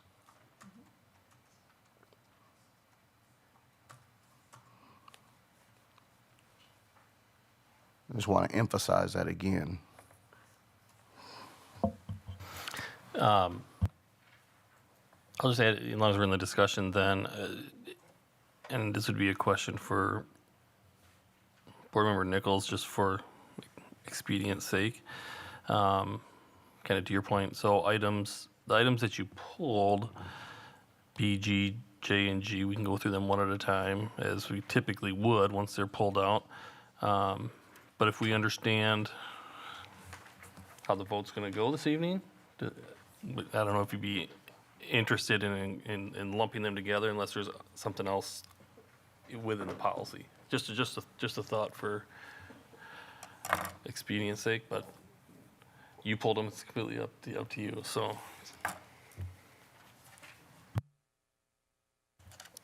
Thank you, Board Member Anderson. Yeah, we can do that because that's exactly the same thing, same subject that in all of them as item B. Board President Levy, I'm wondering if, since we kind of talked earlier maybe about doing like kind of some board development and maybe having a moment, I wonder if like when we get toward the organizational meeting, like that's a good space, like we've had in the past, like taken time to like establish board norms and done some very meaningful, like kind of board culture work. And I wonder if part of revisiting that and kind of going through the process of board development, maybe this is like a piece, like maybe that's a topic of that work so we can kind of ground ourselves in a shared vision and understanding of how we move. Because I don't think there's a deep philosophical, divide here. I think, like Board President Levy is saying, it's just, we probably just need some discussion and some concept and understanding building. So I'd like to submit that could be one of the things that we discuss. Yeah, I agree. I voted one way in the last meeting. I voted one way in this meeting on purpose to bring this point here at 10:57 p.m. That if we're talking about inclusive pronouns, if we're talking about the policy, or we're talking about the grammar, the place that we need to get to in this discussion that causes us to have the conversations that we're having, we need to actually get to that subject and not work it through from the policy level back to the board level. Because I personally don't believe that on either side that we're getting to what we're talking about. Because the policies will stand with he, she, or they. And if we don't have 4 people committed to one direction, then that is not the will of our full board. There have been meetings prior that I kind of have moved through, but it's 10:58, so I said, why not? So is there any more discussion? No, that's a good point, Board Member Miller, that maybe there's a room to have a discussion and have a policy of what that will look like in all the policies going forward, right? So that it doesn't come up on each individual policy, which I think is your point. So I think we can work on getting to that spot. I agree. Look forward to it.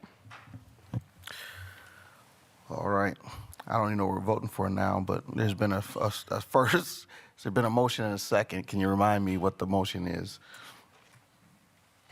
Yes, I have a There's motion. not currently a motion.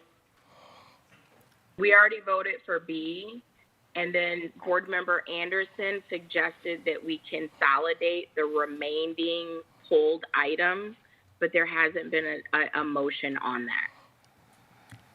Can I please make a We were in the motion? discussion. We were in the discussion. That's not where I'm at. Where are we at? Right. I have the last motion on the table as moving approval of the revisions and layover of 453.3 communicable diseases, including the language from both Rule 1 and 2, and retiring Rule 1 and 2 for first reading as is. And I have that made by Amy Levy and seconded by Megan Miller, and I don't. And we had discussion, so now it's time to vote. We just voted on that. I thought we just voted on it. No, what happened no, is. there this is was what- discussion. We took a vote on it to change it, and I voted Oh. nay on purpose I got you. Now we're here again. There was a motion and a second, and I took the opportunity during this discussion to talk about how we're using he, she, and they, what our real intents are, what policy things are making a difference, and to do it in the right place. So at 11:01 p.m., okay? All right. So it is time to vote on this, correct? Correct. Unless there's more discussion. At 11:01 Please repeat the p.m., last. is there any more floor, discussion? please. Thank you so much. Board Member Levy, can you repeat that? We couldn't hear you. Absolutely. Please repeat the last motion on the floor. Thank you so much. The motion I have is to move approval of the revisions and layover of policy 453.3 communicable diseases, including the language from both Rule 1 and 2 and retiring Rule 1 and 2 for first reading. Motion made by Amy Levy and seconded by Megan Miller. I just said move approval of item B was Correct. my motion. Correct.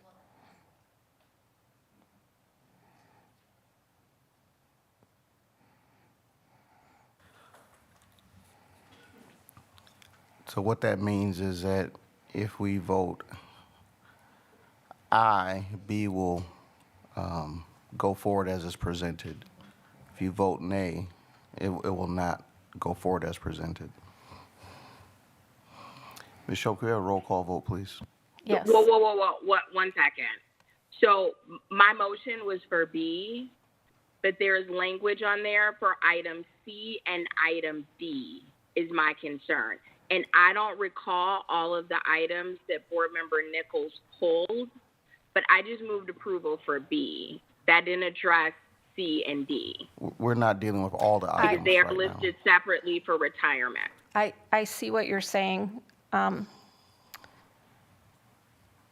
Member Levy, and I will remove that language because I understand what you're saying, how those are separate items, and those would have been included in the consent agenda. The tail end of what I was reading was saying, and retiring Rule 1 and 2. And those have separate motions. Those are C and D. Which already got approved, didn't they? So I do follow Totally you. fine with efficiency, but I don't recall which items Board Member Nichols asked to have removed. Could those be repeated, please? And I'll write it down.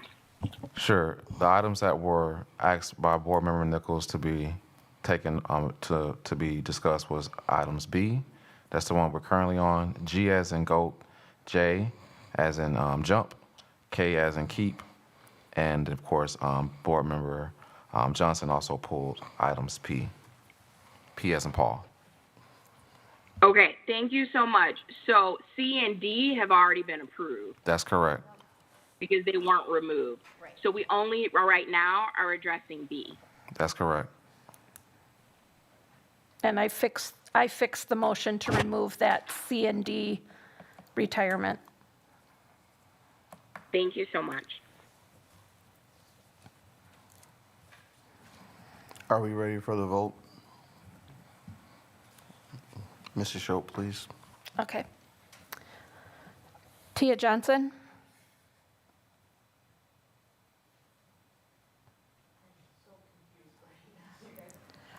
Pass and come back around if you don't mind.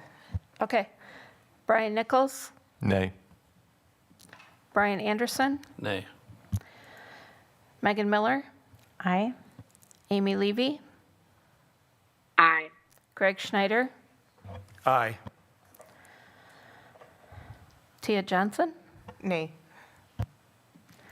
And Sean Levy? Aye. Motion carried 4-3. Item G. Well, shall I go through each one separately or lump them all together? This is one item. G. I can do. Not that anyone asked, but what I would recommend is a public hearing in the interest of time Board Member Nichols, if you're interested in accepting, is that you may want to form a motion to revise items G, J, K, to remove he, she, they language and replace with they, if you are inclined to do that in the interest of time. Thank you, Board Member Levy. That's exactly what I want to do. Hey, here to help. You might want to say what you just said.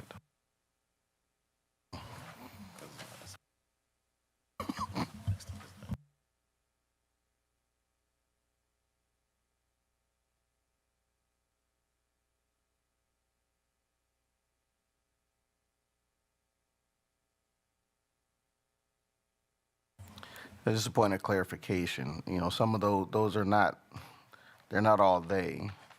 Some are his, her, and their. I could recommend, knowing that we likely have the consensus and votes to approve them as they are, would it make sense to have that motion first? And if it passes, we don't need a motion to make any changes? Not that I want to discourage anyone from making a motion, but that would be an expedient option too. It's a possibility. Brian Nichols, hand up.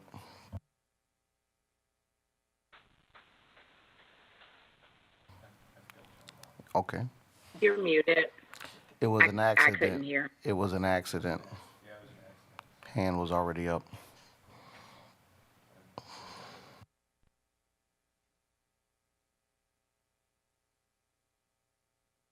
So has there been a motion? All right. I'm going to make one right now. I move approval of items G as in George, J as in Judy, K as in Kipper, as they are currently presented. Okay. Was there a motion before that motion? No. Okay. Can you repeat your motion, Board Member Levy? Oh, absolutely. It would be my great pleasure. I move approval of item G as in George, J as in Judy, and K as in Kipper for approval as presented. Is there a second? I'll second. It's been moved by Board Member Amy Levy, seconded by Board Member Megan Miller. Is there any discussion? Hearing none, Mr. Shopke, a roll call vote, please. Yes.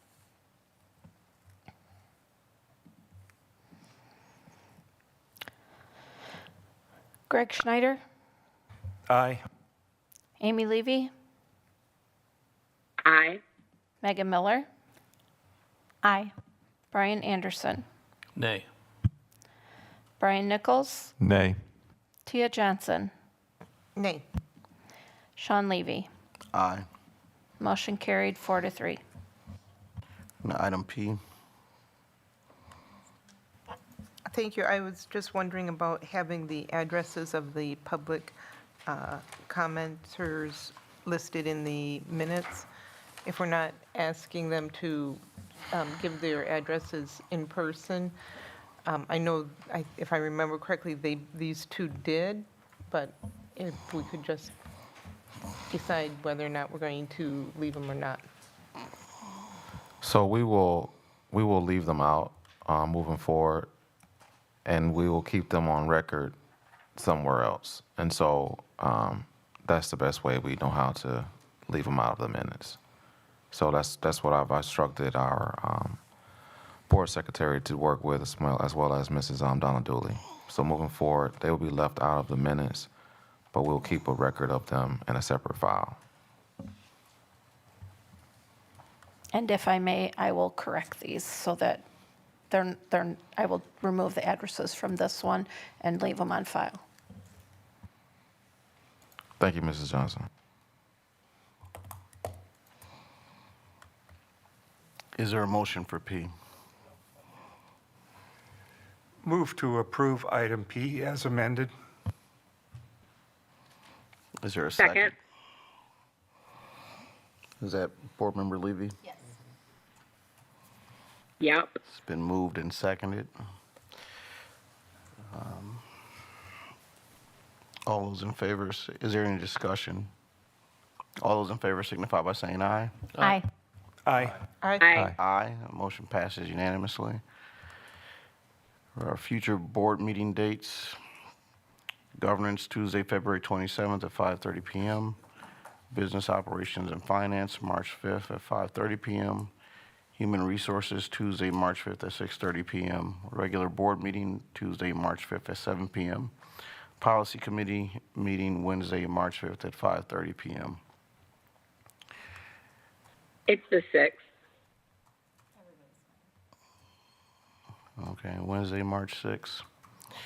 Executive session, a motion may be made and a vote taken to convene the Board of Education into closed session pursuant to Section 19.85, parentheses 1, parentheses C, of Wisconsin State statutes to discuss the superintendent's evaluation. Is there a motion? So Why moved. is my hand raised? Ms. Levy's hands raised. Mrs. Levy? It's Board it's member too Levy, late. I'm I was sorry. gonna. It's too late. I was going to make a motion that we suspend the rest of our agenda since it is 11:11 p.m. But there is a current motion on the floor. If it does not receive a second, it will die, and we can entertain a different motion. So I will step aside and see how my colleagues handle this.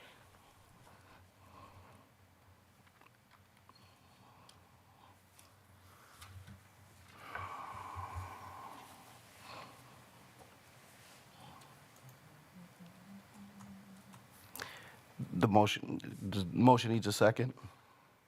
Who made the motion? Right. I second the motion. The motion has received a second. Is there any discussion? I'll be voting no. It is 11:12. I think in the interest of good decision-making, we need to suspend the remainder of our meeting and pick this up when we are clear-eyed. Thank you for your vote of no. Well, I didn't vote. I was just participating in discussion and stating my position. What we do inside the meeting totally can be abbreviated, but it's on the agenda. There is a point to touch and move forward. Because I do agree at 11:13, there's not a lot of things that we're going to do, but there is a thing that we need to do. Is there any other discussion? Hearing none, Ms. Shopke, roll call vote, please. Yes. Tia Johnson. Aye. Brian Nichols. Aye. Brian Anderson. Aye. Megan Miller. Aye. Amy Levy. Nay. Greg Schneider. Aye. And Sean Levy. Aye. Motion carried 6-1. You can join us from the closed session link, and we will be adjourning from closed session.